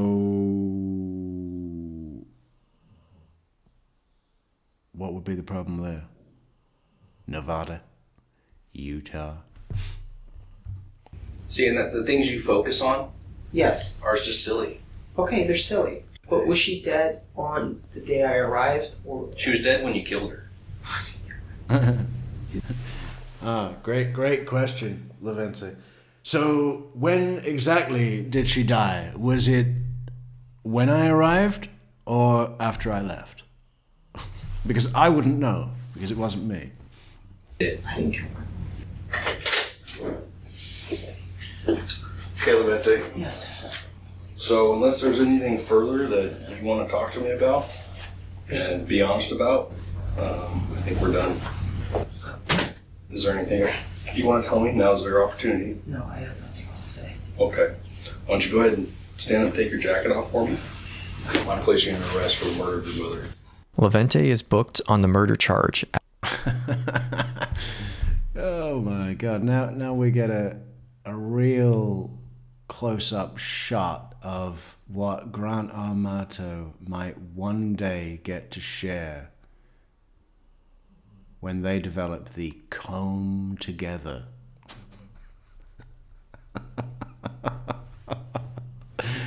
There's enough of it to go around.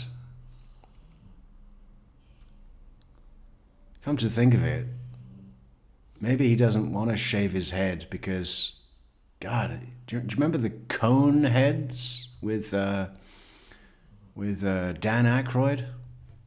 Was it Dan Aykroyd? Looks like he's got one of those cone heads going on.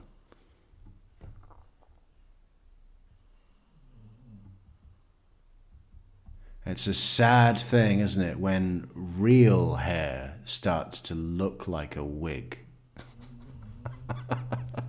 As detectives continue to search his apartment, investigators seized many electronic devices, including his iPad. The data extraction on the iPad revealed multiple searches Levente had made on Google. The searches included his name, Levente Lazar, suspect Grover Beach, Levente Lazar, murder.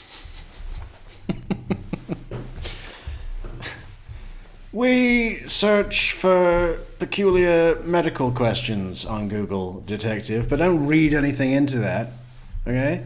I know what you're gonna do. There's nothing murder related in my Google history, okay? Let's get one thing straight.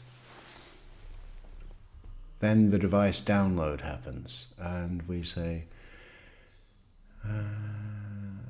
Levente Lazar, murder Grover Beach. Levente Lazar, suspect Grover Beach. Homicide Grover Beach, 9th Street.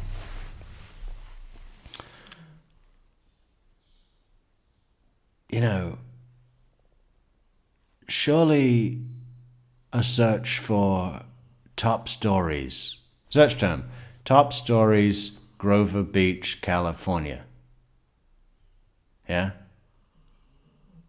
Would include something that, you know, you would at least not actually have to type in Levente Lazar suspect, Grover Beach murder, mother suspect.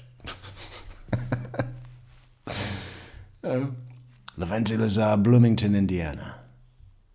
Murder Grover Beach and Murder Grover Beach on 9th Street. The iPad was a Wi-Fi only device, meaning it had to be connected to a wireless router somewhere to connect to the internet. Fortunately or unfortunately, did you see the grubby Street. The iPad was a Wi-Fi only device, meaning it had to be connected to a wireless.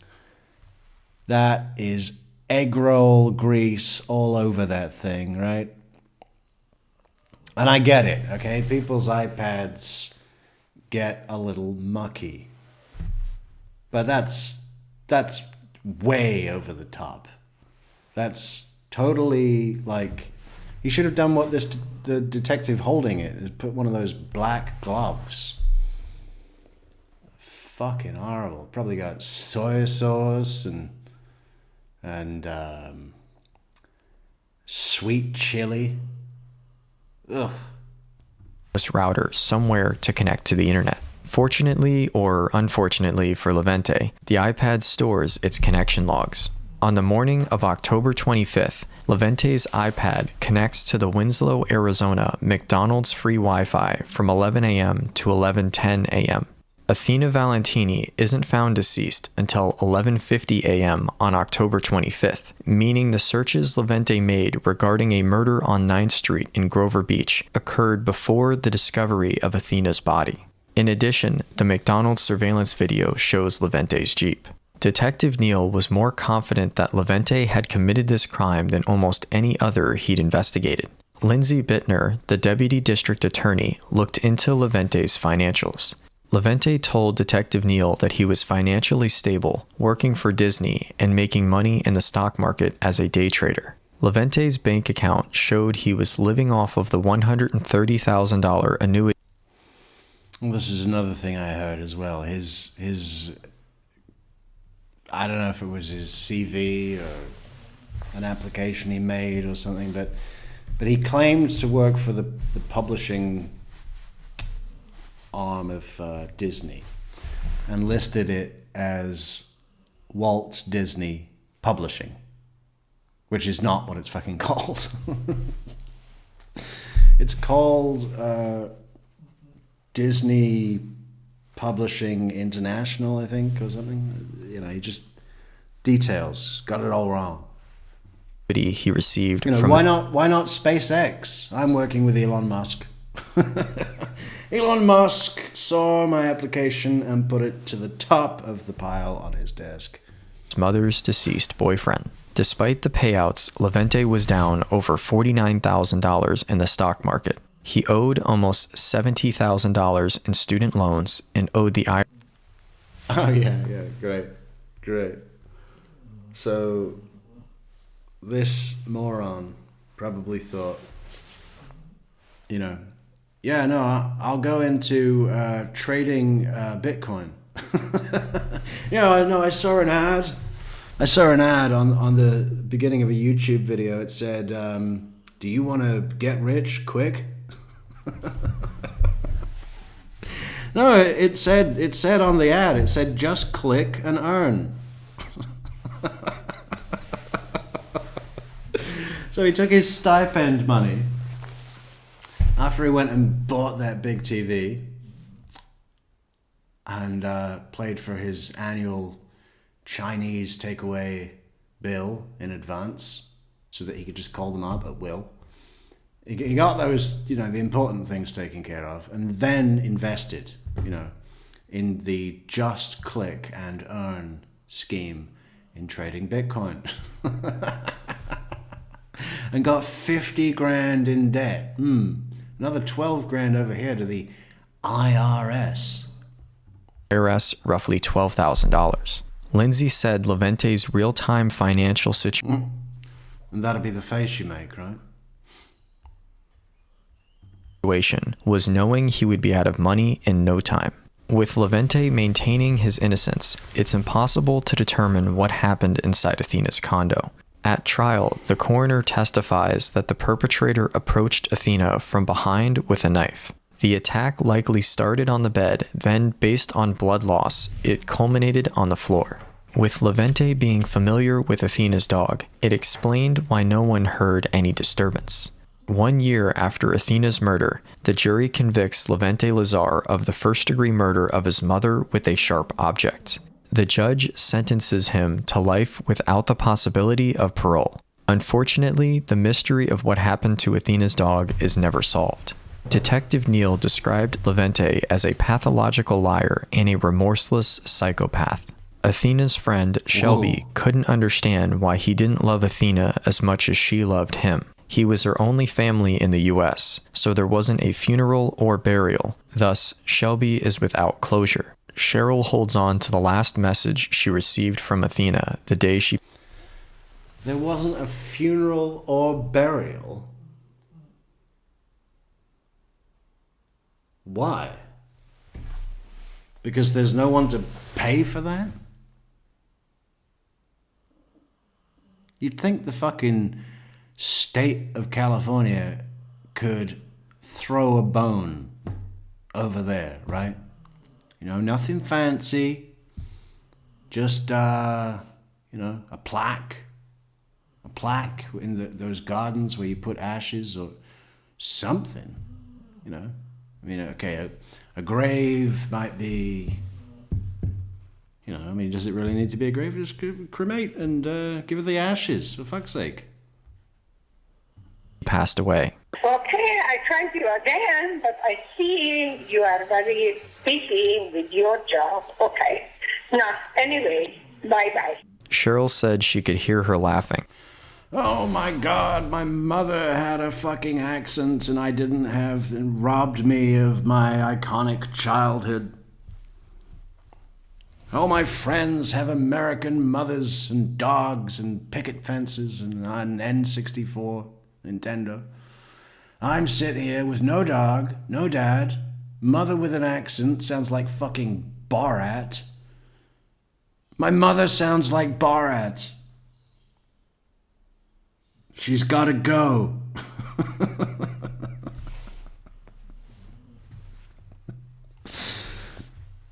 Oh, God. That was what they always did. For more videos of cases never seen on YouTube, click one of the videos on screen now or the links in the pinned comment. Goodbye for now. Yeah, and goodbye for now. My God. That pretty much sums it up. Unfortunately, there's just not much anything else. There's basically no courtroom footage. Basically no other stuff. And yeah, that's pretty much it. But we know that he got life in prison and that he's the new fish in town. No, it's not a big deal if she leaves me. I can move on. There's a million fish in the sea. Yeah, they're all waiting for a whining little pissy bitch like you, mother killer.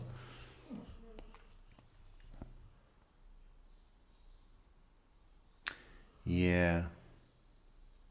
You're welcome to look over my financial records.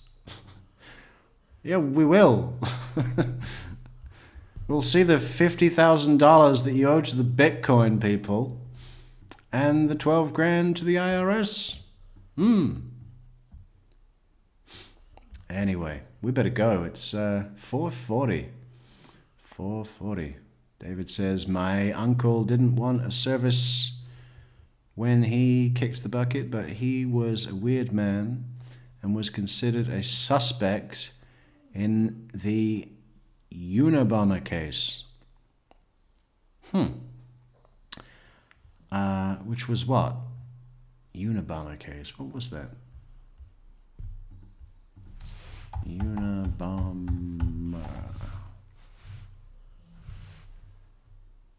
Ted Kaczynski.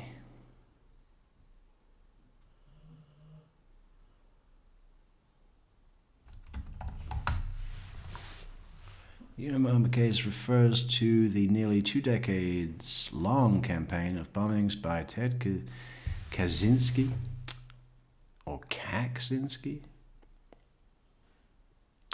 78 to 95, that killed 3 people and injured 23 others, targeting individuals associated with universities and technology.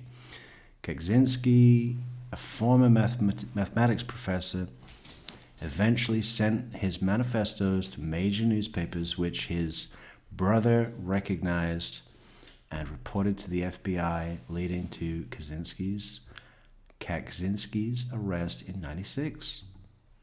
Oh. Huh. There you go.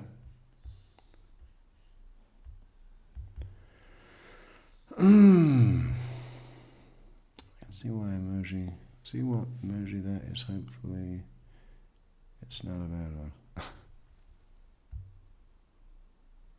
It's a should we describe it for David? It's a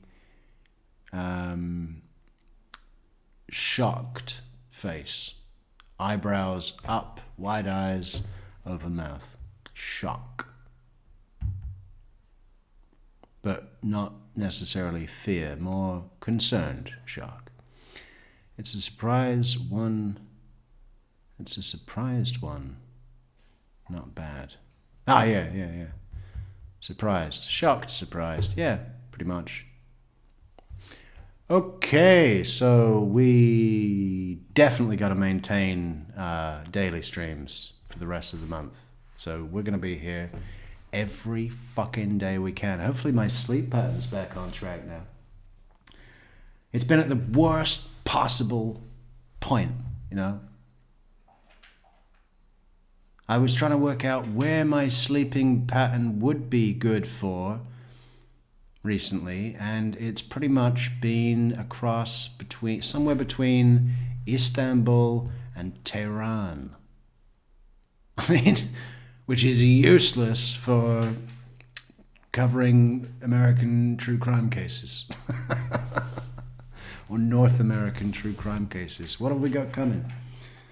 Well, I hate to say it, but we do have some Adelson stuff to cover. And I've also been reviewing quite a lot of the Courtney Clenny files, which will be starting, you know, the OnlyFans murderess in Miami. I kind of want to stay out of Miami. I mean, there's a bunch of stuff we got to do in Florida. We're going to be going to Tampa. We're going to be going to Jacksonville. We're going to be going to Satellite Beach. We're going to be going to Orlando. We're going to be going to Winter Park. We're going to be going to, well, not Gainesville. Nothing ever happens in Gainesville. Must be the safest place in Florida. What else we got? We got Wisconsin lined up. We got a couple in Colorado to cover. Yeah. So that's going to be fun. It's looking like a great November. So stay tuned, stay ready, stay prepared, stay Metrix, and don't touch that dial. Thanks, crew and Matrix. Great live, thanks. Let's fucking go. All right, David. Settle down, David. Enjoy those beans, David, and we'll see y'all tomorrow, okay? Thank you, everybody. Good night. And thank you for our very nice PayPal support and our very nice coffee support from good friends, Chauncey and Christina. Adios.